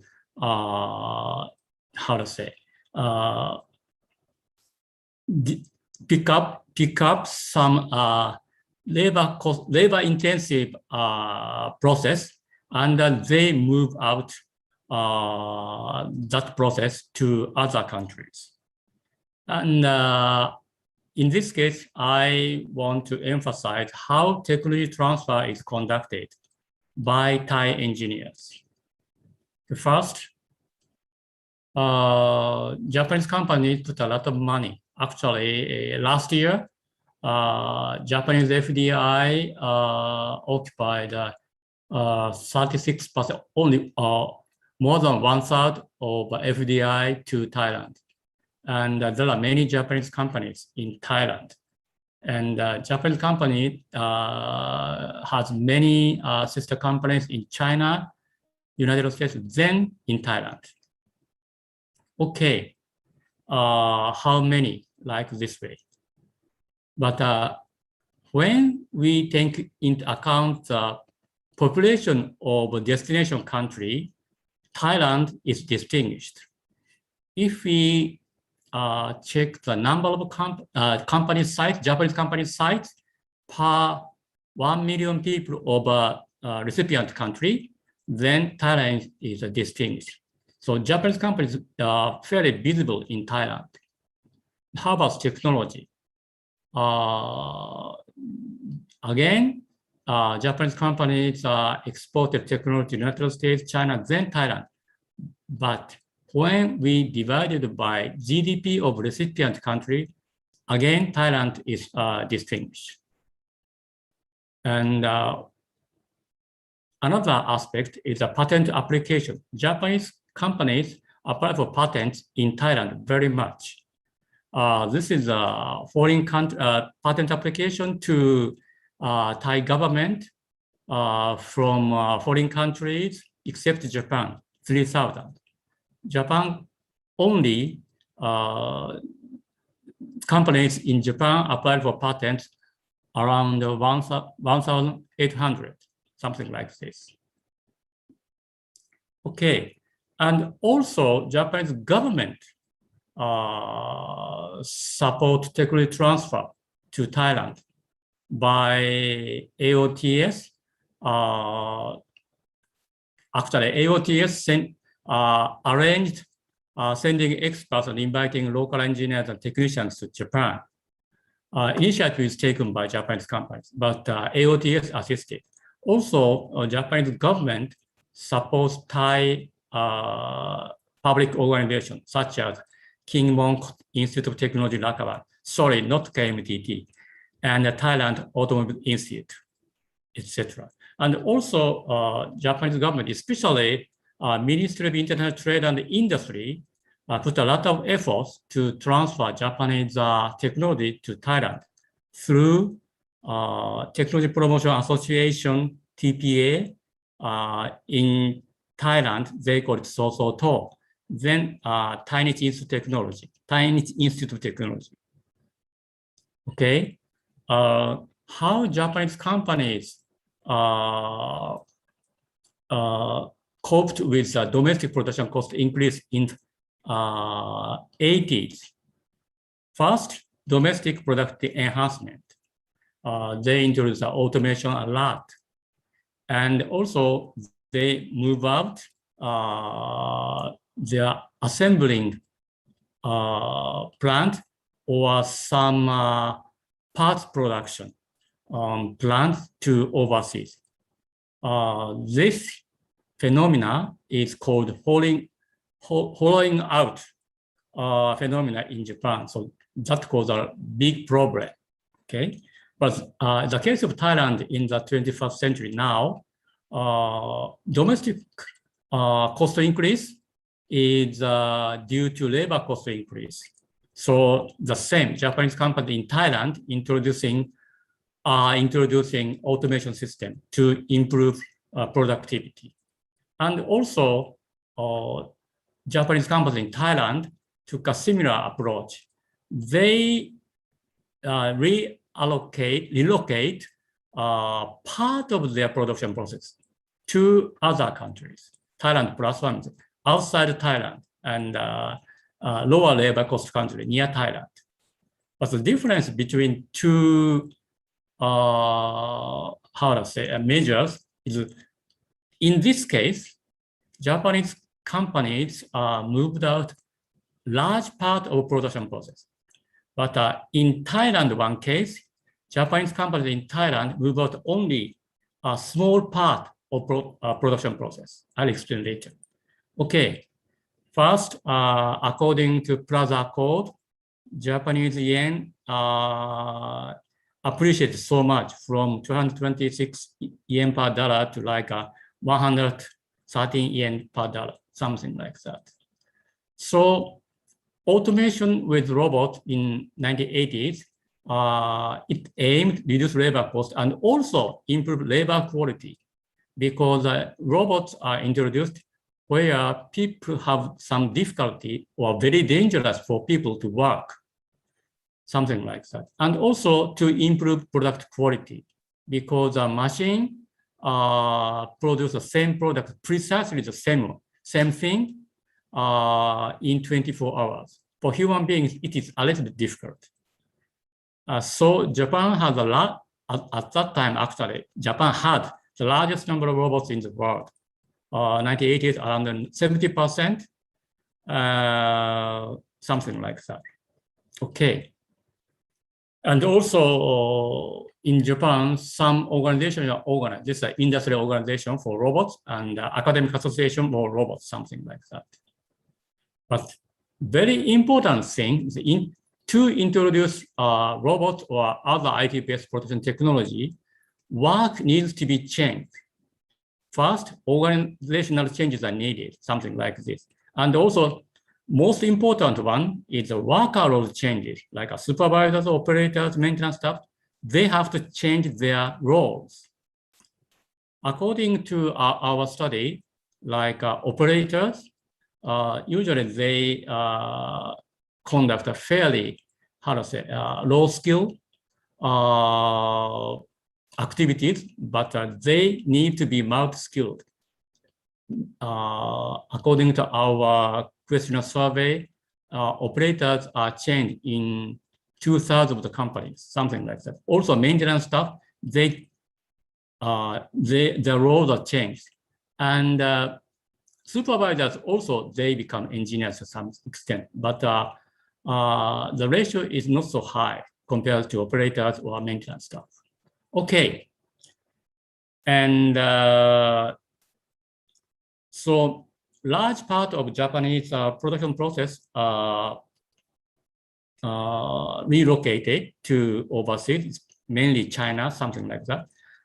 But the key component production was retained in Japan, but a small part. And the technical transfer at that time was conducted by Japanese engineers from Japan. Okay, so from 1980s to 1990, the FDI from Japan increased 10 times, nearly 10 times, something like that. How about the Thai +1 or current situation of Japanese companies in Thailand? Okay, for Japanese companies in Thailand, the biggest problem is the labor cost increase. And automation using robots are already adopted. Okay, already Japanese companies in Thailand introduced robots in 30% of the companies. Under consideration, another 18%. And when I visited a Japanese company in Thailand, a project team of Thai engineers, that team consists of only Thai engineers. And they made automation system using robots. Very impressive. And automation has become more systematized. So holistic or total approach is needed. So system integrators are in greater need. So Thailand as a whole, first, Thai Ministry of Industry, cooperating with Japanese government, asked Denso. Denso is a auto parts manufacturer, very big one. Mainly they supply their parts to Toyota. Okay, they foster Thai system integrators for factory automation. I visited the training site, very interesting. And also at the TGI, This is the Thai Public Training Center. In Center of Robotics Excellence was created, and there Japanese companies like Fanuc, Denso, Mitsubishi, Yasukawa, and Daihen for training. And also, network of connecting 8 collaborating regions is organized to diffuse robotics technology. And some Japanese robot manufacturers in Thailand opened up a robot showroom or training center in business districts. And I visited one of them. And the manager there told me half of the customers are, yes, Japanese companies in Thailand, but half of them are Thai companies. So introducing robot is how to say, very attractive issue now in Thailand, I believe. And also in Thai economy, they organize the Automation Robotics Association, and KMU did a very good robot institute. I visited there, FIBO, and FIBO fosters robotics teaching staff, not robotics engineer directly, but teaching staff in 24 universities. That is very interesting, I think. So Thai universities are active in participating in robot contests. I visited also one held at the Chulalongkorn University 2 or 3 years ago. Oh, 3 years ago, yes. And in 2018, International Federation of Robotics estimated the shipment of robots in Thailand would be 6,000 in last year. In 2016, that number was only 2,600. And that is the automation part. Another strategy is moving out some production process to neighboring countries. So neighboring countries are CLMV, okay? And those countries are welcoming FDI, and compared to Thai wage rates, their wage rates are lower. And what did I say? Okay, anyway, it is very difficult to recruit new workers in Thailand, but relatively easy to recruit new workers in CLMV countries. And also, CLMV countries are attractive as a market. Like Cambodia, their GDP per capita is fairly low, Myanmar the same, Laos a little better, and Vietnam is better too. But their GDP per capita is increasing and the population is fairly large. And also there is another aspect. There is a AEC agreement, ASEAN Economic Community, started in 2015 to realize a single market. And so even if some company locate their sister company or factory in another country in ASEAN region, then it is fairly easy to send product and receive product, something like that. But of course, there is some problem with infrastructure and some regulations, custom clearance, something like that. Okay, how about the Japanese company's operation in CLMV countries? In 5 years, the number of companies increased by 50% in Vietnam, almost tripled in Cambodia, more than 50 or 60% increase in Laos, and 5 times increase in Myanmar. But now Myanmar had a difficulty to invite foreign companies, I guess. Okay. First, I'd like to talk about vertical to horizontal expansion. Horizontal expansion is just a copy of a production process is established in another site or another country. And vertical expansion is why related to my discussion, because usually people talk about the vertical expansion, like upstream expansion or lower stream expansion. But this time, vertical disintegration was conducted in Japanese companies in Thailand. One process, which is very labor incentive process, is picking up and move out from factories in Thailand. And this part, only this process is relocated to CMV countries. So Thailand +1 is a vertical disintegration first, then transfer relatively labor incentive process to lower wage neighboring countries. And then these new companies are subsidiary companies of Japanese Thai companies, not the Japanese companies. And the Japanese Thai companies have management initiative of these companies.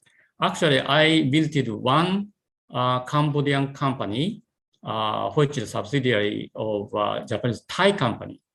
And the president of that Cambodia company is sent from a Thai company, and that president is actually Thai, not the Japanese.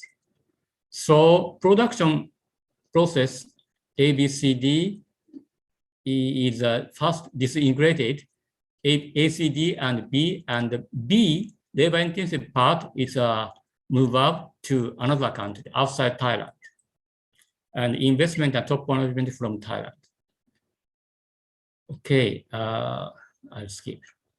And this business operation is very interesting. First, raw material, the parts are procured by Thai mother company, and the business support is also provided from a Thai mother company. And the production management support and other technical support is given from Thai mother company. Then this company, like a Lao company, just deliver finished products to Thai mother company. Very interesting. And activity of this process is monitored by Thai company, actually, where I visited. Okay, I'll skip this one. So how technology transfer with Thailand +1 is done? Standard technology transfer is like this. From Japan, trainers are sent to country A, and Japan accepts trainees from country A.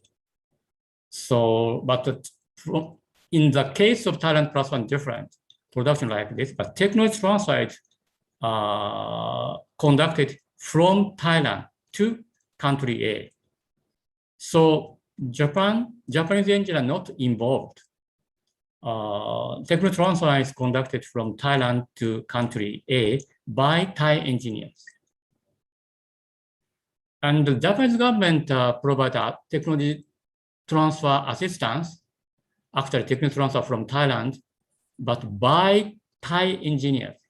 So Japanese government, how to say, related organization provide financial assistance. And so actually TPA, Thai Technology Promotion Association, Thailand, Japan, organize this kind of training. So there, Thai engineers from Japanese companies in Thailand are trainers, and the trainees come from neighboring countries. So actually, training is conducted in Thailand, or Japanese companies in Thailand send their trainers, actually Thai engineers, to country A or country B or country C. In some cases, Japanese mother company also sends their engineers to country A, B, C, or something.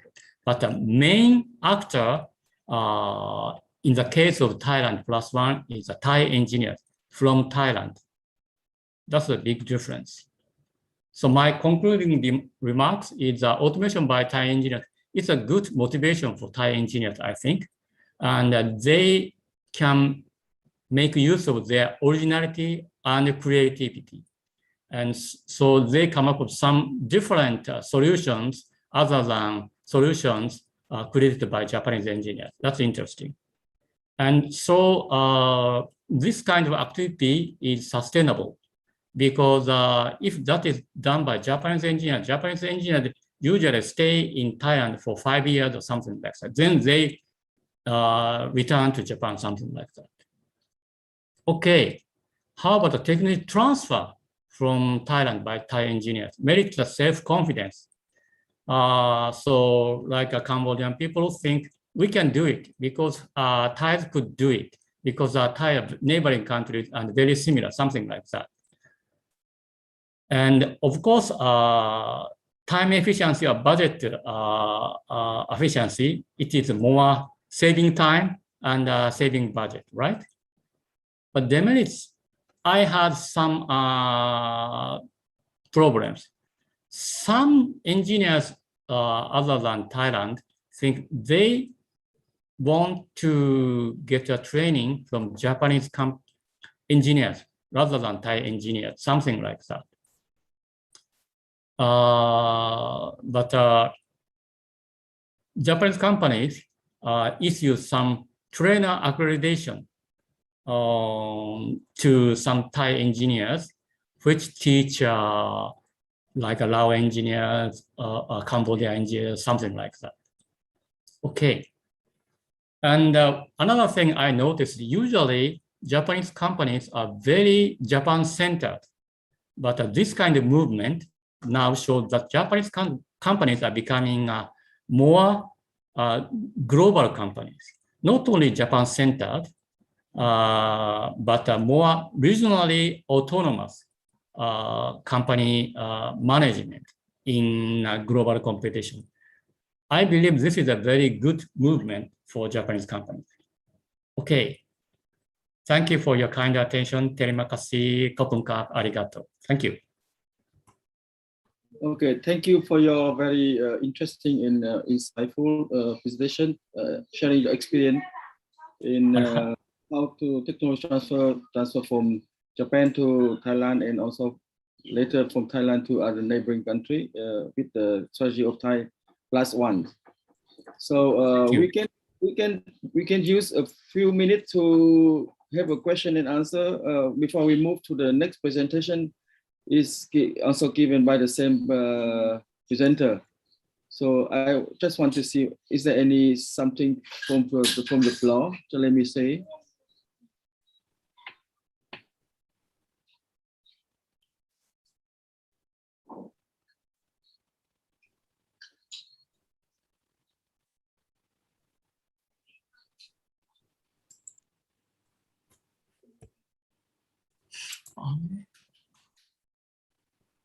Okay, there's some question from Professor Patarabong. Yes. To you.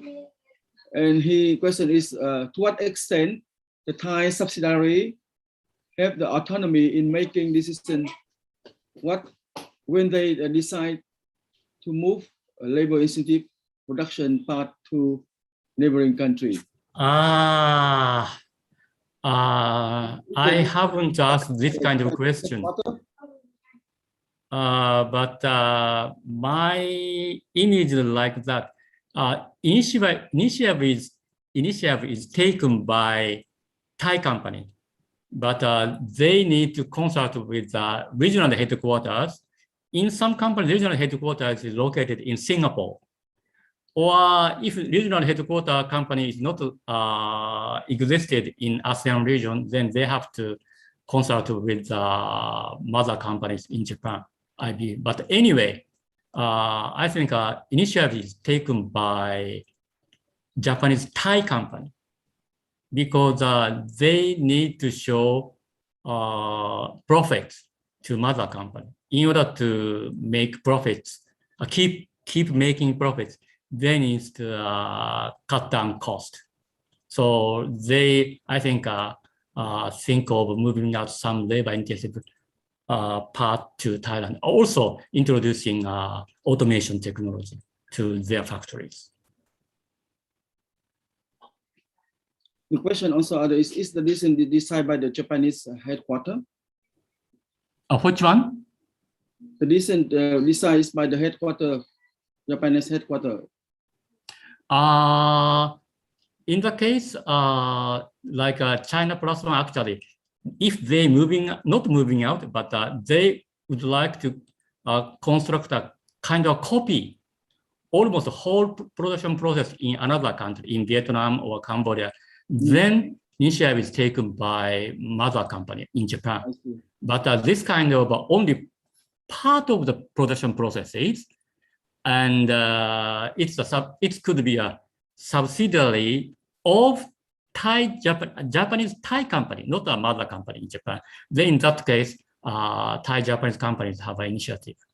Very big say they have, I think.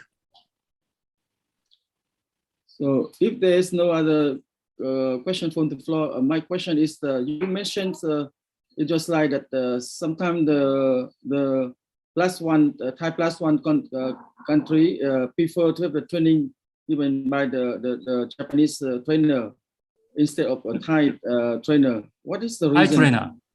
Yeah. What is the reason behind?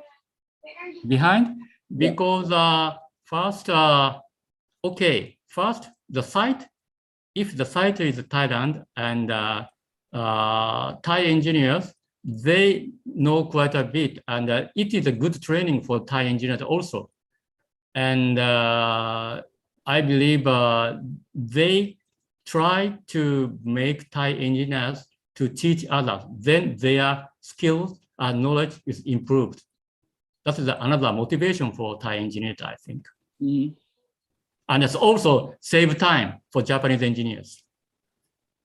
I see. Okay. If there's another question, I think maybe your next presentation is also related to the topic. We can leave it some time for those who want to have other question after your second presentation. Is this okay? Okay, fine. Now your floor is to present your second paper, please. Floor is yours. Sorry, I have a difficulty to withdraw this slide. Okay, you have the difficulty reload. Is there any sector helping the at the other end? So you will use the same slide, or you no, different slide, definitely different one. So but I cannot withdraw this one. You have to first. I think the second. Okay. Thank you. Can anyone for the other? Okay, I'll upload the new one. Yeah. Thank you very much. Go ahead. Take your time.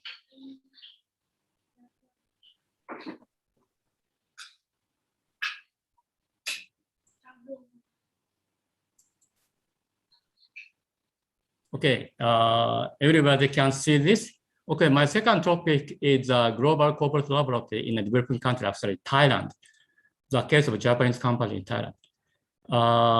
Usually, basic research laboratory or corporate laboratory is established in developed countries like UK, Germany, France, or in the United States. But this case, I was so surprised. Top corporate laboratory in the world of that company, or that company group, was established in Thailand. So I wondered why. And today I'll explain why. Okay, first, I'll also again talk about, especially R&D in Thailand of Japanese companies. And I'll explain the background. What is a parent company in Japan and a subsidiary in Thailand? Then main topic, why they establish companies, actually especially some material production company in Thailand and establish global corporate laboratory in that company. And how this corporate laboratory is managed and what kind of problem they had and how they solved these problems. Okay. First, okay, I did a similar thing. How about the manufacturing site? Japanese companies have the largest percentage of the Japanese companies have the manufacturing sites, actually factories in China, then Thailand in the world. Doctors in Vietnam is coming very much.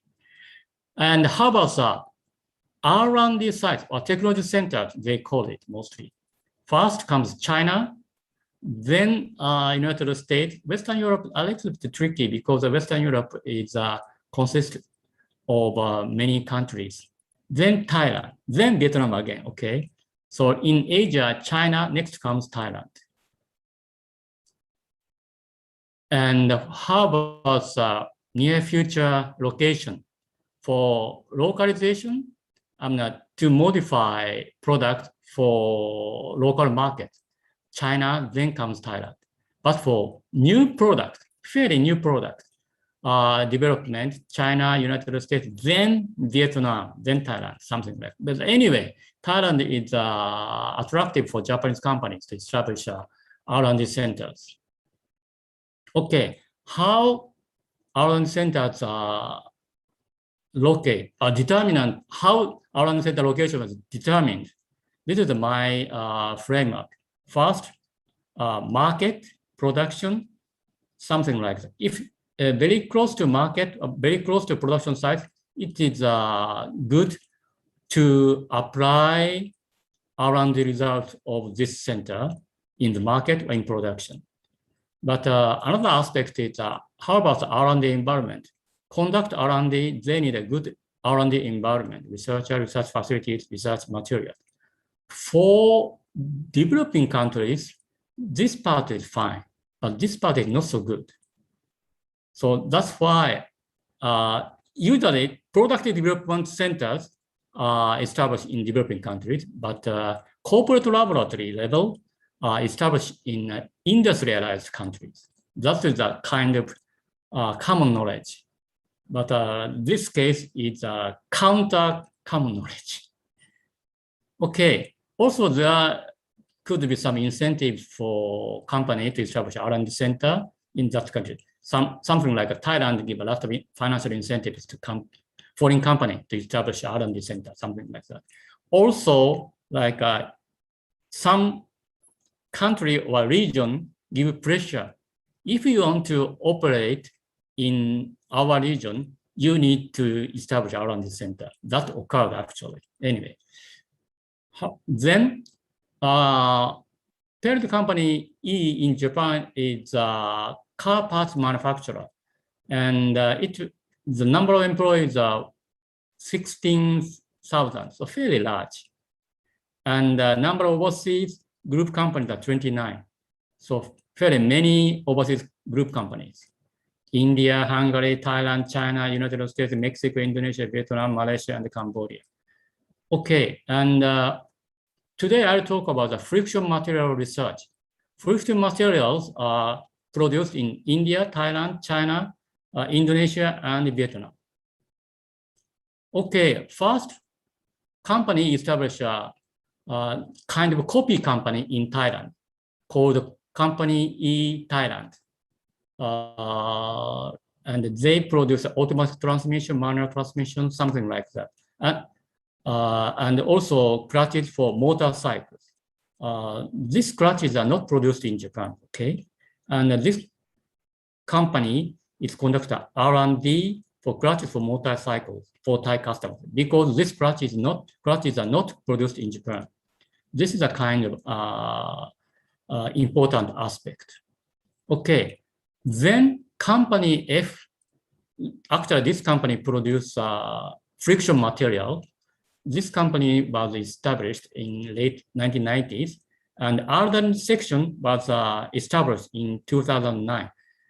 At this stage, this is a kind of company division laboratory, but this R&D section upgraded to corporate laboratory in 2011. This actually central laboratory, I mean a company laboratory, is a global central laboratory in the group. So this laboratory conducts the most basic, most advanced research on friction material in the world. So top research institute is located in Thailand. Then why? First, to improve the quality of their product, the headquarter company in Japan thought produce friction materials by themselves is important. So they started some R&D on friction materials, and also they constructed a pilot production line as well. And first they thought they tried to buy a supplier in Japan, but those companies are too big to buy. And this kind of friction materials are used mostly overseas for production. Some portion is used in Japan, but large percentage consumed overseas. Okay, and so there are two big friction material sites in the world at that time, China and Thailand. But Thailand company, actually, company in Thailand had some space for another new company. And also leader, actually president in company in Thailand, strongly invited. That's why first friction material manufacturing company is established in Thailand. Okay. And another reason is this is a high growth potential of the Thai automobile industry, and so because this is a number of car production and the number of motorcycle production in Thailand. Okay, so this number is much larger than this number. This number is the number of motorcycles produced in Japan. Okay, and okay, I'll skip this. Why in Thailand R&D center is established? First, in the vicinity of production activities. And a production unit was an independent company in Thailand. And the production unit was a part of a larger company producing clutches in China or in other countries, India or Hungary, something like that. So this independent company, company F, is a destination of research lab. So they already conducted R&D on friction material in Japan. So they transferred two or three engineers from Japan, and test and measurement instruments also shipped out from Japan to Thailand. In Thailand, actually in the factory, they already have a test production equipment in the factory in Thailand. Okay. Then corporate laboratory was established in 2011. Why? In Thailand, level up of R&D staff and good reputation through R&D outputs. And in the world, upgrading R&D capability to improve a key component of the group, all companies. Okay, friction material is a key basic material. So how this corporate laboratory is managed? Originally like this, but 3 years later, when the laboratory is established, 5 Japanese, so 2 new staff are added, and the number of local staff increased by 500% or something like that. Okay, and research topics are of course requested by customer, and also the staff make a proposal. And the organization is structured by customer. They conduct a structural thermal analysis, then they make some test pieces, then they evaluate those pieces by power meter, something like that. Okay, for friction material design, this laboratory is the only place which can design material. So they directly contact final customers in friction material design. But the product design, like clutches, automation, they communicate final customers through the R&D section, the product development section of company E in Japan. So there are 2 ways. And Harvard's collaboration with the university for university, Thai professors are very active in collaborating with companies, and they contact individual professors directly, not through university offices. Okay, and their reputation is very good. The ideas of Thai professors on friction materials are quite interesting, very unique. So sometimes they are so surprised and they appreciate it very much. And but also they have another, how to say, demanding issue. They ask professors to train their Thai staff because Thai professors express knowledge in Thai language, okay? And also this company can use university equipment free of charge. And of course, they can enjoy discount rate of when they use public research institute equipment, something like that. And beforehand, material patent is very dangerous because it can be easily copied. So they are hesitant beforehand. But now, analytical apparatus becomes so accurate. So if some companies can analyze the composition of their friction material. So recently they start patenting. So these are some patents. The issues are first, new staffing in the beginning, okay? Students prefer production lines to R&D sections. Why? In production lines, they soon become boss and fairly large number of subordinates, okay? In R&D section, no subordinates. And they need to think hard and deeply.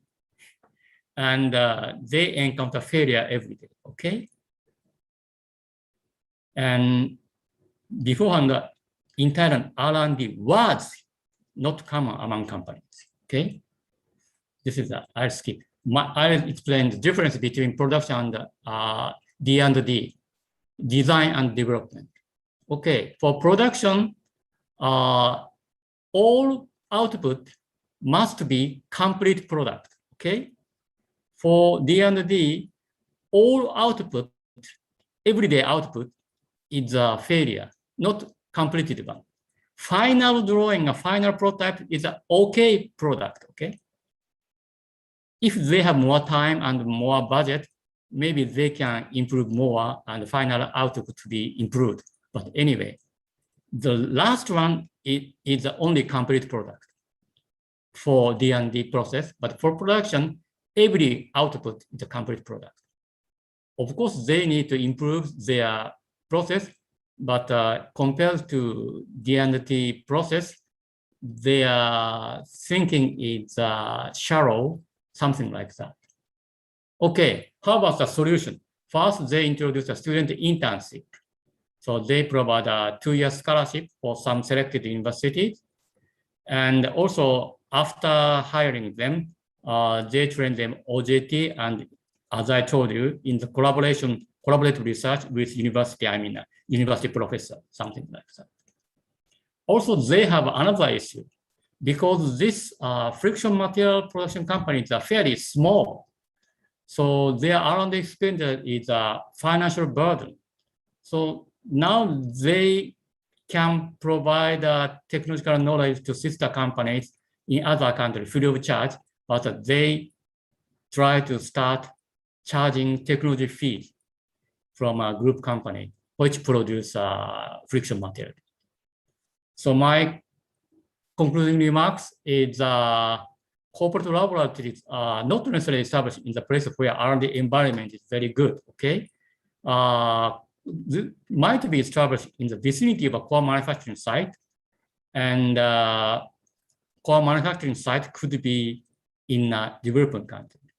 So corporate laboratory could be established in a developing country, but the staff recruiting and training is very important.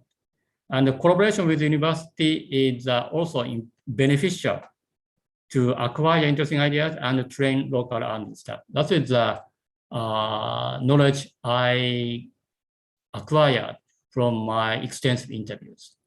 So I appreciate the company E and the company F in Thailand very much. Thank you very much. Thank you. Thank you very much, Dr. Singh. Thank you, Professor Kondo, for your second case study. Very inspiring for country like Vietnam. How can we learn from this good practice from Thailand? In the case, how can we motivate the mother country to invest R&D in the investing country, the R&D corporation or laboratory. So now we can use some minute left for the question could be related to the second, but also to relate to the first one. So I just want to check on the chart. Is there any thing coming from the chart? Let me see.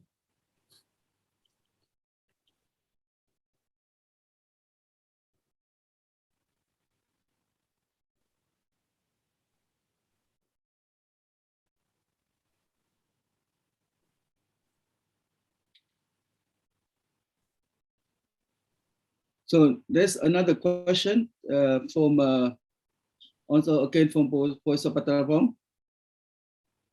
How the company transfer the result of the R&D to other subsidiary, for example, in China? Yes. First, actually, I visited the Indian sister company. Actually, sister company in India. Their first Indian engineers sent to Thailand to train them. That's the one way. Another way to visit, actually, in this case, Japanese engineers. Japanese engineers of Thai company visited Indian sister company in India to train them. And also, in that case, in the Indian case, they established a fully new production line. They start actually producing friction material from scratch. So they seconded actually Thai company seconded one Japanese engineer to Indian sister company. In that way, technology is transferred very well. But for like a China or for a sister company in China, for a sister company in Indonesia, I think they just send Thai engineers or Japanese engineers from Thai company for a short time, or they invite Indonesian engineers or Chinese engineer to Thailand for a short time. Okay, so there's another question related to training of the trainer. How is the training of the trainer working in the case what you share? Training the trainer. Yeah. How it is in practice? Yeah, that's the way. In the case of sister company in India, where I visited, when I say some Indian engineer sent to Thai company, those are kind of key engineers, so kind of trainers. First, they train those Indian engineers. When they come back to India factory, they train other Indian engineers, something like that. Also, Japanese engineers, one Japanese engineer station there, they teach first trainers, then those are like section chief. Those section chiefs train their subordinates, something like that. Okay, so thank you for your answer to those questions from the audience. And I think since we are already over time, so sorry for that. I'd like to thank you for your very insightful presentation, and we would like to move to the next presentation. Okay, thank you. Thank you. Let's move to the next one. Anita, are you there? Yes, I'm here. You hear me, right? Yeah, the floor is yours now. Okay, let me share the slide. Good afternoon, everyone, and let me just scroll this a bit. So you see the screen, right? it's fine. Go ahead. Okay, so I'm going to share my research about the crisis-driven innovation for medical device development. Those are applied to the COVID-19 pandemic in Thailand. And for this one, I used the case of power air purifying respirator. So let me begin with why my study important. When we look at the innovation management perspective, we perceive it as a learning process, right? And firms supposed to set up a routines at organizational level to manage and repeat the innovation process. But such a good practice is being adapted and refined when the technological and social environment is changing. When we look at the mainstream innovation management, so we tend to focus on a more well-planned or a prepared approach. And we want to learn from other experience. And we believe that more effective model should be developed. But when we look at the COVID-19 pandemic, we found that it is a problem solving under crisis condition. And it's turned out to be a rather ad hoc responses. So when I look at this situation, what I found from my case is how could we draw the crisis-driven innovation management and offer a new insight to the mainstream literature? And what are the key factors from the case study that support the success of the case? And how the case study illustrates both product and process innovation at different stages. And lastly, we want to draw what is the policy implication that could help accelerate the adoption and sustain the innovation that arise from the crisis. So with that in mind, I used a single case study to paint the picture of this, and the data from interviews and the secondary data. Let me go to the analytical framework. I used two concepts. One is the effective innovation diffusion that proposed by Roger. And the second concept is from Besson and his team about the crisis-driven innovation. Let me begin with the first one, which is paving the picture of the mainstream literature. Mostly when we do the checklist for effective innovation diffusion, we checking 4 aspects. The first one is the context or contextual characteristic. We looking at the nature of the industry itself. And the second aspect, we're looking at the innovation characteristic or the advantage of the products or service that serve into the customer, such as the complexity, compatibility. And the third aspect, we look at the innovator. We looking into what is the capacity and relationship among entrepreneurs and other organizations that get involved in this innovation. And finally, we look at the adopter, how ready the consumer ready to take on the new idea and the innovation. From this one, we look at more or less the same thing with the mainstream picture. But once we move on into the crisis-driven innovation, bear in mind that we're looking at the key feature that different. We focusing on life or death matter. We trying to articulate the demand to serve the unmet need and trying to find a radical solution. And we tend to recombine knowledge with engaged user and other organization or agents into solving this problem. So when I apply this framework into my case study, what I'm trying to map is in 4 dimensions still. But what we found is that we start with the context factor.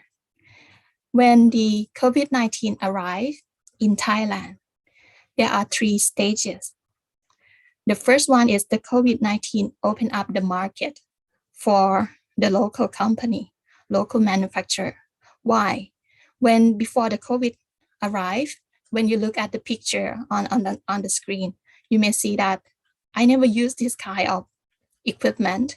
So when the COVID arrived, the hospital facing the difficulty that there is a global shortage in the supply of this type of equipment. But at the same time, they lack the budget. So they cannot afford to buy this kind of thing. So the situation is like a medical unit or medical staff are left operated without any proper protection.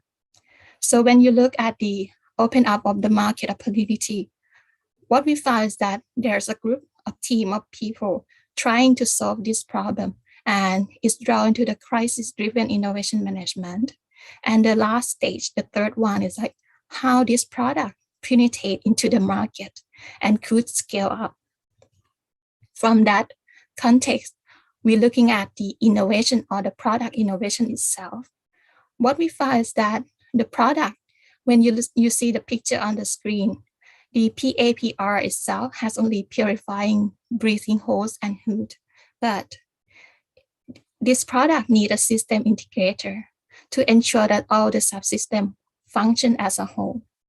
So when we look at it, it requires more than just a technical integration skill, because the product itself has to guarantee the safety and reliability. So there is a requirement for multidisciplinary expert to get involved in this project. But from here, it's become more complicated when we look at the product that we're trying to recombine and redesign. There are key features of the inclusiveness and user-oriented that put into the product. So as you see from the picture, due to the time constraint, what we find is that the design guarantee the safety and reliability of the product, because we done it based on the reverse engineering and a lean concept. But to serve the unmet need and the pain point of the local hospital, the design are done not to compete with the expensive import product. What we're trying to do is like, we're trying to afford, provide the affordability and reusability in this product. How? We make the product itself only 1/5 of the imported price. And this product can be cleaned and reused many times and shared among the other hospital staff. When we compare with the import product, you found that it's offered only a single use. So when we move that from that two aspects to the third one, the innovator, we found that there are 4 important players engaged in this project, and it's very fascinating how it started off. So when we look at this, you will see the first number is the Thai Multidisciplinary Innovation for COVID. It is a non-profit organization that set up just after the COVID-19 outbreak in Thailand in February. And this task force team composed of the medical doctor, engineer, scientists, and so on. And this group allow what we cannot achieve beforehand, like is offer the translation of basic functional requirement into technical specification. That one thing. And the second thing is it's also allow the pain point of the local user to be translated into affordability and reusability. So this group of people create a project that called PAPR, and they contact the Thai Manufacturing Association. As Professor Kondo mentioned, that we have a good number of firms, manufacturing firms in the automotive and electronic. So we use that group and this kind of group, manufacturing association.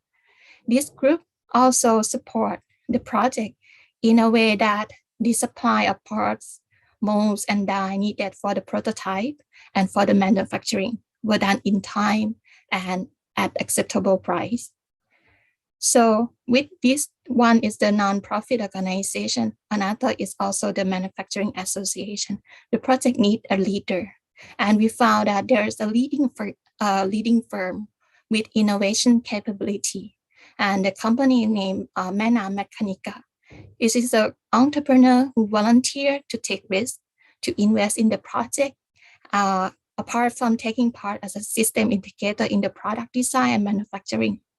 It even goes further by sorting out the problem of that testing facility and safety standard are not yet in place in Thailand. So to finish the picture, we found that at the early stage, there's a role of private donor, the money to feed in the innovation.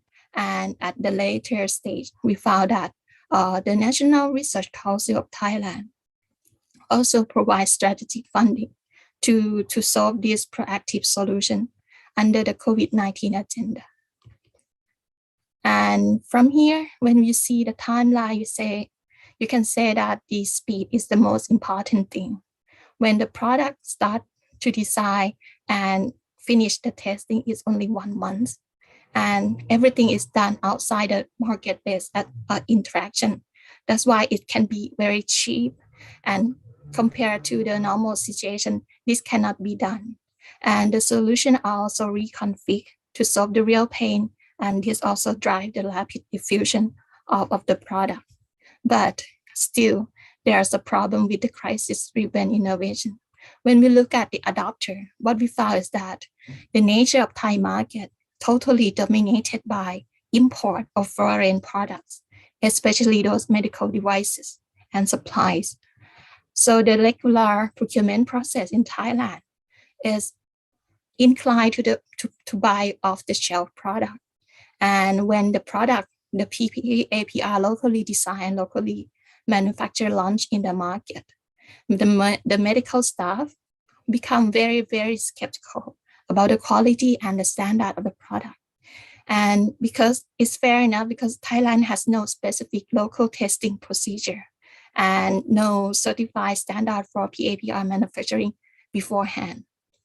So with that, the way that to encourage the consumer or the user to adopt the product is by the strong recommendation of the product quality by the expert inside the group that involved in the project, and also by the head of the medical hospital. But bear in mind that when you see the arrow, the red and the yellow one, this is the time that the product start to be designed. And the yellow one this is the time that product manufactured and ready to distribute.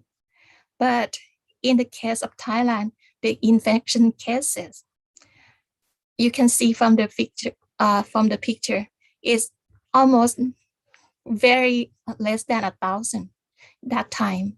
So there, as if there is no market, but there's a market, but too small. When you prepare this type of product, you never believe that it's going to integrate into the market unless the outbreak of the Delta variant just 1 year after could allow this opportunity to take on. And that's why I want to conclude that when we look at the product that is really necessary product, we really need a demand side policy, such as government, public procurement, to support this and open the infant product to penetrate in the real market. So this is the role for the demand side policy. But at the same time, this kind of policy cannot be done. It has to come with the interactive learning and regulation, a place or an event to allow buyer and manufacturer to set a new stage to get the requirement and unlock the traditional procurement, so they can know what to innovate and how to innovate and what should be the local need. But at the end of the picture, when we talk about the healthcare supply or devices, it requires testing and quality standard. It cannot be done without this. So to sustain this type of business in a long term, we need international certified lab. And the government also has to invest a lot in testing and standard infrastructure.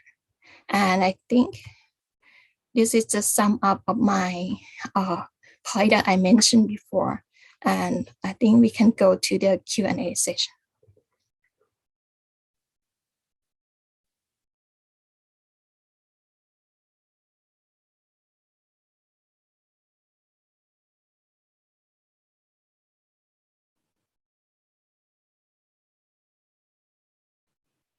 Can you hear me now? Yes. Thank you very much for very interesting and very inspiring case study. I learned a lot from this case study, and I'm very much looking forward to follow up with you later to study more in depth how this has become so a success, but also with some limitation and some constraints. So now we can open this for floor. So let me see, is there something for you to answer? Okay, there's something here. Let me see.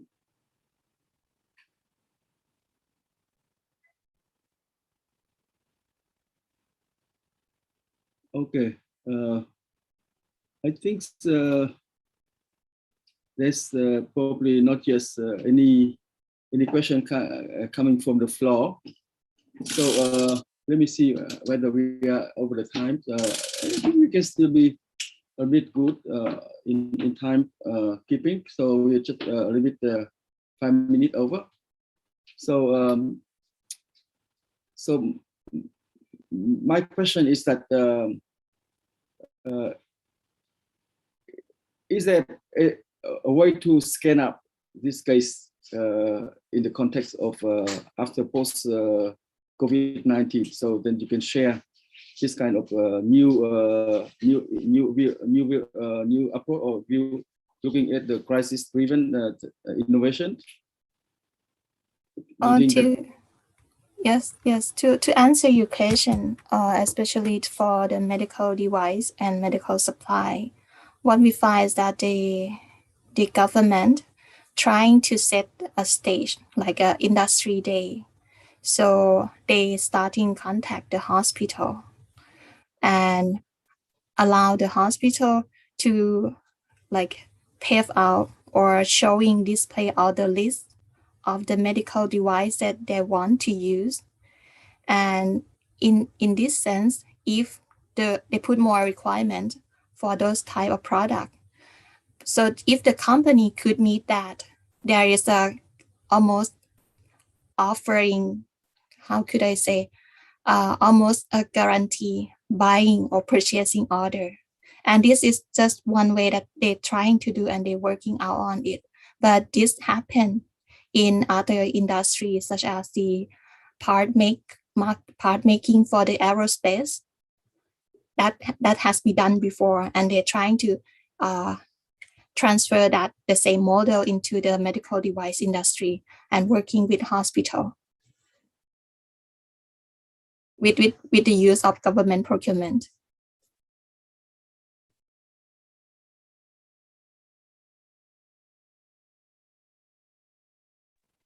Your question, your answer is quite informative and quite responsive to what I asked. Thank you for your reply. So now we would like to thank you for your insightful presentation, and we move to the next presenter. Thank you. Can I call for Professor yes. Vanessa Git Patrujach? Yeah. So your presentation is on technology capability as indicative tool for strengthening the Thai S-curve industry, a case of royal meat industry. The floor is yours. Please go ahead. Okay, thank you. Good afternoon, Professor and everybody. Today, I would like to talking about technology and R&D management. Our topic is technological capability as an indicative tool for strengthening Thailand S-curve industry. We are focusing on a case of broiler or chicken meat industry. We are 3 people in my teams. My name is Panisa Hatpatananan from Office of National Higher Education, Science, Research, and Innovation Policy Council, or NXPO, and Kun Kit Pratumchas and Kun Prawa Padung Rungkit from Science, Technology, and Innovation Policy Institute of STIPI from King Mongkut University of Technology, Thonburi, KMUTT. Let's do the next slide. Yes, I would like to go to the first part, is introductions, and would like to get you know about definitions of technological capability. Technological capability is assessment tool for functional ability in various technological activities and is a entrepreneur capability evaluation based on strategic industry. This can be reflects to organization performance in both strength and weakness and can be read to technological innovation strategy for private sector and policy formulations and deployment for the government. So it can be bring to Ministry of Higher Education, Science, Research and Innovations policy into actions or core policy deployment. Therefore, I would like to show about the study objective is to set up a technological capability tool using access the entrepreneur performance. And the second one, to utilize a capability assessment result to prioritize research and innovation issue settings, relate to new supportive measures and assistance from the government through public funding or budget allocations. Let's move on to the next part. We have already reviewed about technology capability models and classified into four types. The first one is technological gaps determining. Second one is provisions and solutions to overcome technology gaps. Third one is recent assessment of technology gaps. And the fourth one is good for this paper is in-depth performance evaluations along production process or around value chains. It's called Bell and Howitt model. I would like to give you more descriptions about Bell and Howitt model in the next slide. Yes, this is a technological capability model. In-depth performance around production process or around value chains could be used to assist entrepreneurs to change, adapt, and develop technology developments, and can be divided into three levels: basic, intermediate, and advanced. The result of the assessment should be considered as rewards data to improve, develop technological performance in any organizations. So next, we would like to show you about why we select food industry and why focusing on broiler or chicken industry. Because we select food industry because this is one S-curve strategy industry in Thailand with high economic growth with 21% of GDP in a country. When we see in 2020, the agriculture export in food industry is around $38 billion, which is the highest among food segments. And for the next slide, when considering the food export value, broiler or chicken is one top 10 of Thailand's highest export, similarly to light, sugar, and seafood. And this picture is tells about proportions of world chicken export. Thailand is in top 10 exporter in both share of value and share of quantity. Next, please. And next one is show about trends of economic growth. It shows in export values of Thailand broiler industry since 2000 to 2020. For next slide, I would like to show you that for this study, it focused to two types of broilers of chicken. The first one is conventional or commercial breeds chicken, and the second one is Thai native breeds. And the bar charts and the graph below is shows a comparisons of number of broilers per production cycle and farmer per year between two types of broilers. Next, please. And when we focusing on business model for broiler industry, we can be divided into two business model. The first one is corporate farm. This is large entrepreneurs own and manage their farms. The second one is contract farms. Small, medium entrepreneur or enterprise hire farmers to operate their farms with specified conditions. I would like to explain more about different characteristics or character of conventional or commercial broilers and Thai native broilers. Conventional broilers are main economic defense sector to Thailand, a source of food sustainability, and it is a main proteins export product with premium, high standard and regulation. Meanwhile, Thai native boilers have been nourished Thai people for a long time ago and making revenue or earning for local people and farmers. It is symbolized product for geographical indications or GI. So I would like to go to the second part of this paper. This is analytical framework from theoretical for Bell and Pavit. Bell and Pavit model can be classified technological capability of entrepreneur into two activities. The first one is primary activity. It includes with investment such as facility, user, decision making and control, project preparations and implementations. The second one is production. It's about process and production organization. Another activity is supportive activities. It's involved with developing linkage, procurement, information searching and absorbing, and technology transfer. And the last one is capital goods and supply. It is replications, copying, reverse engineering, and R&D.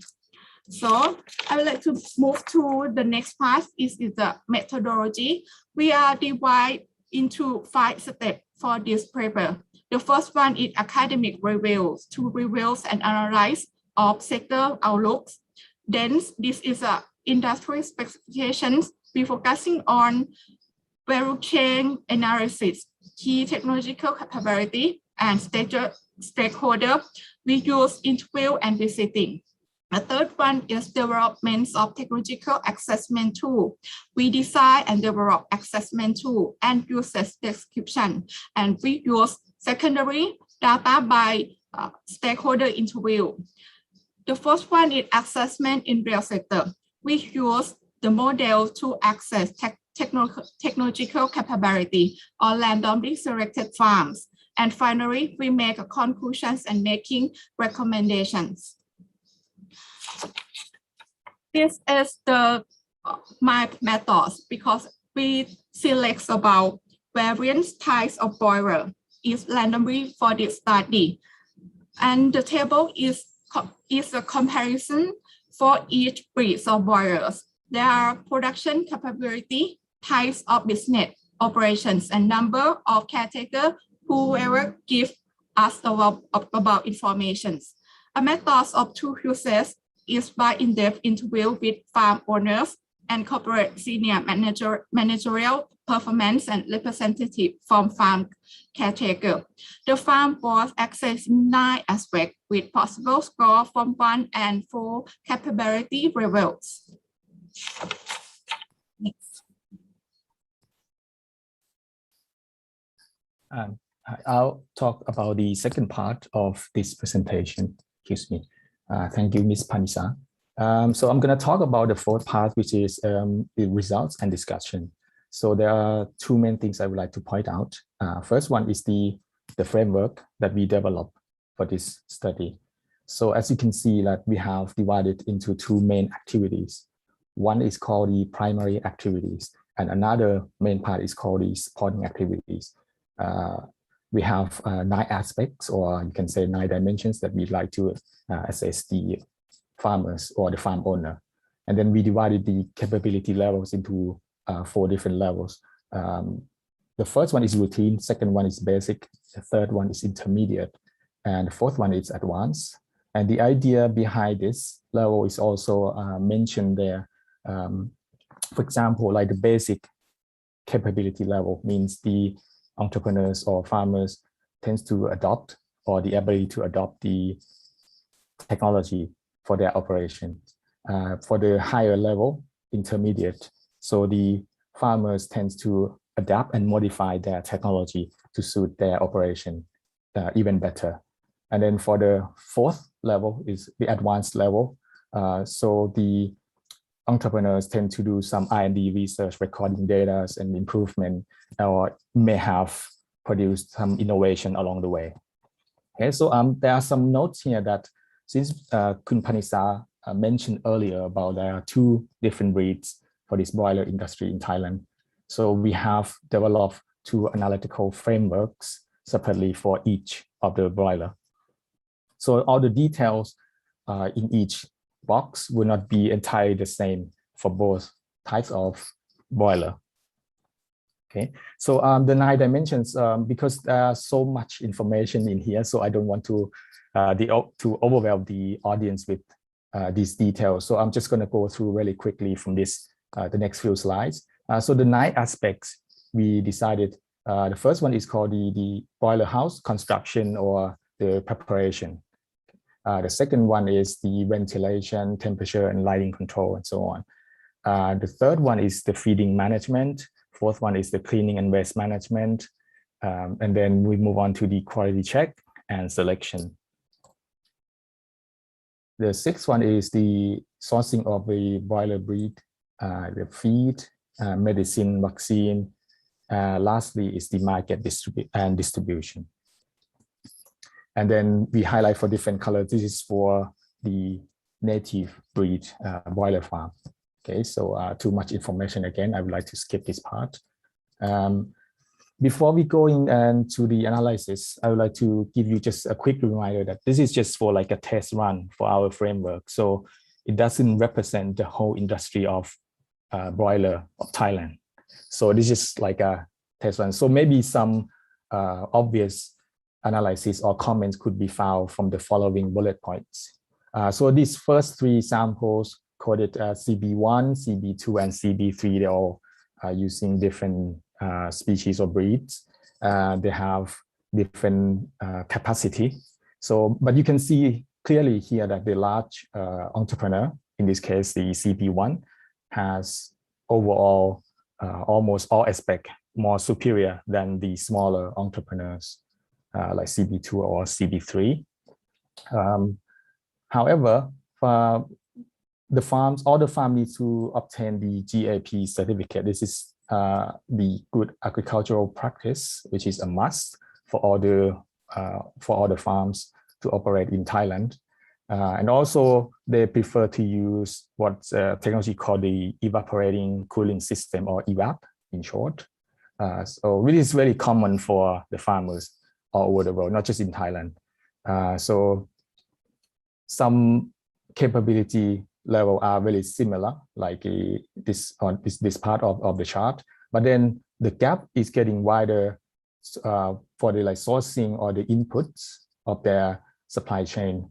This is because, for example, the conventional breed, most of the private sector or private company not allowed to do any alteration to the genetic modification because due to the intellectual property rights from the mother company, for example, from USA or France.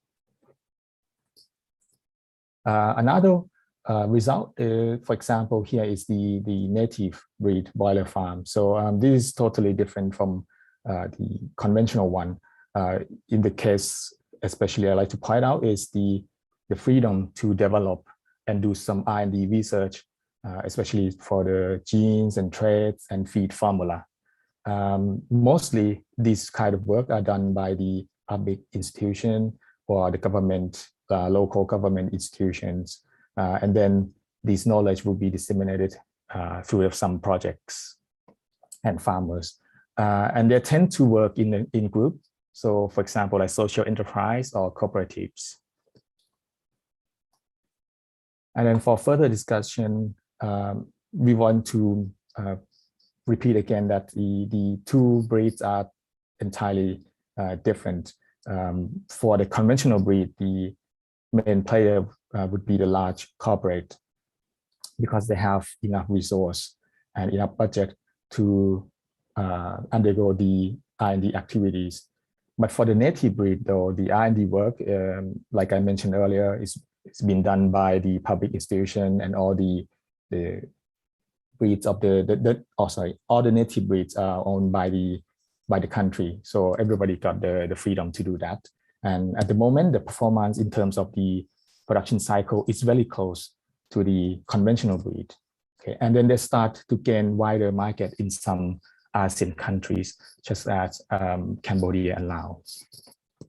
Okay, so to wrap up this, so when we try to apply the technological capability assessment, be using the Bell-Pavitt model for the well-established industry before it's suitable. And then we need to understand clearly maybe the subsector. In this case, like we have two different boiler, native and conventional ones. Okay, so we have to understand the purpose or maybe the objective of the business, whether it's to serve the international market or is it going to be for domestic market.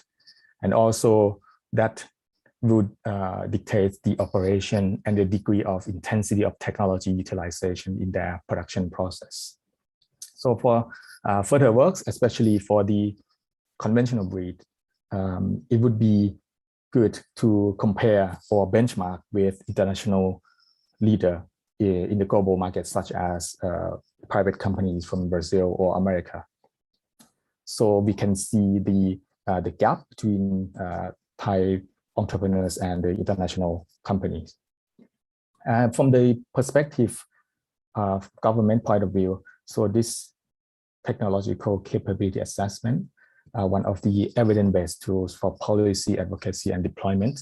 So for example, if the government decided to support in terms of STI funding or STI grants, so they can look at the capability of players. But this is for the private side, not for the academic. And also from the private sector point of view, this can be used to improve or enhance the technology transfer or selection of farmers or partners for their future business project. Okay, that's it for our paper presentation. Thank you very much for your attention, and we would be very happy to receive some comments and questions. Thank you very much for both of you for very interesting, and I also learned a great deal of this example. We can see that how they can complement each other in the near future between the traditional, conventional, and the one based on the narrative or narrative approach. Let's see. We have quite little time. Let's keep around 5 minutes for the question and answer session. Let me check on the chart. Is there anything that? So there's something for you to respond. So let me read here. Yes, yes, I can read through the chat box as well. Can you read it, and can you answer these two questions? Yep. The first question, do you have any information on the historical evolution of CB1, in this case, the large corporate farm, okay, from basic to advanced capability, and how did it build its capability? For this study, though, we didn't keep track of the, how to say, the time series. We don't tracking them. We don't track them from, let's say, 20 years ago until now. We only assess at this point in time. So we don't have any information about how they improve or how they develop their capability levels through the times, let's say, in the last 10 or 20 years. So the answer for the first question would be we don't have that information, because the assessment is only for the time being, not for the historical or the history knowledge of the company. So what about the second question? Second question, comparatively looking at comparative looking at the firm, what factor for the learning mechanism was significant to upgrade from one capability level to another? Yep. Okay. Right. Because once we look through the information of this industry, I would like to focus more on the conventional breed, because it's mainly the one that is drive the country's GDP. So I expect the second question is more towards the conventional breed. So to answer that question, because the nature of this industry is supplier-led, so all the technology or technology transfer or utilization most of the times come from the suppliers. So and also the counterparty, the large corporate who draw up the contract with the farmers. So they are the key players to transfer the knowledge and also technology to the smaller entrepreneurs. And it's very characteristic for this the agriculture business in Thailand as well. Okay, I think so. Yes. Do you have another addition reply? I would like please. to, yes, describe about natives, Thai native viral, because this Thai farmers or Thai entrepreneurs in rural area usually is about feedings about Thai native viral, and I think accumulations of farmers just like cooperatives. This is the one of the best way to grooming about knowledge and to set about sharing about technology and can do about a small R&Ds.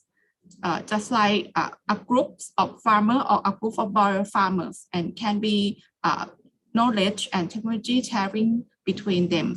And this one is in similar to another agricultural sector in Thailand.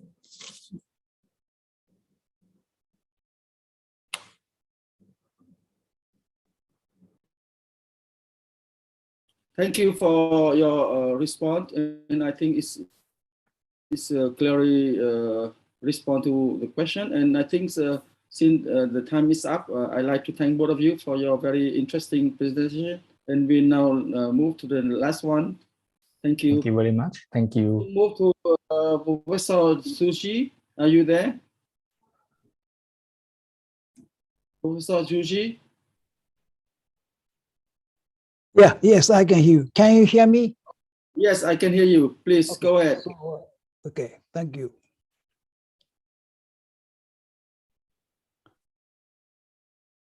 You try to share the screen, right? Yeah, it's coming. Okay, thank you. Okay, thank you. It's coming. So great. It's look great. Go ahead, okay. Please. All right.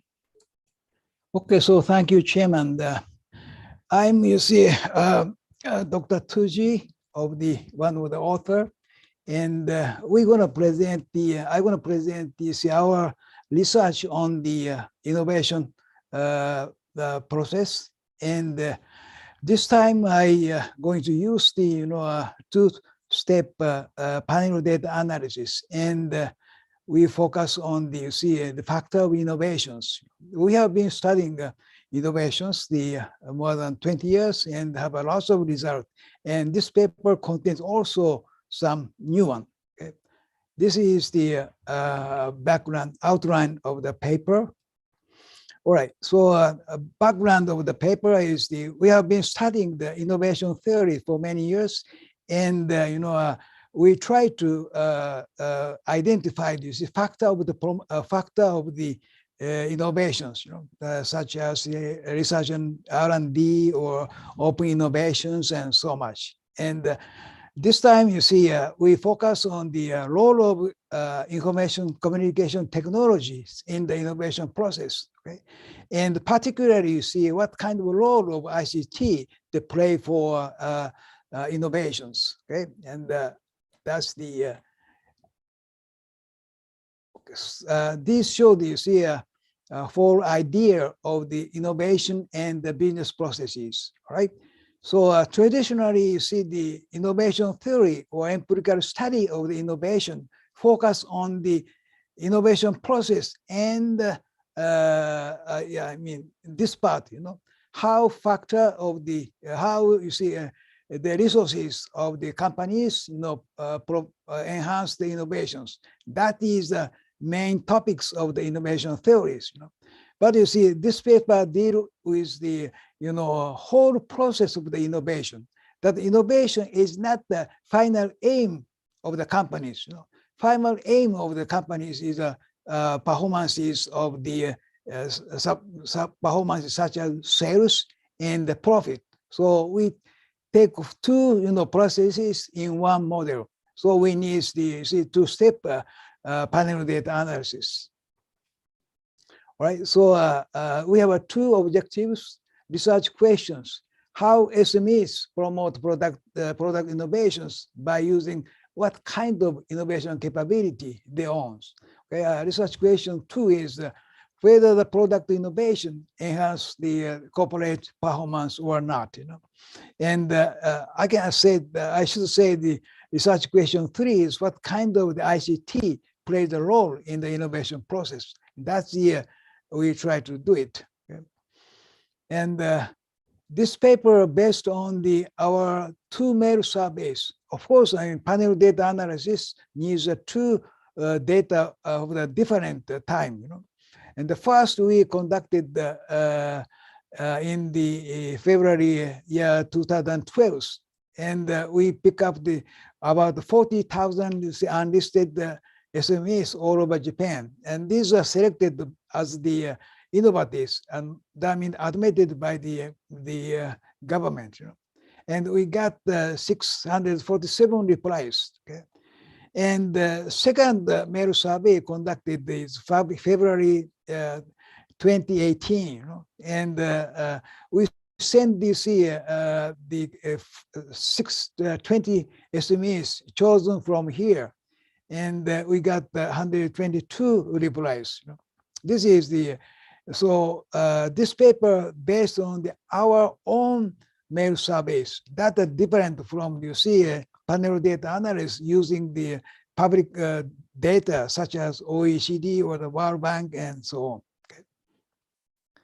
And this is some characteristic of the respondent. Okay, years of establishment is this around right after the war and during the 70s. And this is the distribution of the number of the employees. So that means they see the number 30, 50 or less than 100 is almost 90% of the share. So we focus on the very small companies, right? So the category industry is the manufacturing. So other you see the industry number of the firm in this data is very small. So this paper focus on the SMEs in the manufacturing sector. Okay, so then you see I go into the model building of the two-step IB panel data estimations. I explain how to construct the variables one by one. Okay. All right. So at first, you see, I try to explain the outcome variable, okay, which is whether they achieve innovation or not. So in the first surveys, the 80 SMEs replied yes, and the 40 not, 80%. Okay. And the year 2017, among these guys, the 52 replies yes, and 20 is no. Among the companies who replied this one, and they replied they achieved only 5. Okay, so that's consists of the outcome variables of the innovations. Okay. And other outcome variables of the sales. That's a categorical data. I didn't show in this slide. All right. And next is the construction of the explanatory variables.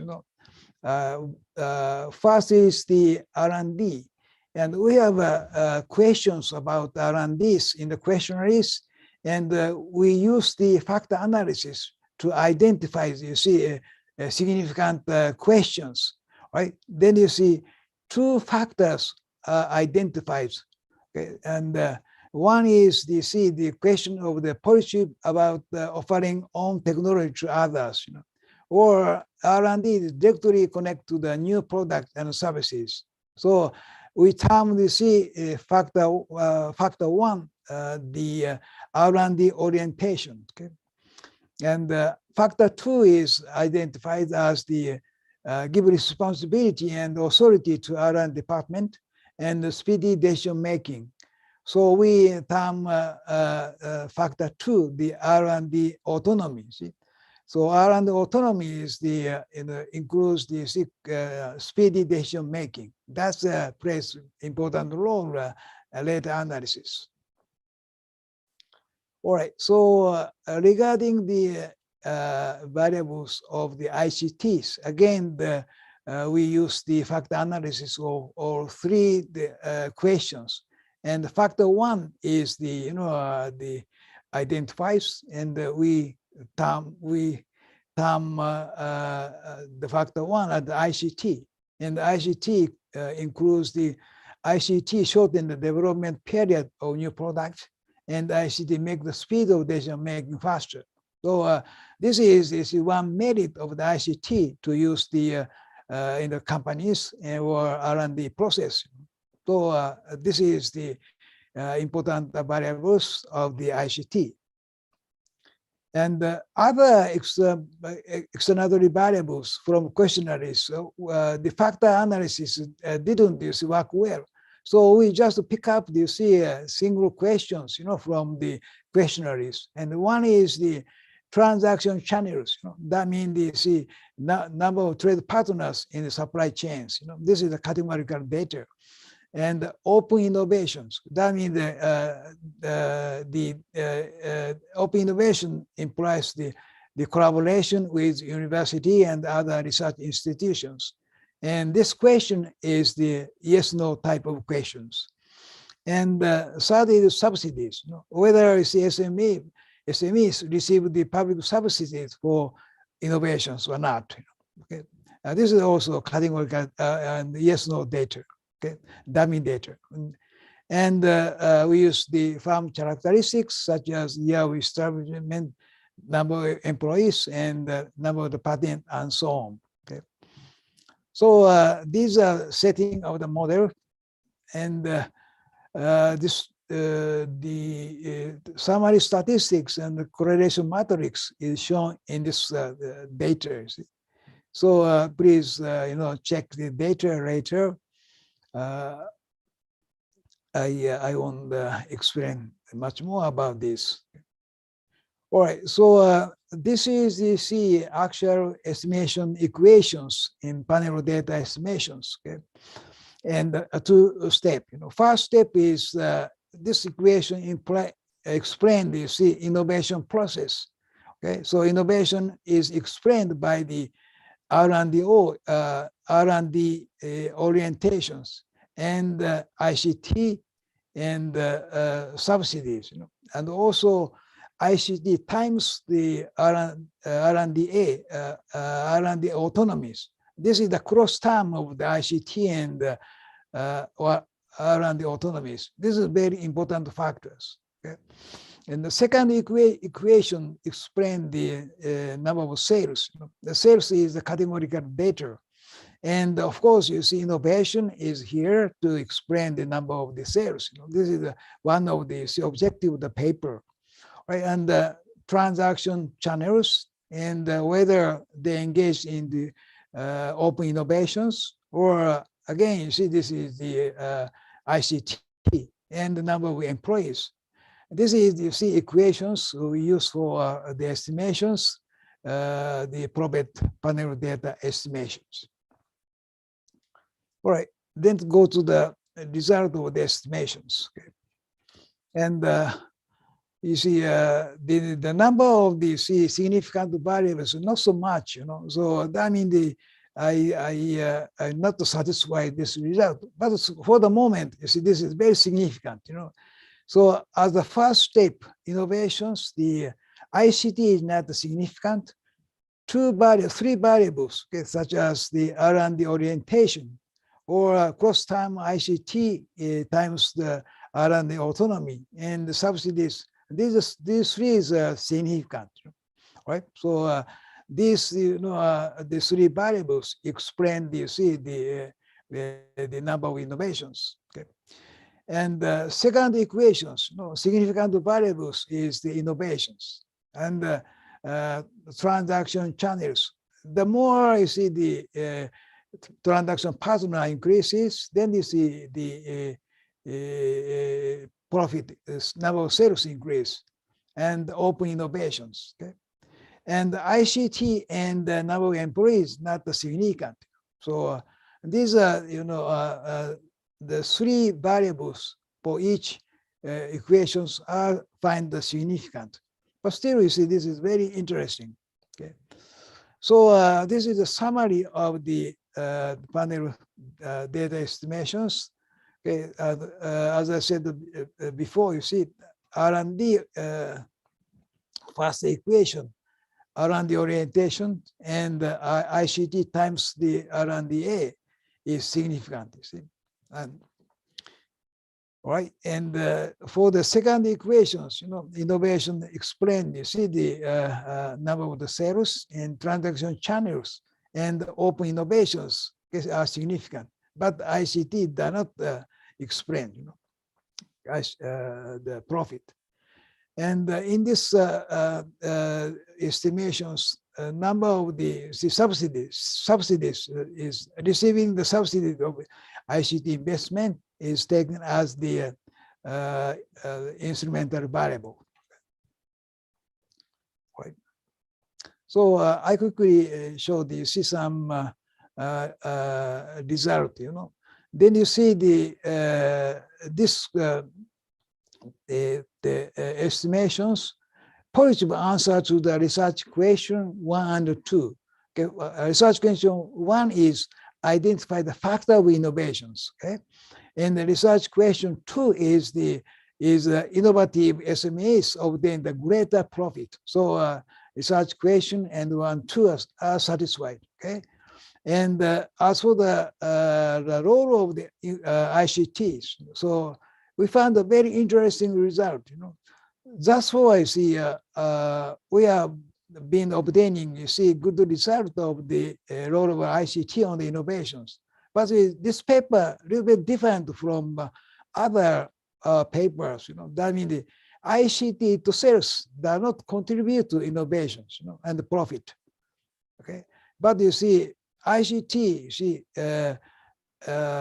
the effect of the innovations through R&D autonomies.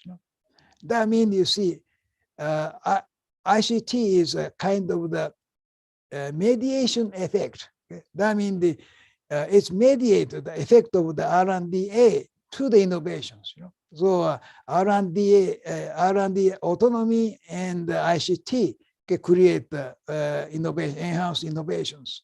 That means, you see, the R&D-A means is a speed up. Okay, and ICT, role of the ICT is also speed up decision making and speed up the works and so on. So those two together, you see, help the explaining the innovations. Okay.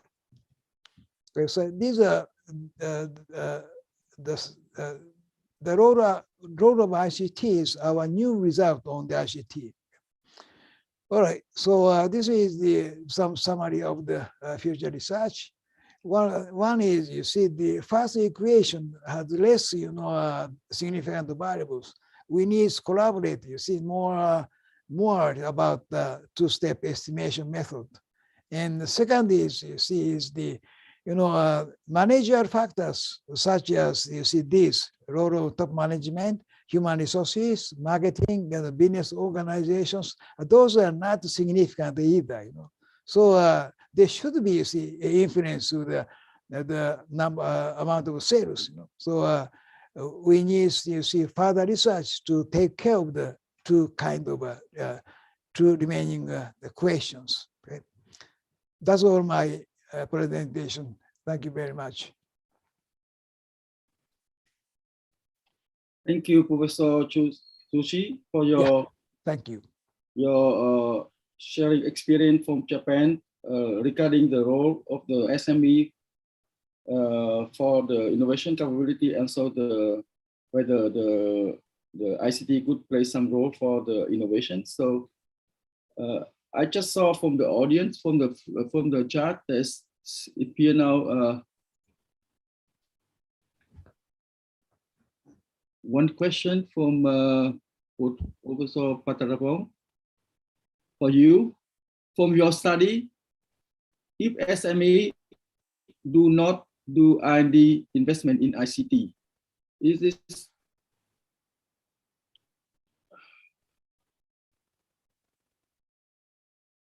okay.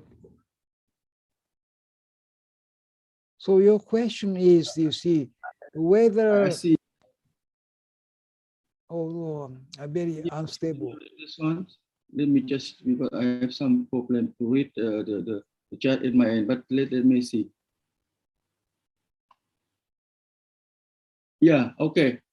I can read it again. From your study, if the SME do not do R&D investment in ICT, it is not so useful. Just it does contribute to the innovation and profit. Most SME in delivering country do not do R&D. Do you understand? So yeah, I understand. But you see, cross term of the, you see, ICT times R&D. That means if there is no R&D, then you see this cross term is zero, no effect to the estimations, right? So the SMEs who invest ICT and also conduct R&D appears as a samples, you know. So you forget about you see the SMEs do not invest in the ICT. This automatically, you know, their variables become zero. Okay, is this all right for you? Okay, so I think maybe Professor Patarapong can respond if he thinks that there's something to add. But for the time being, my question for you is from your presentation, I didn't see any specific field that you conduct this. It is universal for every sector, or is this just specifically for any particular sector in your study? Yeah, we distribute the SMEs, you know, not to categorize the companies, you know. That means we distribute all, the candidate of the list of, we got the list from the government, you know. And so we distribute all kinds of industries. So, but you see the SMEs in the manufacturing sector is the dominant, you know. So you see, result is, we can say the result is only limited to the SMEs in the manufacturing sector. Right? Okay. Okay. Right. Mostly in the manufacturing sector, that's right? Right. That's right. Okay. That's right. Okay. So that's helped me to understand this context. Thank you. Yeah. So it's clear that Professor Patarapong maybe he agree with what you respond. Okay. So I think my question is quite simple, because your study pointed out that investment in R&D investment in ICT is going to work if firms doing R&D, right? But Japanese firms, many of SME in Japan, they are doing R&D, but many of SME in developing countries, they don't do R&D. So if they want to invest in ICT, it's not going to be useful for them, right? Because it's no contribution to innovation and profit. Is it something, I don't know. I think because the government want company to invest more in ICT, right? But you said if they don't do R&D, it's not so useful, it's useless. So that's quite interesting. Yeah, you know, I understand. You see, this is, you see, focus on the kind of the formal R&D, right? Right? You see, STI, science, technology, innovation, right? But, you know, there is informal R&D, you know, learning by doing or learning by studying, you know. So in the SMEs, in the developing companies, you know, in developing countries, you know, the notion of the R&D should be non-R&D. You know? That means the non-formal R&D. Learning by doing was something like that, So I mean, we are thinking about taking the questionnaire surveys on the formal R&D and the non-R&D activities. So thank you very much. It's a very good question. Thank you. Okay, thank you, Professor Fuji, for your very interesting presentation. Since the time is already over, I would like to ask all the participants to join me for thanking all the 4 presenters for our session, and I wish you have a good day. Okay, so thank you very much. Thank you, Dr. We'll chair by my colleague, Professor Ashikin, please. Are you there, Professor Ashikin? I am here, right. Please, thank you. Okay, thank you. All right. Thank you, Dr. Singh, and thank you for all the presenters. It's very interesting to listen to this topic on Friday afternoon. All right. Let me welcome the participants again to the last session of this conference. This is a challenge of being the chair for the last day and the last session. I know everybody is tired after 3 long, thoughtful, and fruitful days. So please do not leave yet, as the organizer has worked very hard, and they have saved the best of the best papers for this session. So please stay put and keep listening to this session. And then I think that's the privilege of being the last sessions of the conference. All right. Okay. At the same time, okay, before I call for, we have about 4 papers to be presented from various countries and the Asian region. And I've checked at the title, and I have gone through, and I found it's quite very interesting to know. They share different experiences. So let's listen together, and let's ponder about the things that they're going to say further. So at the same time, before I call them, I would just like to remind all the presenters to strictly keep to the allocated 50 minutes of presentation. So I really hope the timekeeper would help me. Okay. All right. Without much ado, I am calling for the authors of the following papers titled Competency Framework for Researchers in the Public Research Institute in Vietnam to share their thoughts on this topic. Please welcome Mr. I hope I got their name and the pronunciation correct. Please welcome Mr. Huy Tran Quang of Vietnam Institute of Science, Technology and Innovation. The floor is yours, please. Thank you very much. Good afternoon, the chairman and woman and participant. So my name is Huy. I'm from Vietnam Institute of Science, Technology and Innovation, Vietnam. So thank you very much for giving me the chance to share our study with you. So let me share the screen.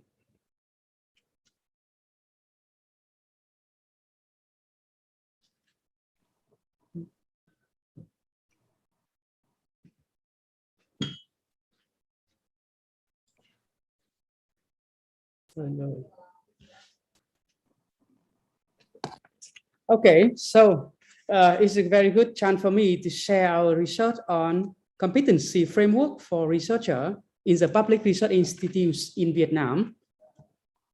With a very limited time, let me share with you briefly about the rationale of the study, some review of some literature, methodology, and research result, especially with some discussion and practical implication for researcher development in Vietnam. So first of all, as you know, that competency-based human resource development have been widely studied and applied in many industries to promote individual and organizational performance in many developed countries. And especially for the researcher, various study in university and research institutes in the UK is a quite famous system. And you know, also in Vietnam, the competency framework has also been developed for researcher in BRI to enhance the quality and organizational performance with totally of 20 competency. However, the relationship between competency framework and research performance is need to be empirically clarify so that we can provide some practical recommendation for Vietnamese PRI to develop the researcher career. So that's why in the research, we try to explore the concept of competency framework in the context of researcher research institutes, and also clarifies direct and indirect effects to the research performance in Vietnam.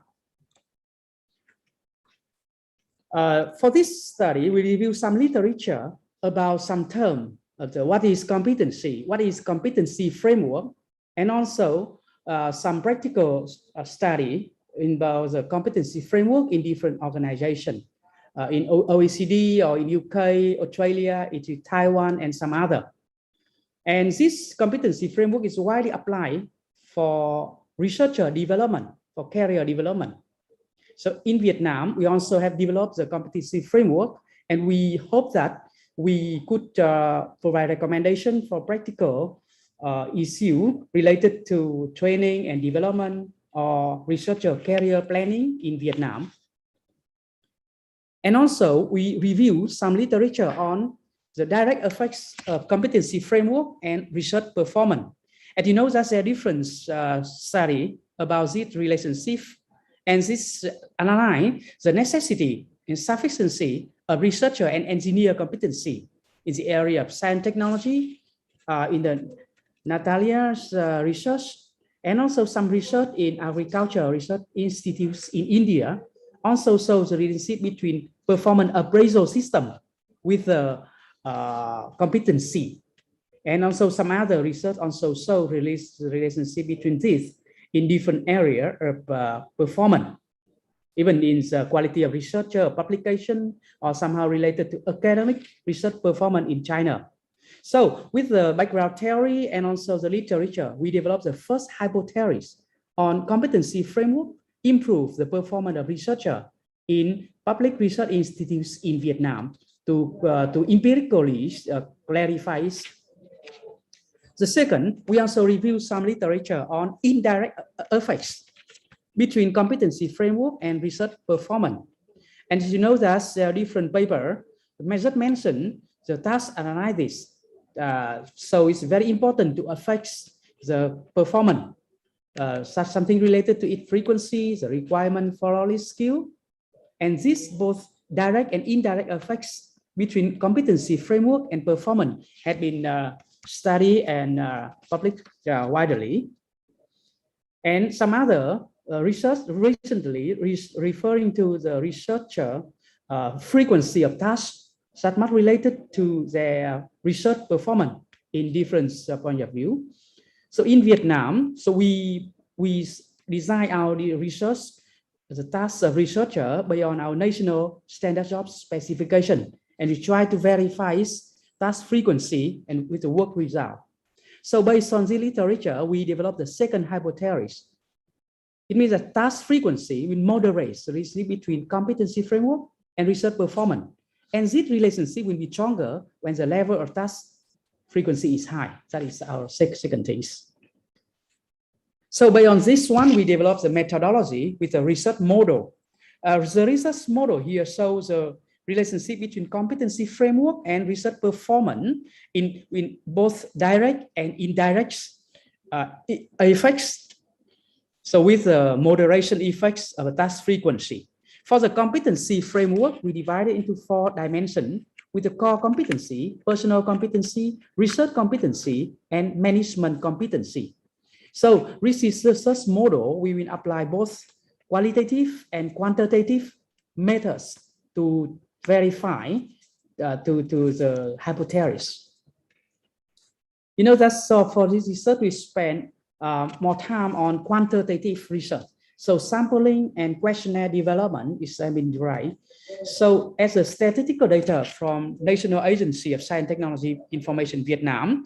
So in Vietnam, we got about more than 600 research institutes. This is a public research institutes, and with more than 26,000 researchers in public research institutes in Vietnam. For sort of a very total population of the researchers there, we designed the questionnaire we sent to about hundreds public research institutes in different fields: natural science, technology, engineering, medical pharmacy, agriculture, and social science and humanity.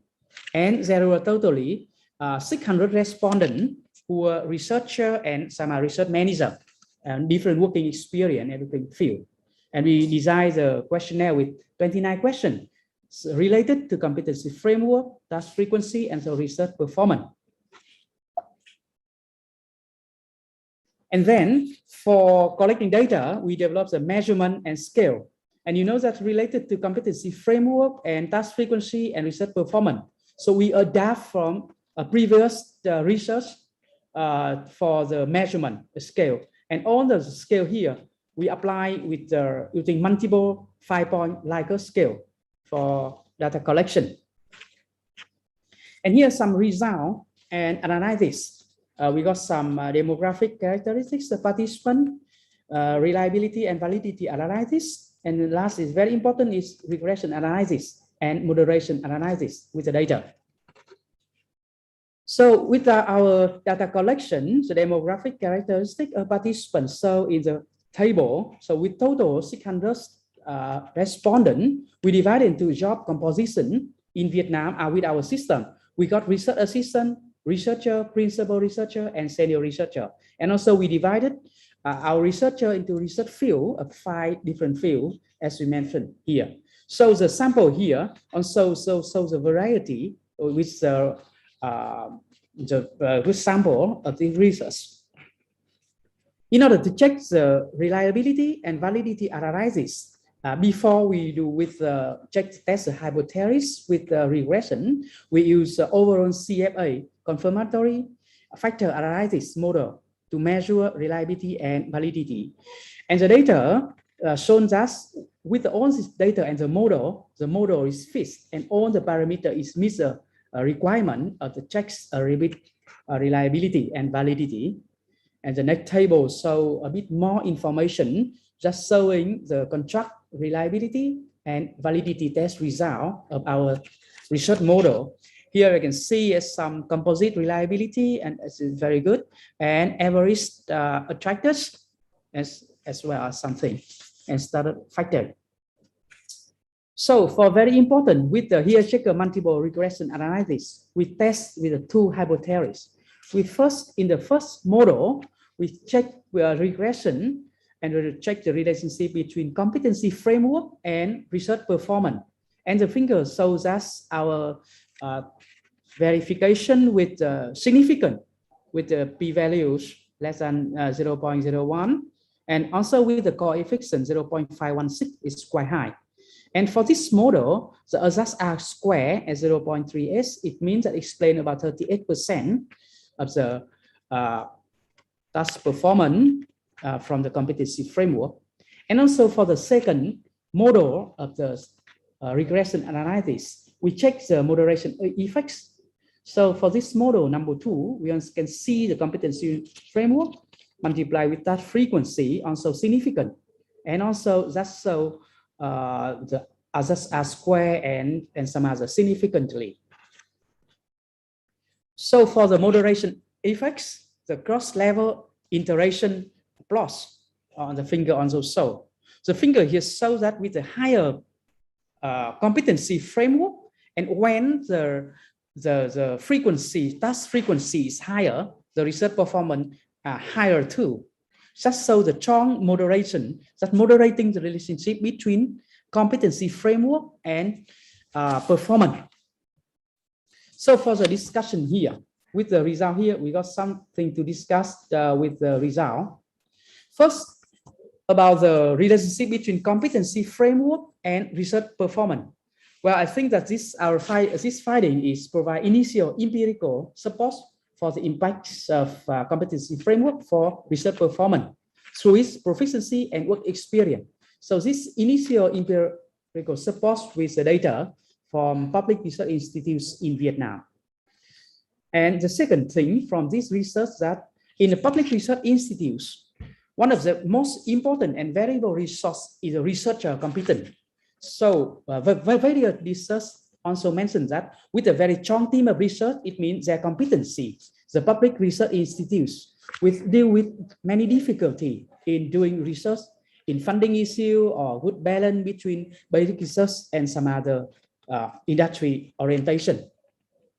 And also with this result, we can develop the Vietnamese competency framework and confirm the relationship. Just so we propose with the researcher development, try to conform with international standards of the researcher development. This is our first from our hypothesis. The second result from here is a moderating role of task frequency in the relationship between competency framework and research performance.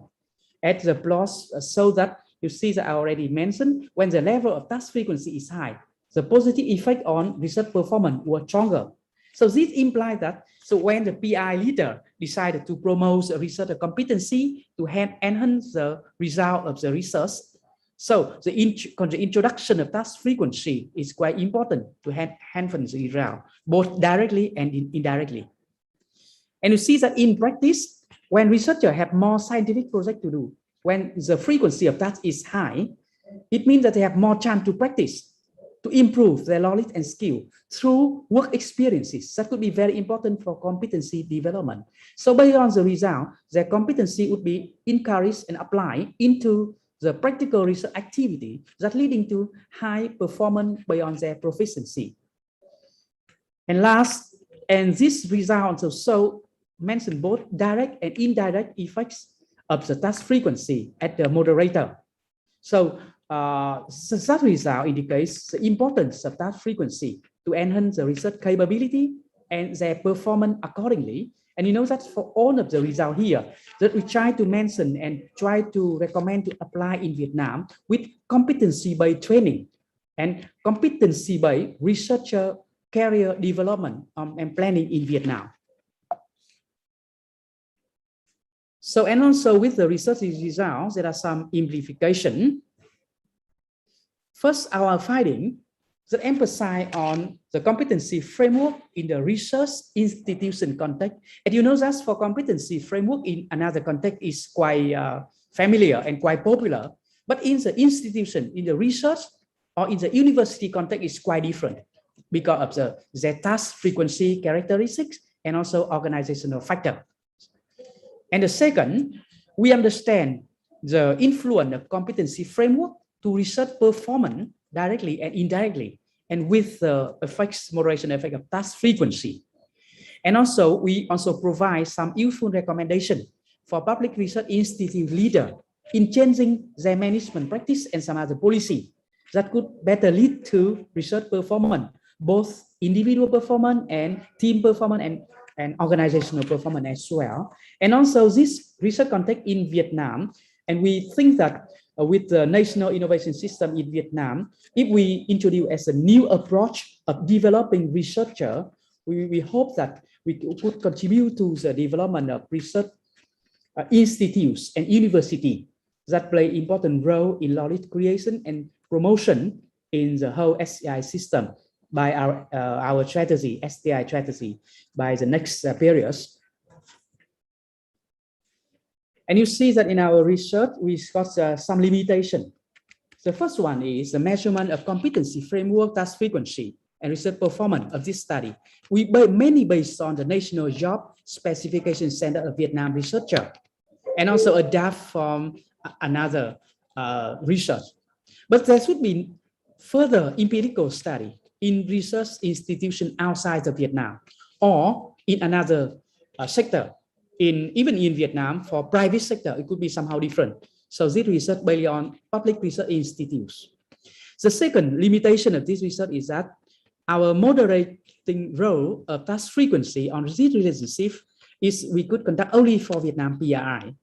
So more researches need to be carried out, and particularly addressing the mechanism underlying the moderator effects through some other case-based research. So this is some of my information of my research. Once again, thank you very much for giving a chance of presenting our research result. And we look forward to have your comment and discussion and question. Thank you very much.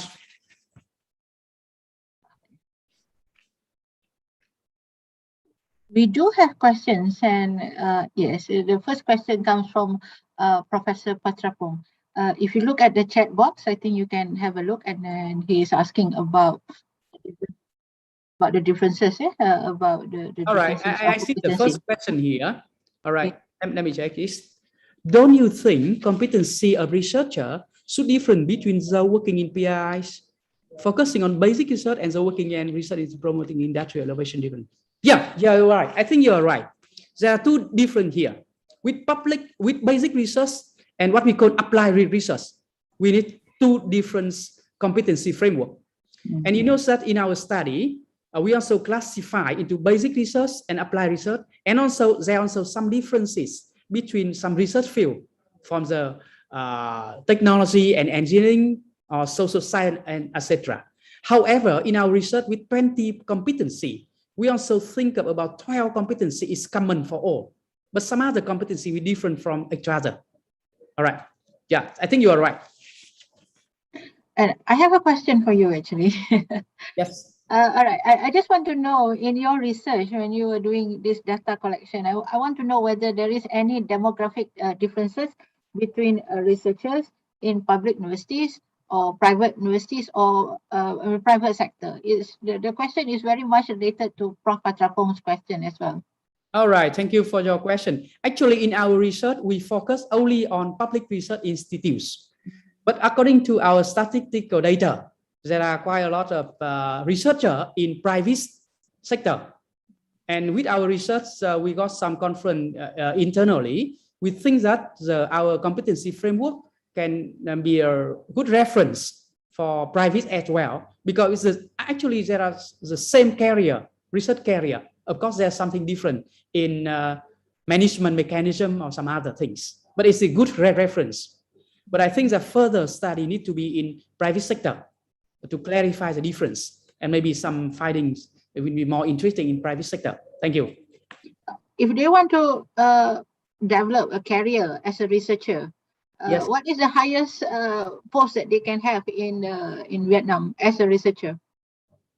You mean that's the highest position, you mean? Mm-hmm. Right. For example, in Malaysia, right. If you are a top researcher, you can be a think tank to the government or advisor to a science advisor to the Prime Minister. So I just want to know what are actually the attracting or pulling power in attracting young researchers to be involved in research. Yes. Yeah, thank you for your question. And you know that in Vietnam, I just mentioned the administration system. So we got two level, what we call research assistant. The second is researcher. And number three is principal researcher. And the last and the highest one is senior researcher. So what we divide into 4 levels like this. And when we develop the competency standards, we also based on that level to set up the standards for each. Yeah. So it means in Vietnam, we got 4 levels. All right. All right. And thank you, Mr. Hui. All right. Is there any more question from the floor? Then if there is none, then I would I would say thank you to Mr. Hui. Right. I hope I got your name correct in pronouncing it. Sure. Thank you for the very insightful paper. It's very interesting. I think it's useful for developing countries. We can also share and then maybe use it as a benchmark as well. All right. Thank you. All right. Thank you. Thank you very much. Thank you. Thank you for your participation. All right. Okay.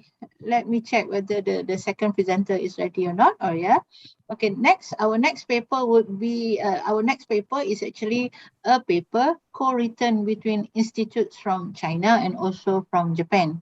The paper is titled "An Empirical Analysis of AI-related Scientific Knowledge and Technologies to Support Elderly Independent Living." I am interested in knowing about this paper because we are moving into that era already. So this paper is actually would be presented, co-presented by Fei Yuan and Kimoko Miyaki-san. Ladies and gentlemen, please welcome them. Are they there? I hope they are there. Yes, I'm here. Yuan, can you share the paper? Can you share the screen, please? Oh.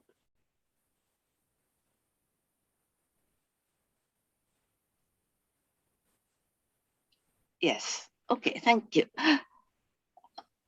Good afternoon. This is Kumiko Miyazaki from Ritsumeikan, Asia Pacific University. It is a pleasure for me to join Asialics again. Until last year, I was at Tokyo Institute of Technology. So I'll be giving a short talk before Dr. Yuan Fei from Beijing University of Technology presents the main findings. Dr. Ruiz Navas is also from APU. Can you move to the next slide? Yes. So here is the content. I'll be talking about explaining what is AI to support elderly independent living. The main analysis consists of two parts: scientometric analysis to support elderly independent living, and then followed by descriptive analysis of the knowledge and technology structure of AI solutions to support EIL, followed by conclusions. So according to the World Bank, many developed countries such as Sweden, Iceland, Finland, Japan, Germany have entered the aging society. According to Bloom Canning Think, by 2050, almost all countries will have severe pressure of population aging, and independent living care of the elderly has become one of the key issues in economic and social development. The third AI boom has promised innovations to improve the quality of life of the elderly population, assisting them to stay in their home in older years. Next slide. So in our earlier work, we have shown that AI has entered the third boom around 2012. So in this, there are two figures. So on the right-hand side are the sort of publications using the keyword artificial intelligence.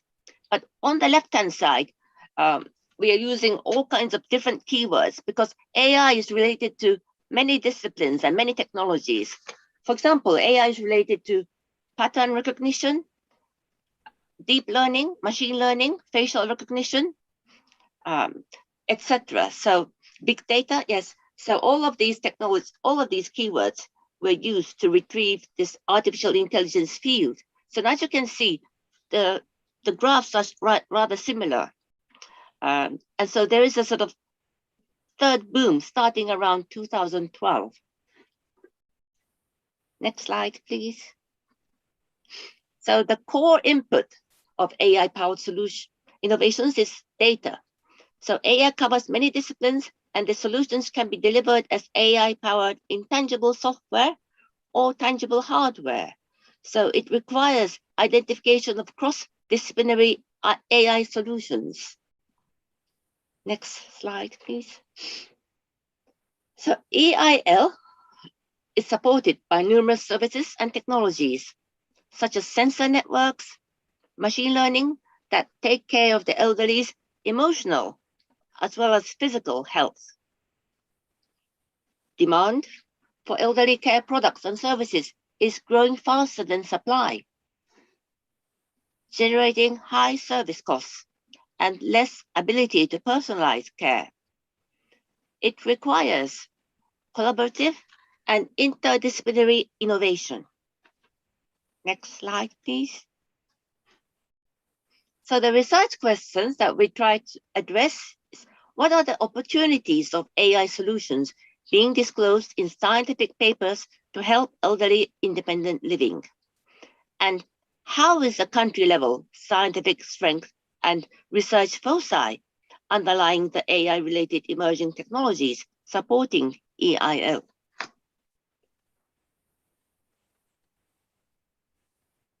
So technology solutions to help the elderly stay at home in older years instead of nursing home is a positive and empowering concept. AI, together with other assistive technologies, improve the independence of the elderly and help them to live at home. Emergency situations such as slip and fall can trigger a serious medical condition for the elderly.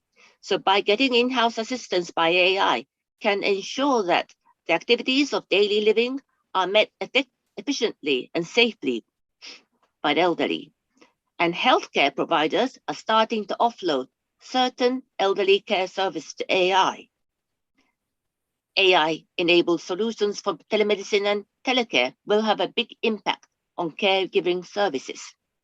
And also, AI is used by researchers to do research on anti-aging, to understand the process of aging. For example, in silico medicine is a drug development company which uses deep learning for age-related drug discovery. Yes. So, thank you. So I think Dr. Yuan Fei will continue.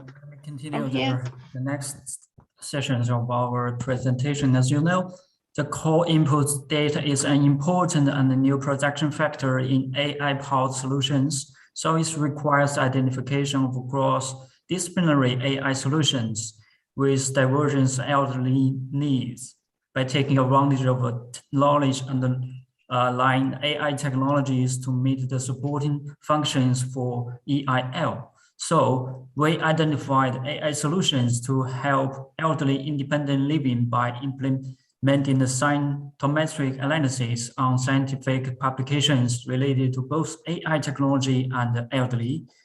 We pinpoint science mapping to grasp the situation of the research and the development of emerging technology in different countries, regions, to explore the state of the science and the technology cooperation to find out the hot research topic of AI technology in dealing with the problem of population aging, to discover the direction of technology development and innovation opportunity in future, and to combine with the actual need of the EIL for exploring the innovative potential of the AI technology.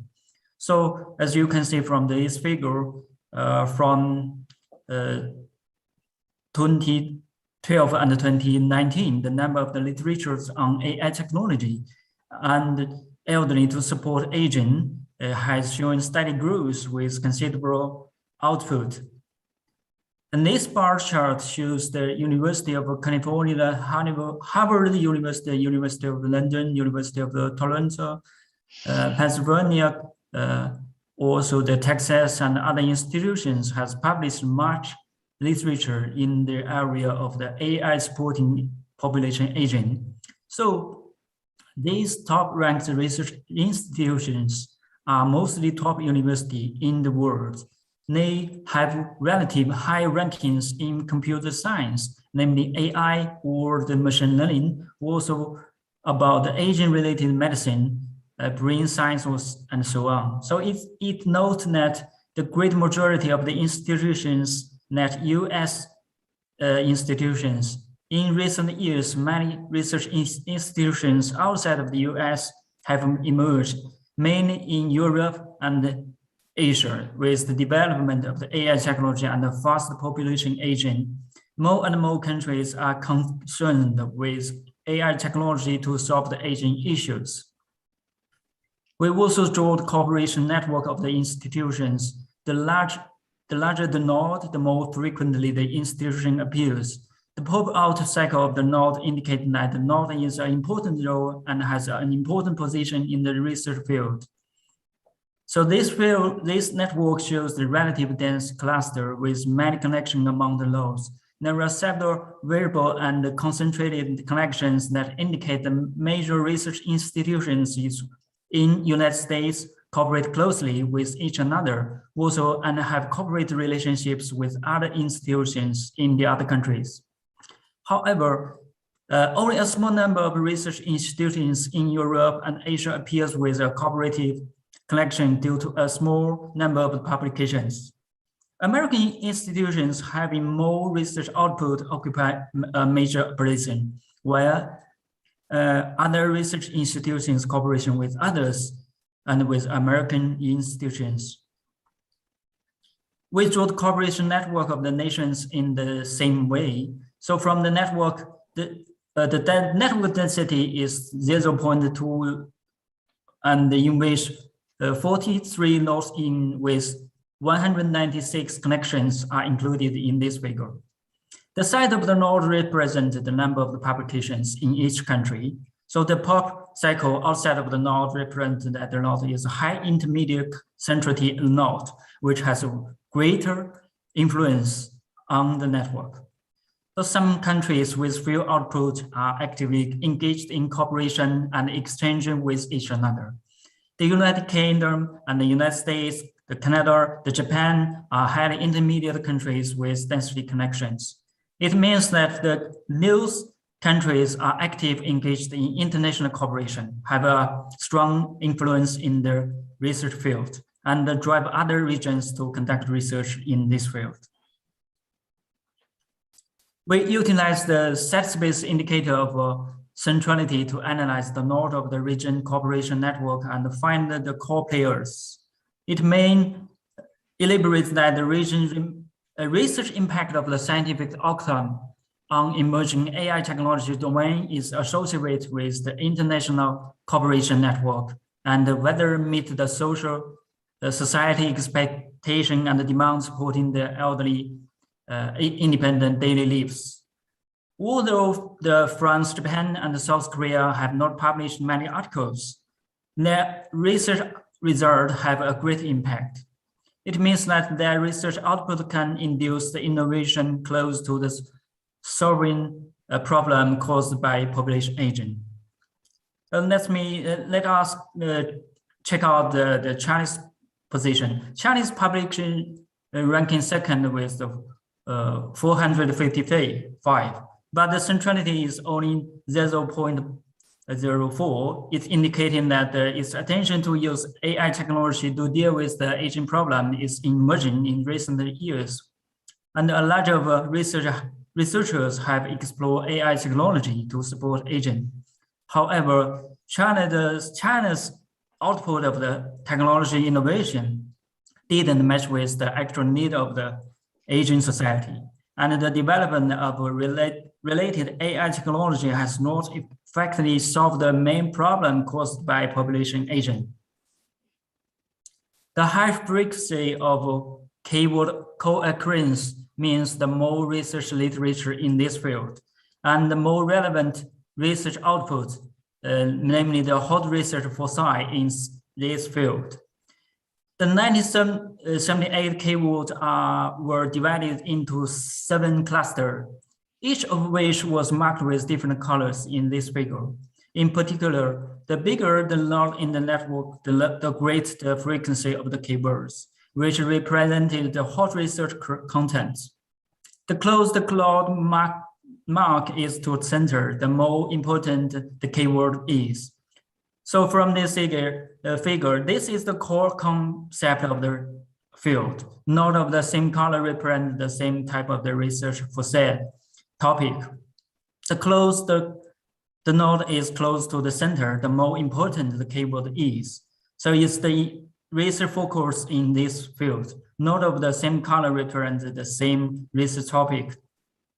We reviewed these 7 clusters and keywords, then examined the related technology applications for elderly daily lives. The keywords in this table are associated with the elderly daily life list about information supplementing cognitive ability, neurodegenerative disorders, disease diagnosis and prognosis, caregiving, behavior recognition, and surveillance. The fourth and the fourth cluster both have keywords frequently appeared in the literature. The keywords are dementia and machine learning. That occupy the major position, which means that in this field of AI technology to assist the elderly living independent, using machine learning technology to deal with neurodegenerative diseases such as Alzheimer's diseases plays an important role with opportunity for innovation. So dementia, Alzheimer's diseases, mild cognitive impairment, and speech recognition are both the research hotspot of the AI technology to support the elderly independent living. So the senior behavior ability has also attracted the attention of the researchers, together with the observation of a world larger and clear visible loads in last slide. The current research focus on diagnosis and prognosis technologies, assisted nursing care of the brain function and the behavior disorders, and improvement of the quality of life by using AI technologies.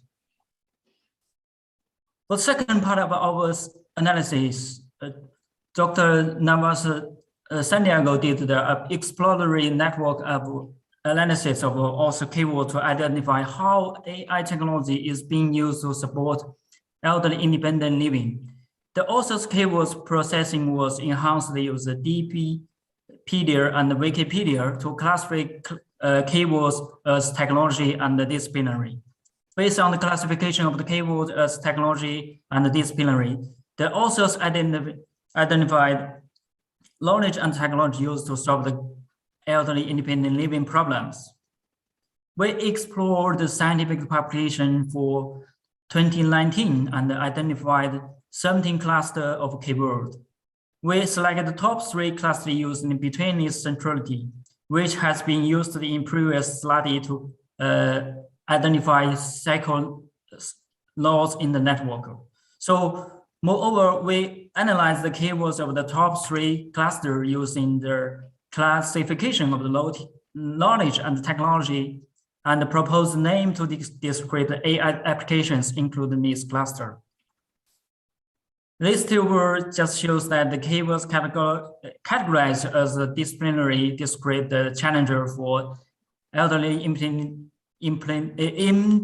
living, such as sleep quality, stroke, quality of life, e-health, and the neural network and machine learning that describe the technology knowledge to solve these issues. So the words with the technology category describe the sense such as the dialscope and the accelerometer and the service. For example, personalized medicine, risk measurement, and computer vision. In summary, research and using machine learning techniques and a variety of the sensors to solve the elderly problems such as quality of sleep, quality of life.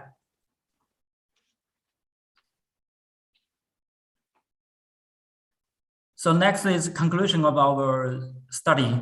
The scientometric analysis on AI to support EIL in this study has illustrated the national and regional research development, cooperation, and hot topics in the field of the emergent AI technology for elderly daily lives.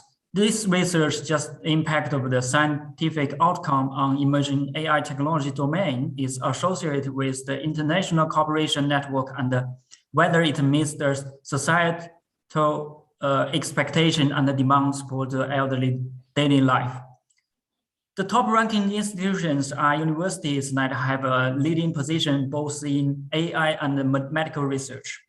Institutions with interdisciplinary capability have the research and the innovation potential to meet this interdisciplinary issue of EIL.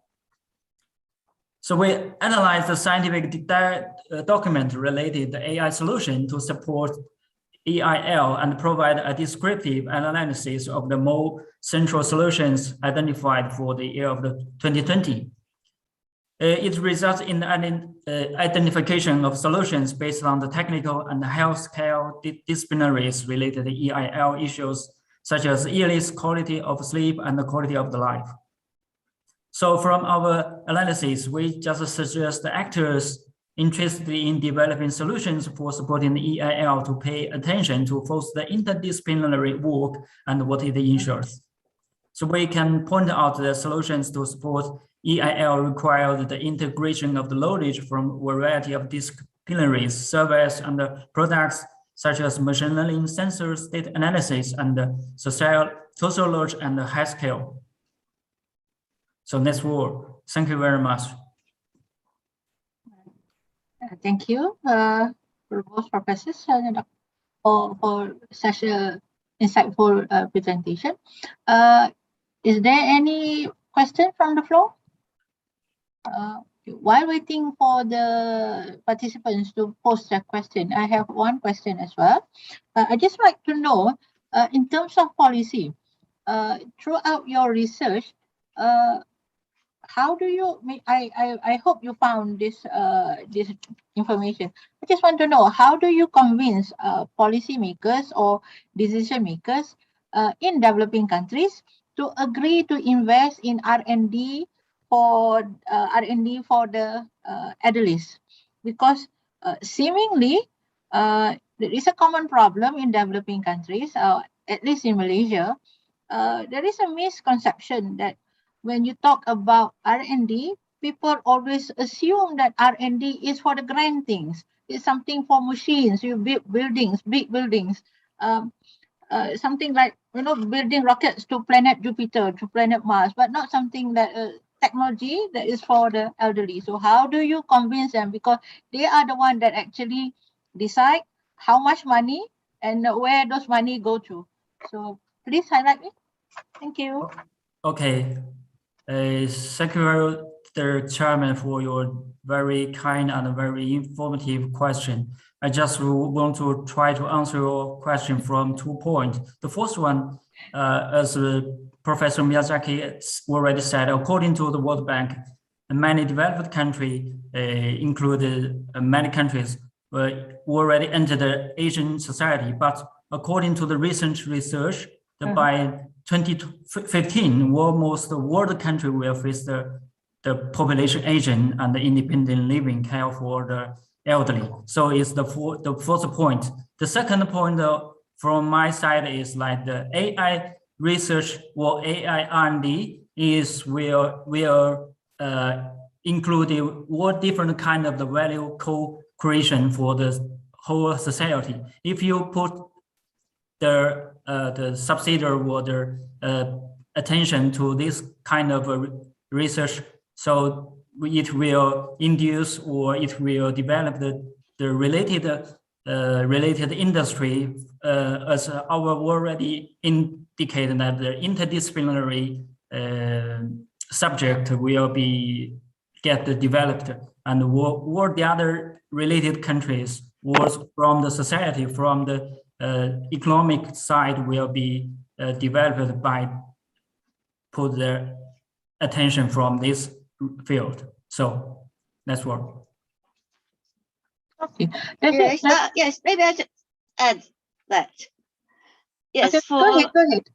Well, I think there's several ways in which government can play the role, in supporting research, but research will be quite sort of broad, because it could be sort of software, it could be, wearable devices can also be used to collect biometric data for the elderly. It could be telemedicine, or has to diffuse more rapidly, and the government will also have to play a role there. And it could be hardware, it could be software, and it could even be robotics, because robotics can now be used to take care of the elderly. So caregiving robots is also something, but there are many issues to be solved about that. So there's many sort of political issues to be solved. All right, thank you. Okay, it's same like yesterday's conclusion. It's still political will. All right, there is also another question from Prof. Patrapong there. Can you see in the chat box?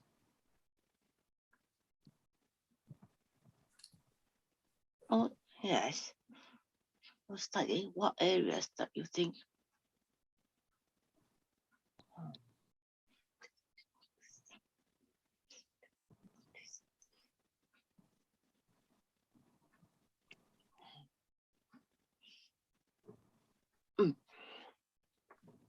Yes.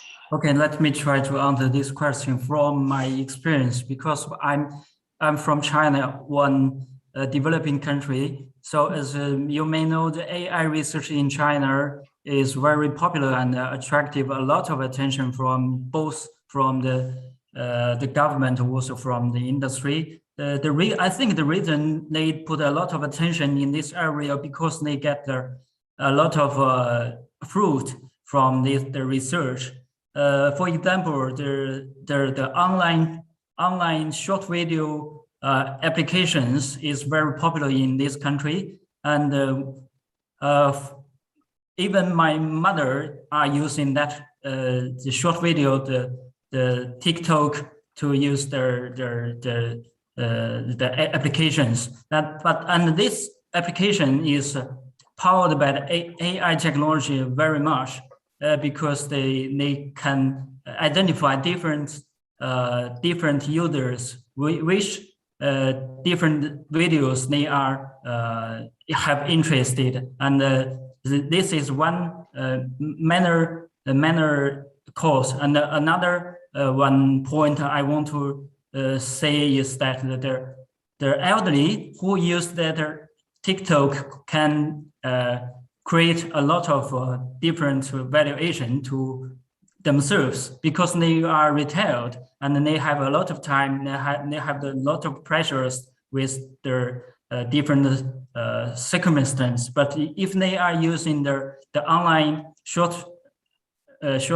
screen, the chat, the application, they have an opportunity to contact with the popular technology, the popular issues of the society, the popular topic of the youngers. Also, they can study the SME from just a very limited investment.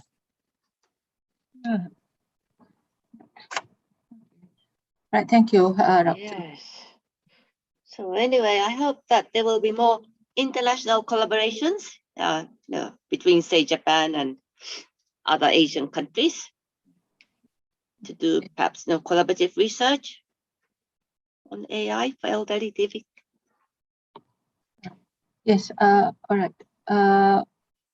Is there anything, any more questions? All right. I think, all right, I think I actually personally, I have few more questions to ask, but to be fair to the third presenter, and then to be fair to the conference, I have to strictly stick myself to the allocated time. But hopefully I can contact both Dr. Fei and also Prof. Kimoko on this topic. Okay. And thank you. Okay. Thank you for the offer. Yes, and also, thank you. Thanks. Thank you for the very insightful also. Okay, now we move to the next presenter. I hope the third presenter is here. Professor Sarah from Singapore. Is she here? Hey, hi. Yes, I'm here. All right. Okay, let's move to the third paper. It's equally interesting paper. She's going to talk about open innovation. So, and then this paper, maybe it talks about the situation in ASEAN economies from someone who is staying in Singapore or working in Singapore. So let's hear it from Professor Sarah. By all means, go ahead, please. Yes, are you able to see my slides? Yes, clearly. Yeah. Well, it's great to see everybody. Yeah, in physical person, but it's great to be online here. I'll be taking you through the presentation of a research that we started like 5 years ago on open innovation with my co-authors, Professor Shigemi Yoniyama from Japan, with Gakushin University, and also Ho Yuan-Pei, my colleague in the US. Now, right, so a quick introduction about this research is there are actually 3 areas that we wanted to focus on. First is that we found that the inbound, because we know that open innovation has got inbound OI, where the knowledge, external knowledge comes from outside the organization, accelerate internal innovation.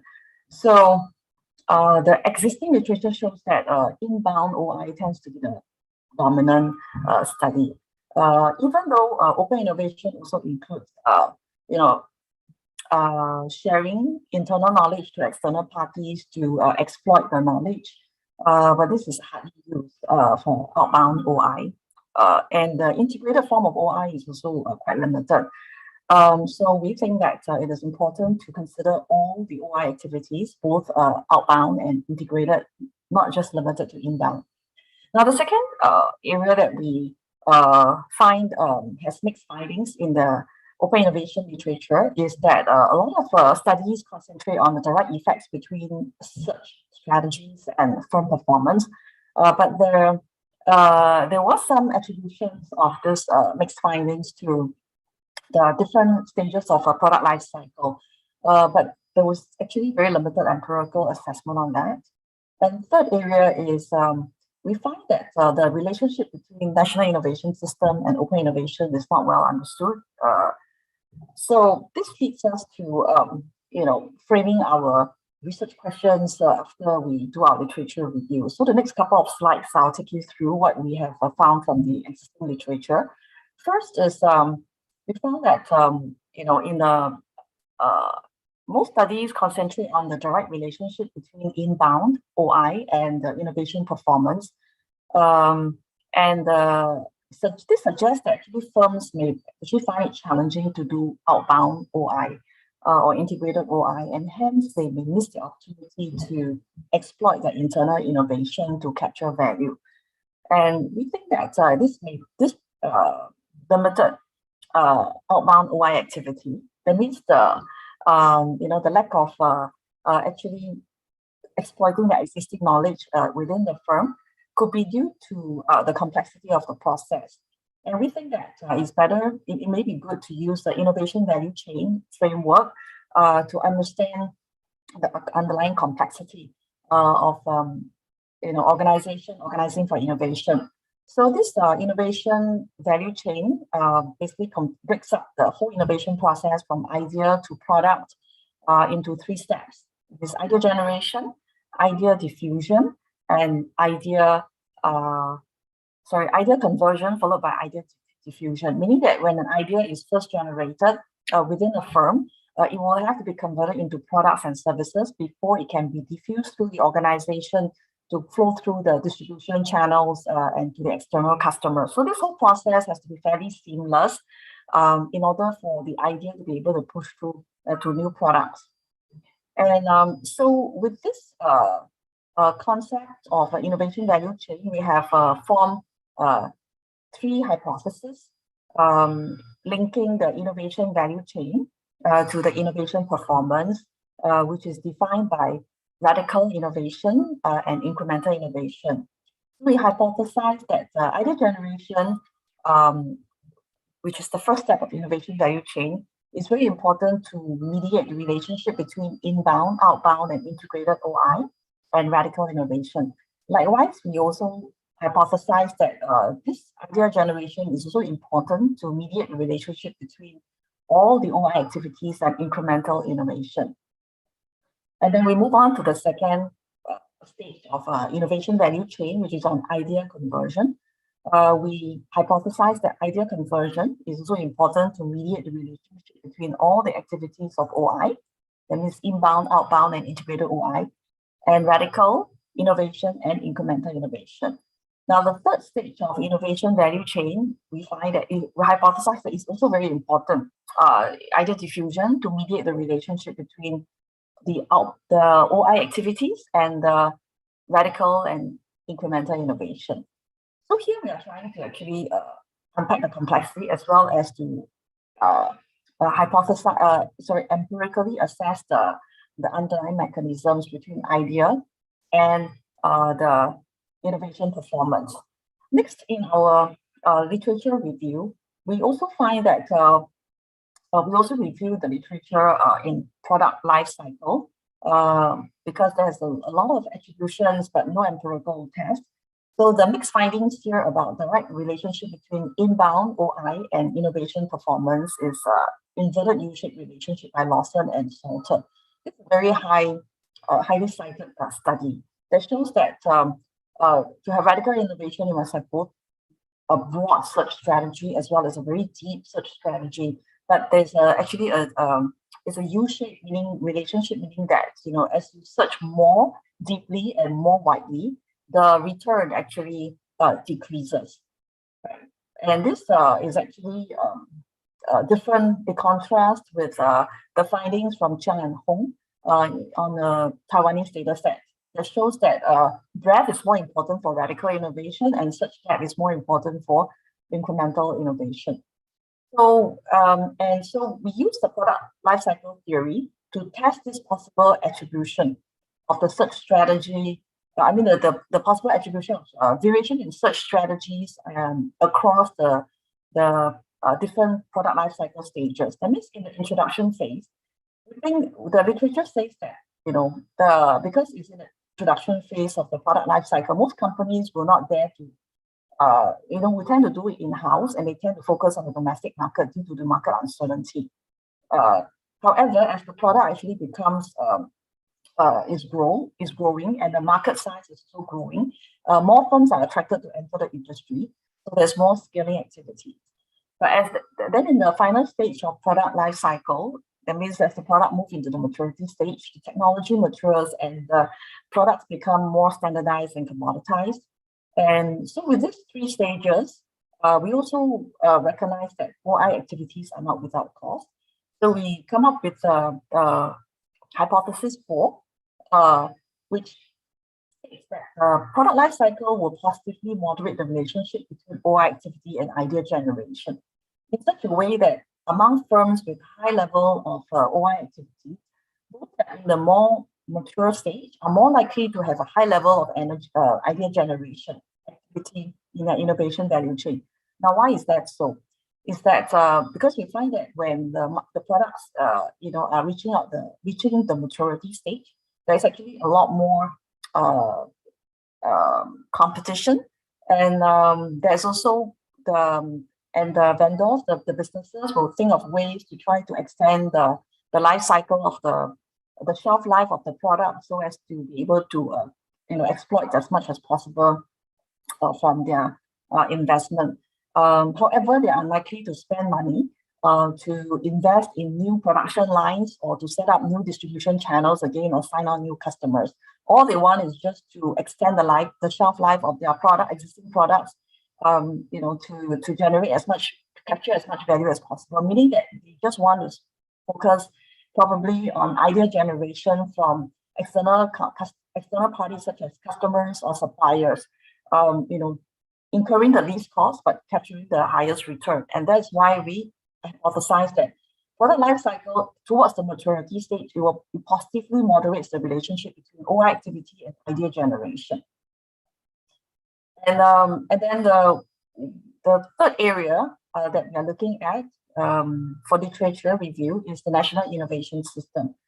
We think that we focus on actually two East Asian economies, Singapore and Japan, because we think that NIS, National Innovation System, has actually a role to play in the level of open innovation activities in the firms.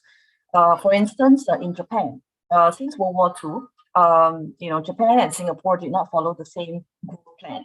Japan focused more on endogenous kind of a growth mechanisms. They set up their own public research institutes in the 1970s and 80s, and they focused on ICT. And Singapore, on the other hand, because we are so limited in our resources, both natural and financial resources, we actually we adopted a different strategy, and that is more of a foreign direct investment strategy. We didn't have our own public research institutes until 2002 onwards, following the financial crisis in 1997. So since then, we changed gear and we move on to a more endogenous form of growth. So our National Innovation System, in this case, take on very different characteristics, meaning that in Japan, you probably will have larger firms, more advanced in their technology, more advanced in their product life cycle, compared to Singapore firms tend to be smaller and still, in a rather young stage.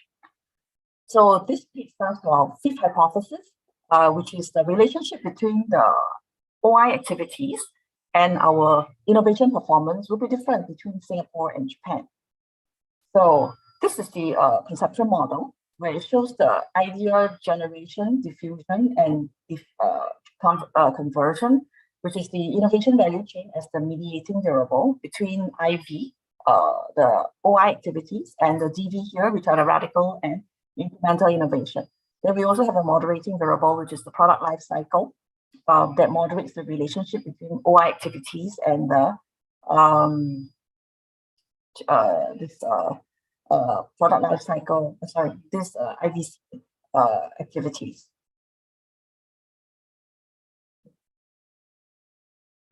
Okay. You speed up, your time is almost up. Yes, so maybe just very quick, I just go to the results. Results here is that ideal generation, we find that ideal generation mediates the relationship between OI activity and incremental innovation for Singapore firms only. Whereas the ideal diffusion mediates the relationship between OI activity and radical innovation for Japanese firms. And the product life cycle does not have any moderating effect on the relationship between inbound and outbound, in the OI activity and ideal conversion. Now, this is supported only for Japan. Then our fifth hypothesis is supported. So overall, we have, this is a summary of our findings. Basically, our implication is that we have provided evidence that all forms of OI activities are positively associated with innovation performance, both radical and incremental. And then we also validated hypothesis 1B, 3A, 4A here about the PLC, and 4B and 4C for product life cycle, and also hypothesis 5 that NIS plays an important role. That's all I have for my presentation.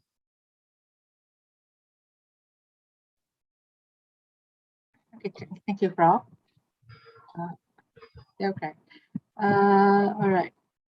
There is yet questions in the chat box, but never mind. I have prepared one question. Oh, all right. I just want to know, because this is very interesting to me as well, because you're talking about Asian countries in general. So I just want to relate to one of the problems in Malaysia. We have also this very common problem, a glaring problem, that whereby we have problems in establishing international networking. So are there any suggestions from your team as to how can we actually establish a real, meaningful, permanent relationship with other partners, preferably foreign partners or technology producer countries in the era of inbound OI? I see. So when you say we, are you referring to the policymakers, the government, public sector, or the private sector? Either way. Right. Well, based on our findings, I think that it makes a difference between how SMEs are participating in OI versus large firms. For large firms, I think generally they are able to participate in OI activities inbound and outbound without much intervention needed from the government, from the public sector. So, the SMEs, on the other hand, small, medium, and enterprises, will require actually more support in this area. So because they are very limited in resources, they do inbound OI as well, but their kind of inbound OI is actually talking to customers and the suppliers, because these are very low cost and may even be free of charge. Just taking ideas from them.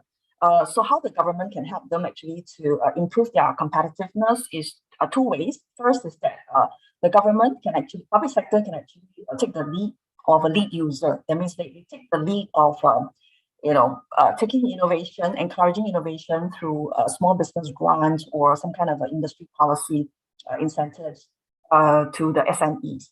Another way is to set up public research institutes and encourage the collaboration between the SMEs and the public research institutes to increase their competitiveness, basically increase the innovation content of their products and services. Now, I think with this kind of support from the government through both the grant as well as the ability to work with public research institutes, this can level up the competitiveness of the SMEs, and this can help them to do internationalization. Yeah. So, yeah, this is what we have found from our research. Okay, there's also another question from Prof. Patrapo. Can you see the question, Prof. Sarah? Okay, let me take a look.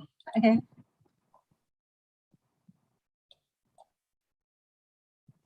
from Prof. Padarapong. That they say that why and how different types of open innovation affect radical and incremental innovation.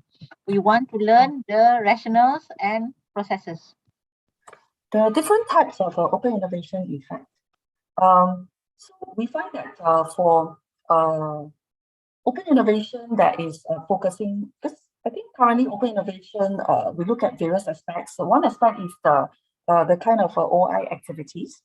OI activities, for instance, refers to inbound, outbound, and integrated.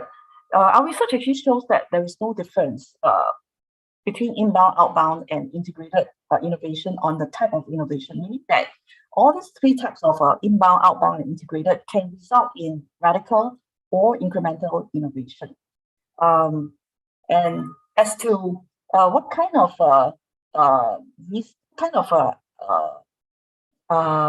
OI search strategy can result in radical innovation, it will tend to be more of public research institutes.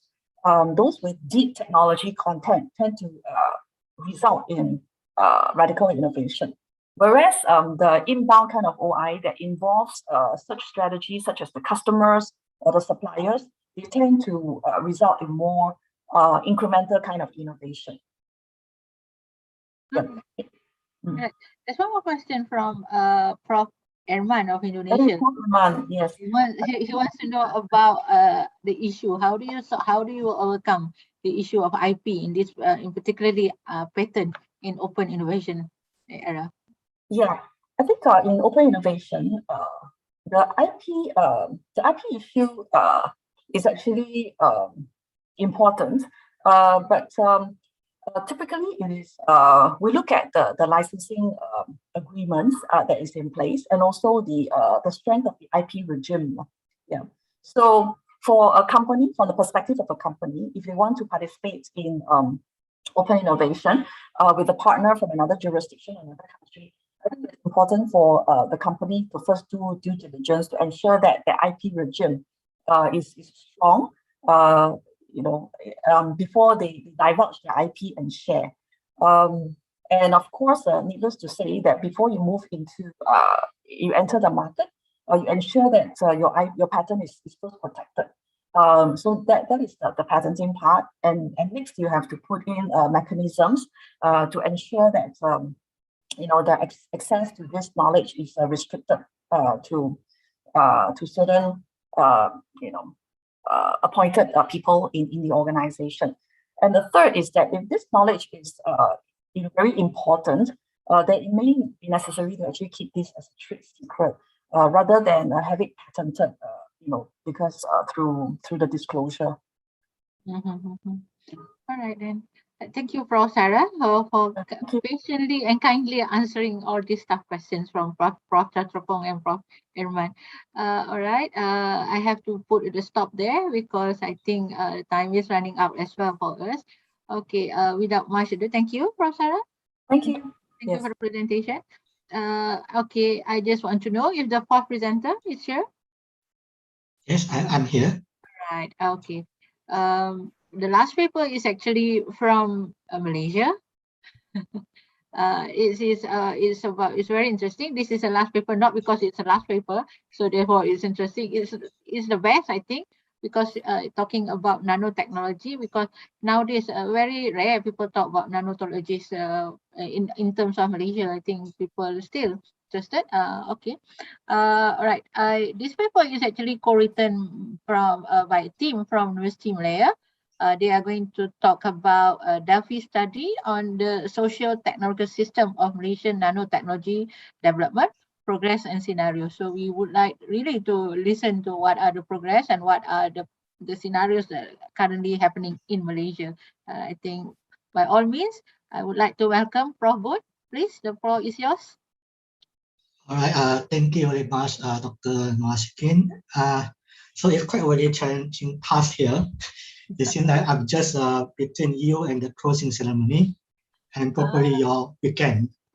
So, okay, let's go to my paper. So the paper entitled Delphi Study on the Socio-Technical System of Malaysian Nanotechnology Development. So we would like to look at the progress and the scenario okay, at the current stage. So this paper is co-authored by Vinov, one of my postgraduate students, myself, and Dr. Kevin.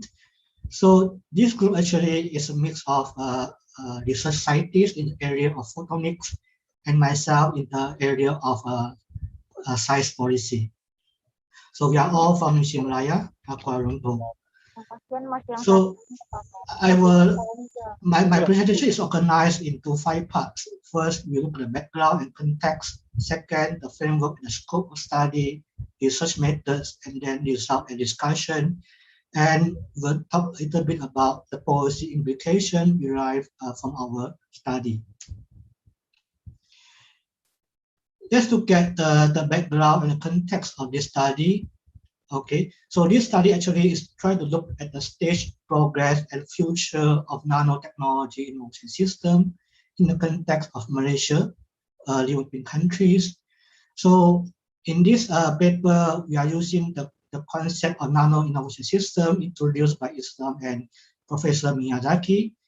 That's about a complex and interactive system of nanoscale science and engineering domains that comprise of a set of cooperating actors in the development, diffusion, and utilization of technology in a multidisciplinary setting. So I think the main keyword here is the multidisciplinary setting. So this study will be look at that element. So why we need to have this study? So I think we all know that there's uncertain nature of emerging technologies, which make them an immense challenge when dealing for scholars, industrialists, and policymakers. And what is more crucial is that when we try to link sectoral innovation studies and theory to policy and strategy-oriented foresight, they are always a big challenge because we are lacking of empirical evidence. So this study, we hope that can provide some empirical data and insights to the policymaker as well as the industrialists. So we are looking in terms of the social technical approach in charging the new emerging technologies. So the focus of the study, as I mentioned just now, is about the future scenario of nano sectoral innovations in a different country. There is a case study of Malaysia, and we are using the qualitative foresight techniques that is DEFI. So for your information, nanotechnology is generic and multidisciplinary. Okay, so we are not able to cover the really broad discipline or sector of industry. So what we decided here is that we only focus on the industry of ICTs. So this paper also adopt the approach of or perspective of social technical systems that is about the technological advancements as an outcome of human activity that comprise production, diffusion, and use of technology in order to fulfill the societal functions. So it's a complex social enterprise that comprises multiple elements of research and design, manufacturing, management, finance, marketing, and so on. So the foresight that we design in this study will try to cover those elements, especially in terms of the economics and also the social culture parts of science and technology development, which I will show you later in our frameworks. So this is the framework and scope of our study. We will study in terms of the 4 building blocks. First is the technology landscapes. Second will be the economic viability. Third, social and ethical impact. And then the number 4 is anticipatory governance, means that how active the government able to respond to the immediate needs of the industry. This study also consults the systemic past PSD analysis on environmental scanning that's about political, economic, social, and technological. So I won't go into detail for the descriptions of all these 4 blocks, but I can summarize it in briefly into this diagram. So when you talk about technology landscape, actually we are talking about what are the anticipating inventions that will be come out from this particular nanotechnology, the real and imaginary factor, the multiple disciplinary and the wildcard technology that may result in some disruptive innovation in this particular technological field. Economic viability, we talk about economical viability, okay, the affordability, sustainability, and who will benefit from our investment in nanotechnology. In terms of political part, okay, to approach how the decision-making process and in terms of the regional and country-specific cases. And then the last, but I think is one of the important elements is about social and ethical. We talk about safety, ethics, public acceptance, okay, to the use of nanotechnology or research in nanotechnology. So this become the four building blocks that actually you try to investigate throughout our study. Just briefly about the research methods. Okay, again, it's a DFI technique, a qualitative foresight tool. For those that not familiar with DFI, this is a short introduction about DFI. So DFI is a systematic and interactive foresighting techniques that draw out consensual conclusion for a group of participants who are experts in the various aspects of the techniques being studied. So during the DFI process, okay, the questionnaire that we design will be circulated, okay, in 2 or more rounds, okay, until a consensus with the majority have been achieved by the participants. So throughout the study, the identity of the participant will be kept anonymous, okay, so to avoid bias, okay, and the influence of some of the high-profile researcher or participant in the groups. So in this particular study, okay, when we carry out the DFI study, okay, we select experts from the government and public sector, the private sector, academia, and the general public. Okay, so we have reached out to 50 participants.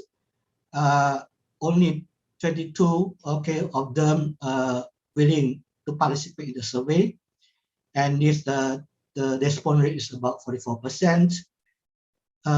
We have developed 39 questionnaire, okay, not questionnaire, sorry, questions, okay, to gain insights from experts on the current and future development of nanotechnology in Malaysia. And we are able, okay, fortunately, we are able to obtain consensus in all these 39 questions in the 2-round survey. So the first round survey is in May 2019, and the second round will be in January 2020. So it takes quite a longer time that we are expected, because it's not easy to get full commitment from the experts. The consensus value we determine it to be 75%.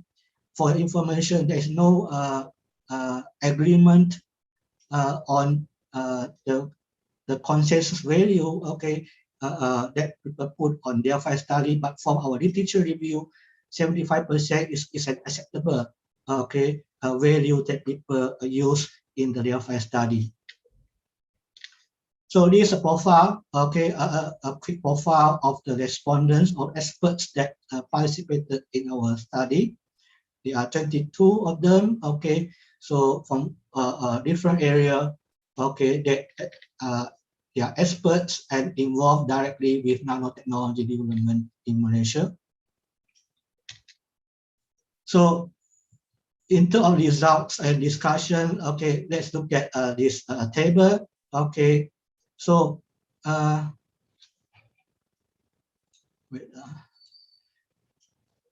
so you look at the table here, okay, more I mentioned just now, okay, we are able to obtain, okay, above 75% of agreement, meaning that we are able to achieve all consensus, okay, by second round. But there are something that really interesting for us to investigate here. For example, the one that I highlighted in in different color. Like the group of experts disagree the statement that the image of the nanotechnology is accurately portrayed in the color movie and media. Okay, they are not agree with these statements.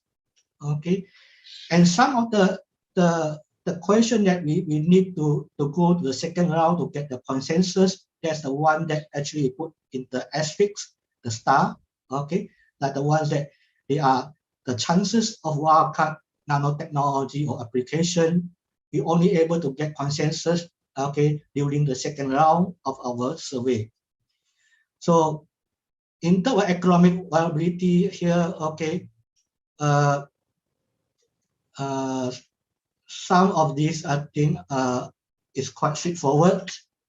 Okay, let's pay attention to the one that I highlighted in red color. Okay, so nanotechnology could not have a negative effect on the environment. They disagree. So we purposely designed this statement in the double negative forms. So we want the expert to really think about it, and it comes out that the participant think or feel that nanotechnology will have impact or negative impact on environment. Okay, so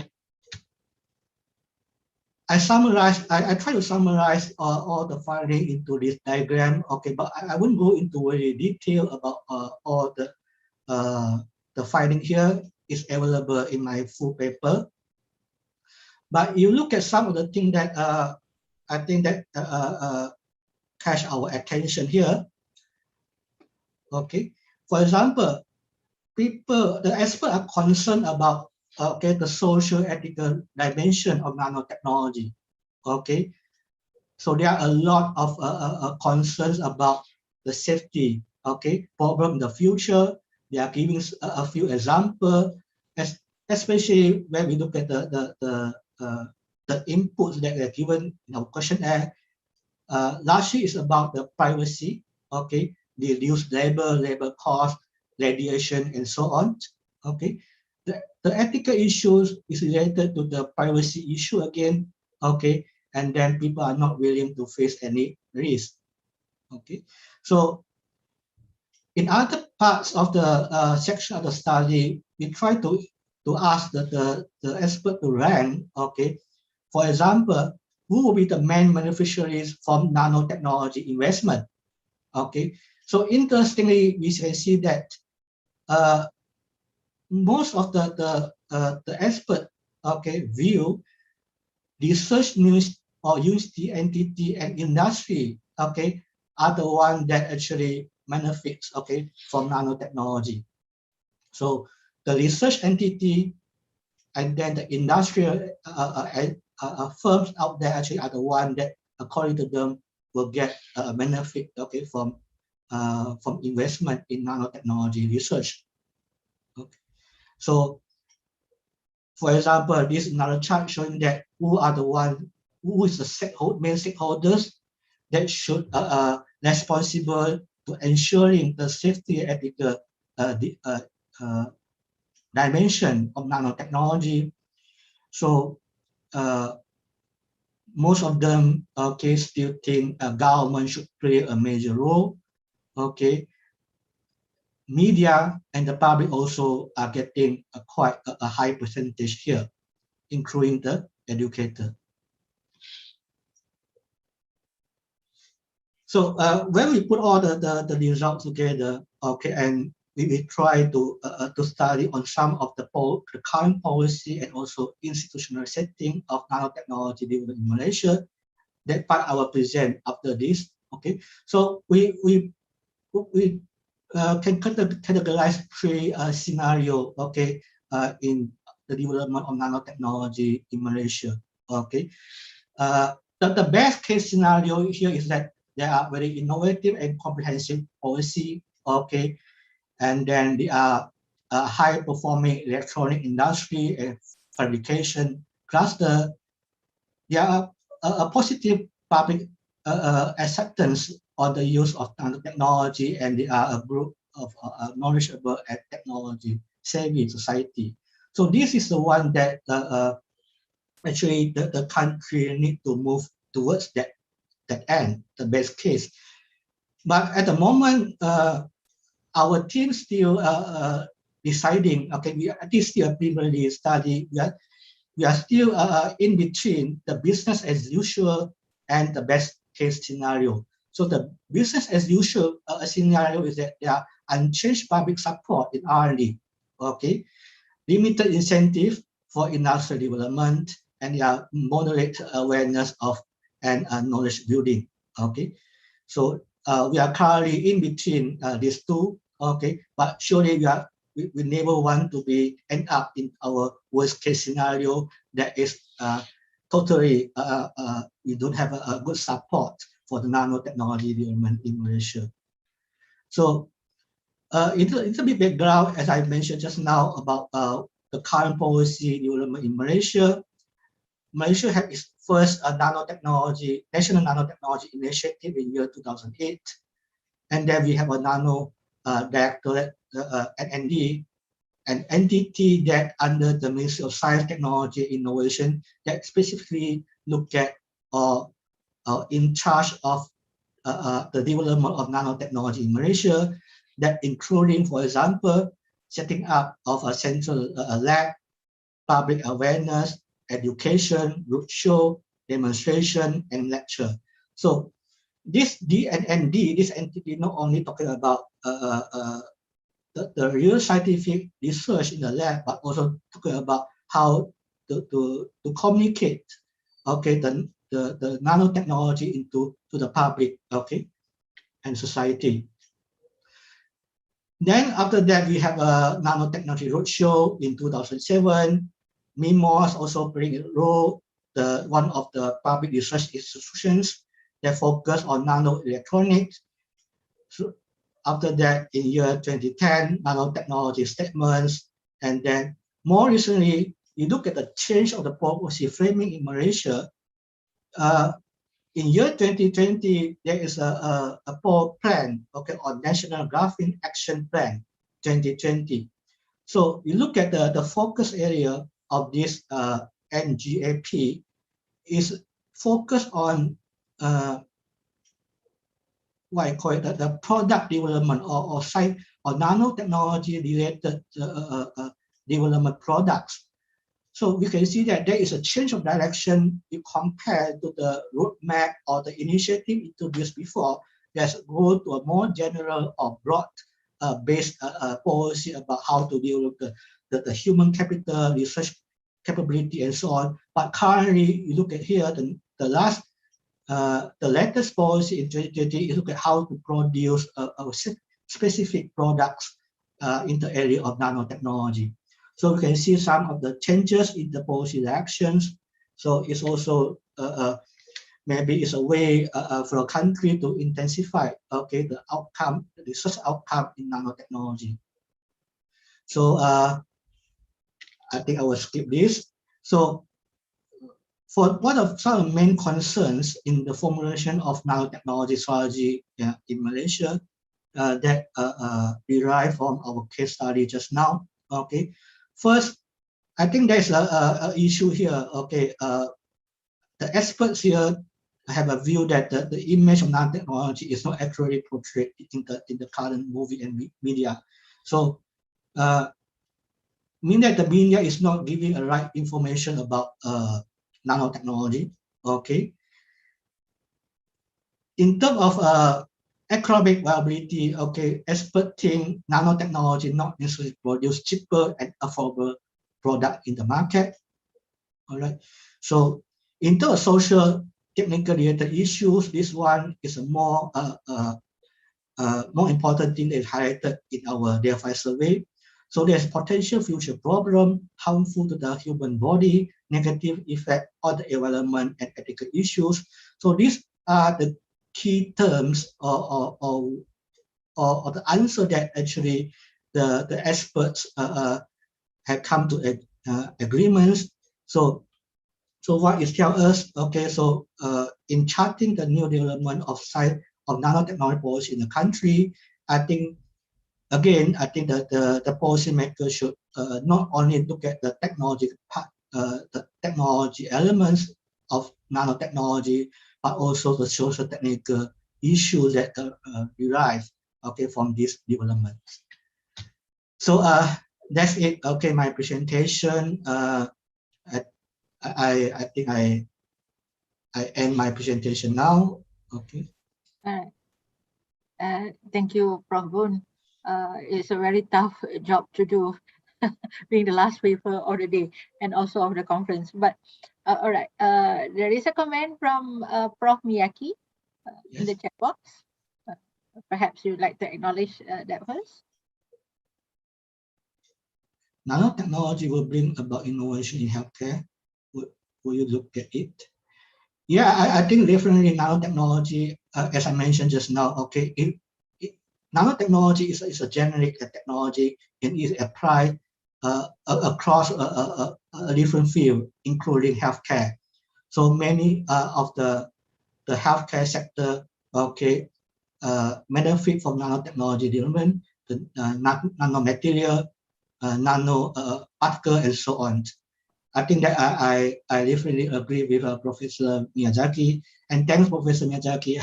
I think I benefit a lot from your previous work on the nano innovation systems. Okay. Thank you. Thanks. One last question from me. I just want to know, in context of Malaysia, in all, to what extent, Prof. Boon, all the available policies that are support that you may come across, all the policy papers that are actually compatible and supporting the nanotechnology industry to make sure that it is successful? I think maybe Dr. Ashikin will agree with me also. I think Malaysia is never short of policy. Okay, Malaysia, we have a wonderful policy. There are a lot of policy. Just talking about nanotechnology policy alone, like in my slide just now, there are many there. But to me, my own view is that the institutional capability to execute the policy is the one that still need to be improved. I think that's the one that, especially to look at how the various stakeholders and agencies can come together and coordinate to really optimize the resources that we have into nanotechnology development in Malaysia. We are happy actually. I look at Dr. Duri talk about what happened in Indonesia now. Okay, the BRIM that bring all the research agencies together under one roof. I think in Malaysia we are talking about for the past 10 years maybe, but it's still we lacking of a strong political will, political will to actually drive this agenda. So I think that's the one that in my own view, okay, our institutional capability and to execute the policy in the right way. All right. All right. Okay. So I'm not alone in thinking that way. All right. Thank you, Prof. Boon, for the very interesting topic. But it's I think we have to be fair to the MC who's been waiting patiently. So thank you all the presenters for the very wide range of presentation. All are interesting. We have a lot of questions, but unfortunately we are constrained by time, and I'm sure we can contact and keep in touch with each other, because I think there's a lot of things that we can exchange in terms of information and data. All right, without much ado, thank you, Prof. Boon. And again, I would to end and to mark the end of my session, I would actually hand over this session back to the Master of Ceremony, Dr. Jesada Tamin. Okay, I don't want to pronounce it. Might be wrong. Tamasiti, for the conclusion and also for the closure of this conference. Please, Dr. Jesada. Thank you very much, Professor Ashkin. And let me also say a quick word and thank Professor Dr. Baktan Sin as well, who was the chair of the first half of the session. And without taking more of your time, I know it's a little late, and I'm sure everybody is looking forward to the weekend. So let me proceed to the closing section of the conference. So this is where I suppose, spend a little time reflecting on what we have done in this conference and look forward to what's to come on both Asialics and also STIPM. So on this note, let me invite Professor Wang Zhenyuan to introduce the Asialics in Taiwan next year. Hello, can you hear? Okay, very clearly. Okay, thank you very much. Hi, everyone. This is Chan Yan. Yeah, let me share my slides.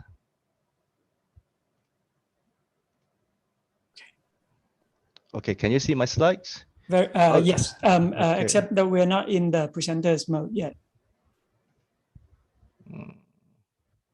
Okay, perfect. Okay, hi, okay, wait, why is like this? Okay, yes, Professor Wang, sorry, let me interrupt very briefly. It's right now in, what's it called? We can see your notes. Okay, now it's perfect. It's full screen. Okay. So thank you very much. So sorry for the delay and technical problem. I'm Chan Yuan. I'm now in Taiwan. I'm teaching at National Tsinghua University, affiliated to Institute of Technology Management. It's an institute basically teaching postgraduate students courses about, say, R&D management, industrial analysis, as well as SDI policy. So, well, looking forward, next year, Asialics, I would like to welcome everyone to participate, everyone to attend Asialics 2022. So it will be online. The team will be restarting innovation and regional resilience. So I have a lot of discussion, by the way, with the committee members, Asialics committee members, about should we make it online, carry out the conference online, or do it physical. By looking at the current situations, we see a different situations country to country, different rate of vaccination from country to country. We are not so sure, if by the time we want to host Asialics sometime mid of 2022, we will see better situations, environment where we can welcome everyone to Taiwan and visit Taiwan. So I think for the time being, we'll plan it online. But of course, there will be time where we might see the day where the world turns better. Where the time where we human being able to manage the outbreak, as well as when national border open up. I do have a plan. I will share with everyone the plan later. So this is my university. It's located in Hsinchu, and it's very close proximity to Hsinchu Science Park. Hsinchu Science Park, of course, hosted many high-tech company that include TSMC, the company supplying 10 nanometer or below, about 80% to the world right now. It's one of the crucial company for semiconductor firms in the world. In the supply value chain, of course, there will be in Hsinchu Science Park, we have UMC, MediaTek supporting the value chain as well, the semiconductor value chain. Of course, in Hsinchu Science Park, we have a very advanced PRI, a very established PRI, ITR, E3, ITRI, Industrial Technology and Research Institute, is famous for its ability to manage R&D, diffuse R&D result, help SME, as well as spun off many high-tech companies. And this high-tech company derive what's that called, new industrial structure for Taiwan, and this high-tech company eventually perform successfully, okay, in terms of exporting activities. That is something everyone may have noted. So then, of course, the sub-theme for the conference next year will be something about resilience, okay, and I would want to think about resilience in the regional context, okay. So on one hand, we welcome everyone performing research about policy, okay, to submit their works, their abstract, and then we will definitely consider welcoming everyone in the following sub-team to present at our conference that include, STI and development policy. And then in that context, a lot of scholars already talk about dynamic state capability, okay, in which we're talking about how government adapt in a very uncertain environment. We will talk about industrial policy, inclusive grassroots innovation, policy, and then of course we would like to also welcome papers, okay, basically talk about study on CSO, civil society organization in Taiwan in particular. We start to realize that they play a very crucial role in helping the regional government, the central government to build resilient policy, resilient measures, so on and so forth. We will welcome studies about innovation, okay, basically talk about innovation system, entrepreneurship, startups. Of course, we were particularly interested to learn innovation in the time of crisis, okay, healthcare, co-creation, that kind of topic falling under innovation study. Management from a firm perspective, we want to talk about roles of PRI in the time of crisis, okay, what can public research institutions do or help firms, okay, to overcome, okay, their challenges in the time of crisis, IPR, innovation financing, so on and so forth. We want to look at industrial analysis like semicon, smart farming, technological catch-up. We'll be very interested to look at recovery and restarting, how industry respond and adjust to shock and disruption. We want to talk about planning for green energy in the time of restarting and recovery, HR, so on and so forth. Okay, and of course, with my collaborators, we actually want to look at resilient from regional perspective. Okay, so we would definitely want to study works, particularly on regional innovation system, industrial cluster, resilient city, so on and so forth. Okay, so these are some of the sub-team, okay, for now. Okay, of course, that if you have any works beyond this scope of sub-teams, you're welcome to propose, you're welcome to let me know, to include, okay, extra, more sub-teams, more topics into this page. So these are the proposed date, okay, proposed date for next year. I'm thinking of calling for submission of extended abstract, just extended abstract, okay. What I'm thinking about 500 to 700 words in that abstract very soon, either this month or sometime next month. Okay, I will have a website and everyone can check out the website very soon. Okay, and I'm thinking of deadline for submission of abstract will be in February 2022. We will try to announce the accepted extract by March 2022, and hopefully we can commence the conference by end of May or early June next year. So since it's quite close to what we are being here today, okay, quite close to the date, because we are talking about another 6 months to 7 months. So I'm not expecting full paper submission, okay, to get for registration, okay, for this conference. So I'm thinking about just extended abstract, okay, as your document for application, okay. If accepted, you can present it, okay, online by May or June next year. Okay, so in what can we expect in the conference? Well, there will be special sessions. Okay, special sessions include what's that called? Panel discussions on left behind regions. Okay, in the time of crisis, some industry will collapse, and then some region will be seen or deemed left behind. Okay, so if we have very critical issues, we have I do have a collaborator from University of Liverpool. Okay, they have informed me. Okay, there are many issues or challenges facing in UK.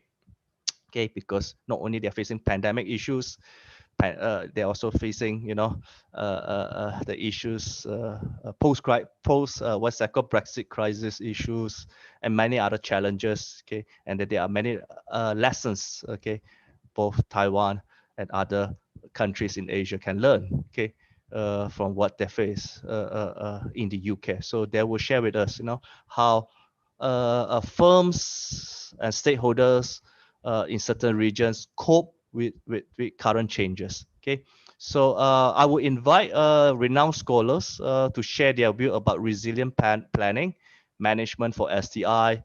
Okay, I will invite speakers, okay, from the government to share about the industrial growth, development, about Hsinchu, about other region.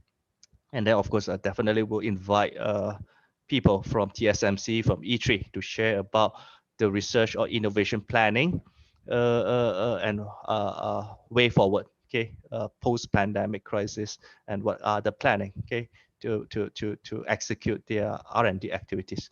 So I have talked to a number of editors, of course, AJTI, Asian Journal of Technology Innovations, the key journals, okay, for Asialics would welcome good papers, okay, presented in the journal.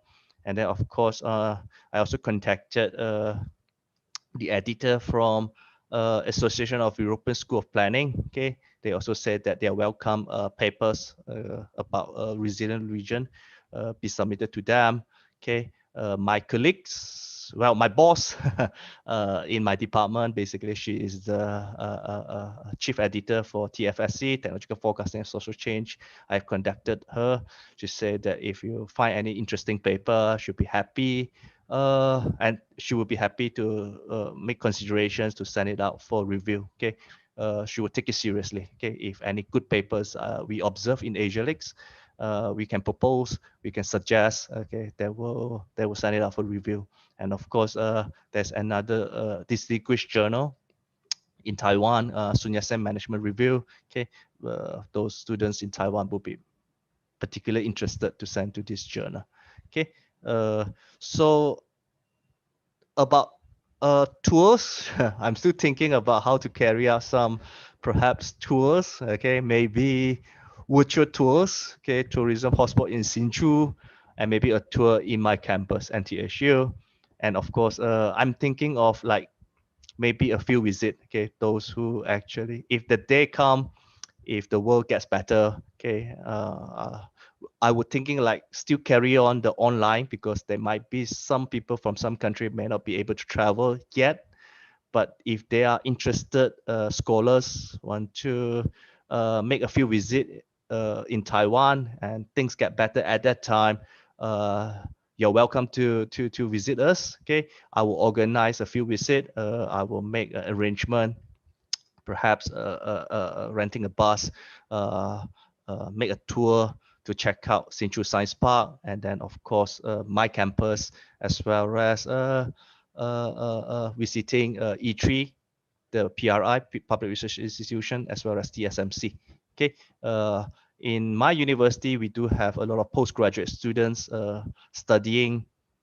I mean, they are actually from TSMC studying postgraduate study here. So I will be happy to invite them to tag along, okay, and then share with everyone about their experience working in the company, and what to look forward, okay, in terms of firm perspective, okay, how to build business model in the post-pandemic period, okay. So yeah, cannot promise too much, but that is some planning we had on my side here. So again, this is my contact detail. If any things that you want to ask or inquire, yeah, this is my email. So welcome everyone to drop me an email. And of course, I'm looking forward to your application soon. Okay, by February, I hope everyone can send the abstract, and I hope to see you online or in Taiwan. Thank you very much. Thank you very much, Professor Wang. So that's the progress on the Asialics side. So with regard to the STIPM side, let me invite Professor Santi to say a few words. Right. Okay, thank you very much for this. Okay, for the Southeast Asian Conference on STI Policy and Management, I would like to talk a bit back to, firstly, this conference was firstly organized in Jakarta 2018 by the cooperation between three institutions. First is the National Research and Innovation Agency, Indonesia. At that time, it was LIPI, okay, and Perdana Center for STI Policy from University of Technology Malaysia, and King Mongkut University of Technology, Thonburi, Thailand. And that was the first time we organized in 2018, as I told, in Jakarta. The second time was at the Perdana Center for STI Policy in 2019 in Kuala Lumpur, which was very successful in both two first time. The third time is here, which was postponed from last year to this year due to the COVID-19 pandemic, and this year hosted by King Mongkut University of Technology, Thonburi, Thailand. Okay, and for the next year, I'm very happy to say that this year during the organizing of this conference, we invited more participation from some countries like Vietnam and the Philippines and so on, and we help working together toward this conference today. And the next time, the fourth Southeast Asian Conference on STI Policy and Management would be hosted by Vietnam Institute of Science, Technology and Innovation. Okay, our Vietnamese friend, Dr. Bat Thanh Singh, who is here, I believe, is currently working with his office for approval from the ministry to host the next year, the fourth conference for this conference. So thank you, and looking forward to seeing everybody in Vietnam next year. For details like theme, important dates, form of the conference, we online or on site, will be announced very soon. So I just want to say thank you for Dr. Bat Thanh Singh for his effort working toward this conference for the next year. Thank you very much.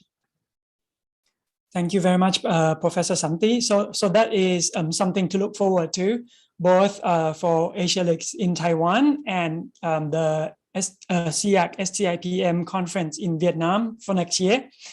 And now let me proceed to the very final part of the conference. So that will be the closing. For the first part, let me invite Professor Santi again to close. Yes. Okay. Thank you very much, Dr. Jesada. For the very, very last session here, I will firstly say thank you for everybody for kind support for this conference. And I'm very glad that we could organize this conference very effectively and smoothly. This is the first time that both Asialics and SEAC STIPM conference were undertaken together and online. I must say that thank you for all committees related to organizing this one. Thank you for institutions like University Technology Malaysia, BRIN, and also KMUTT, all together with the VSTIC from Vietnam for joining us this year also. In specific, I would like to convey special gratitude to Dr. Dudi Hidayat from National Research and Innovation Agency, Indonesia, and Associate Professor Datin Nuraini Othman, Chair of Perdana Center for STI Policy, and their teams, okay, for co-chair the organizing committee. And especially also goes to Professor Hussein Akil from Indonesian Research Union for helping us to organize this one online also. Special thanks may goes to Professor Patharapong for support both in organizing the conference here and also as a chair of scientific committee for this year also. During these 3 days, we have 7 wonderful keynote speakers, 11 insightful panelists, and for the paper, we have 28 papers presented in this year. For the first day, we talk about the Industry 4.0 as an emerging challenge for STI policy. We talk in many things like frugal and leapfrogging innovations, role of the actors, both public and private and association from the industry. We talk about the readiness assessment for Industry 4.0, and we talk about some cases from Taiwan and Japan. Was very interesting day. For the second day, we talk about the STI policy for SDGs, for the Sustainable Development Goals, which many keynote speaker and panelists share their experiences, concept, especially the experiences from 5 countries on the STI policy for SDGs. Okay, and the third day, today, this morning, we talk about the STI policy after the COVID-19, okay, which we talk about the evidence-based STI policy. We talk about the general purpose technology. We talk about the policy experimentations and capacity building for key actors like government and private firms. Okay, this is just to summarize the morning session of the conference, 3 days. Okay, so finally, for me, I would like to thank everybody for organizing and also participating and joining this wonderful conference for 3 days, and hope to see you next year. And I think next, maybe deliver, I hand over the final session to Dr. Dudi Hidayat.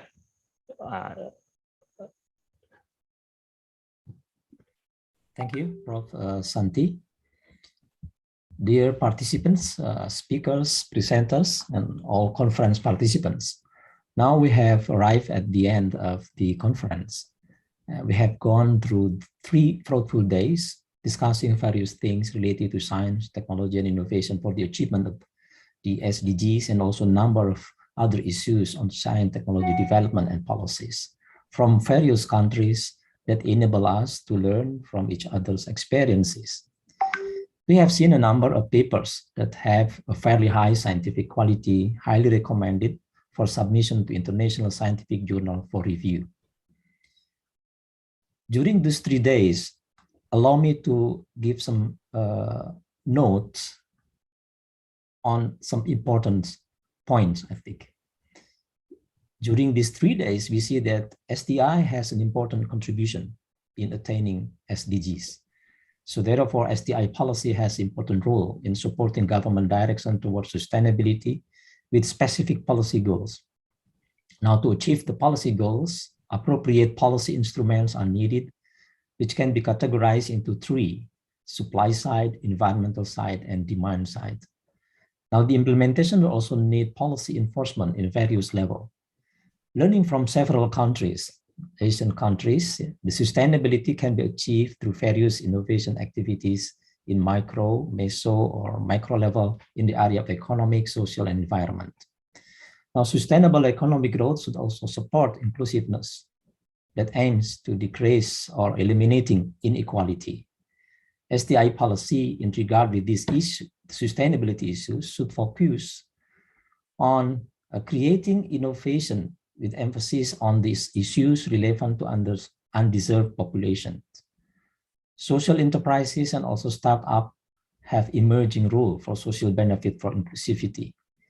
In complement with the 2 previous sustainability benefits, economic and social, the environmental sustainability also demand for appropriate innovation, which should be encouraged not only from the producer manufacturer side, but also from the demand side, especially in relation with consumers' attitude, as learned from the case of electric vehicle. Now, overall, to achieve the sustainability goals, it is necessary to reorganize STI policy, which needs to be more holistic, transformative, participative, collaborative, and increasingly coordinated actions. And furthermore, each country has its own unique condition, which will implicate on different policies. Lastly, dear participants, on behalf of the organizing committee, I'm accompanying Prof. Santi in saying, in thanking all of you for your active participation, which resulted in quite fruitful discussion. We would like also to thank the speakers, the panelists, and the presenters. In particular, thank to Prof. Santi and Prof. Patarapong, Prof. Asikin and Prof. Zamri from Malaysia, and Dr. Bakhtan Sint, and all those organizing scientific and organizing committees, I think. We apologize if in the execution of this conference, there are things that cause inconvenience for you. We hope that we will be able to meet again next year in Taiwan and Vietnam in better circumstances by bringing you more interesting progress of our situation now, and also maybe a new research result. Finally, I do not want to say goodbye. I prefer to say, see you next year, inshallah. May God allow us to meet again. Thank you.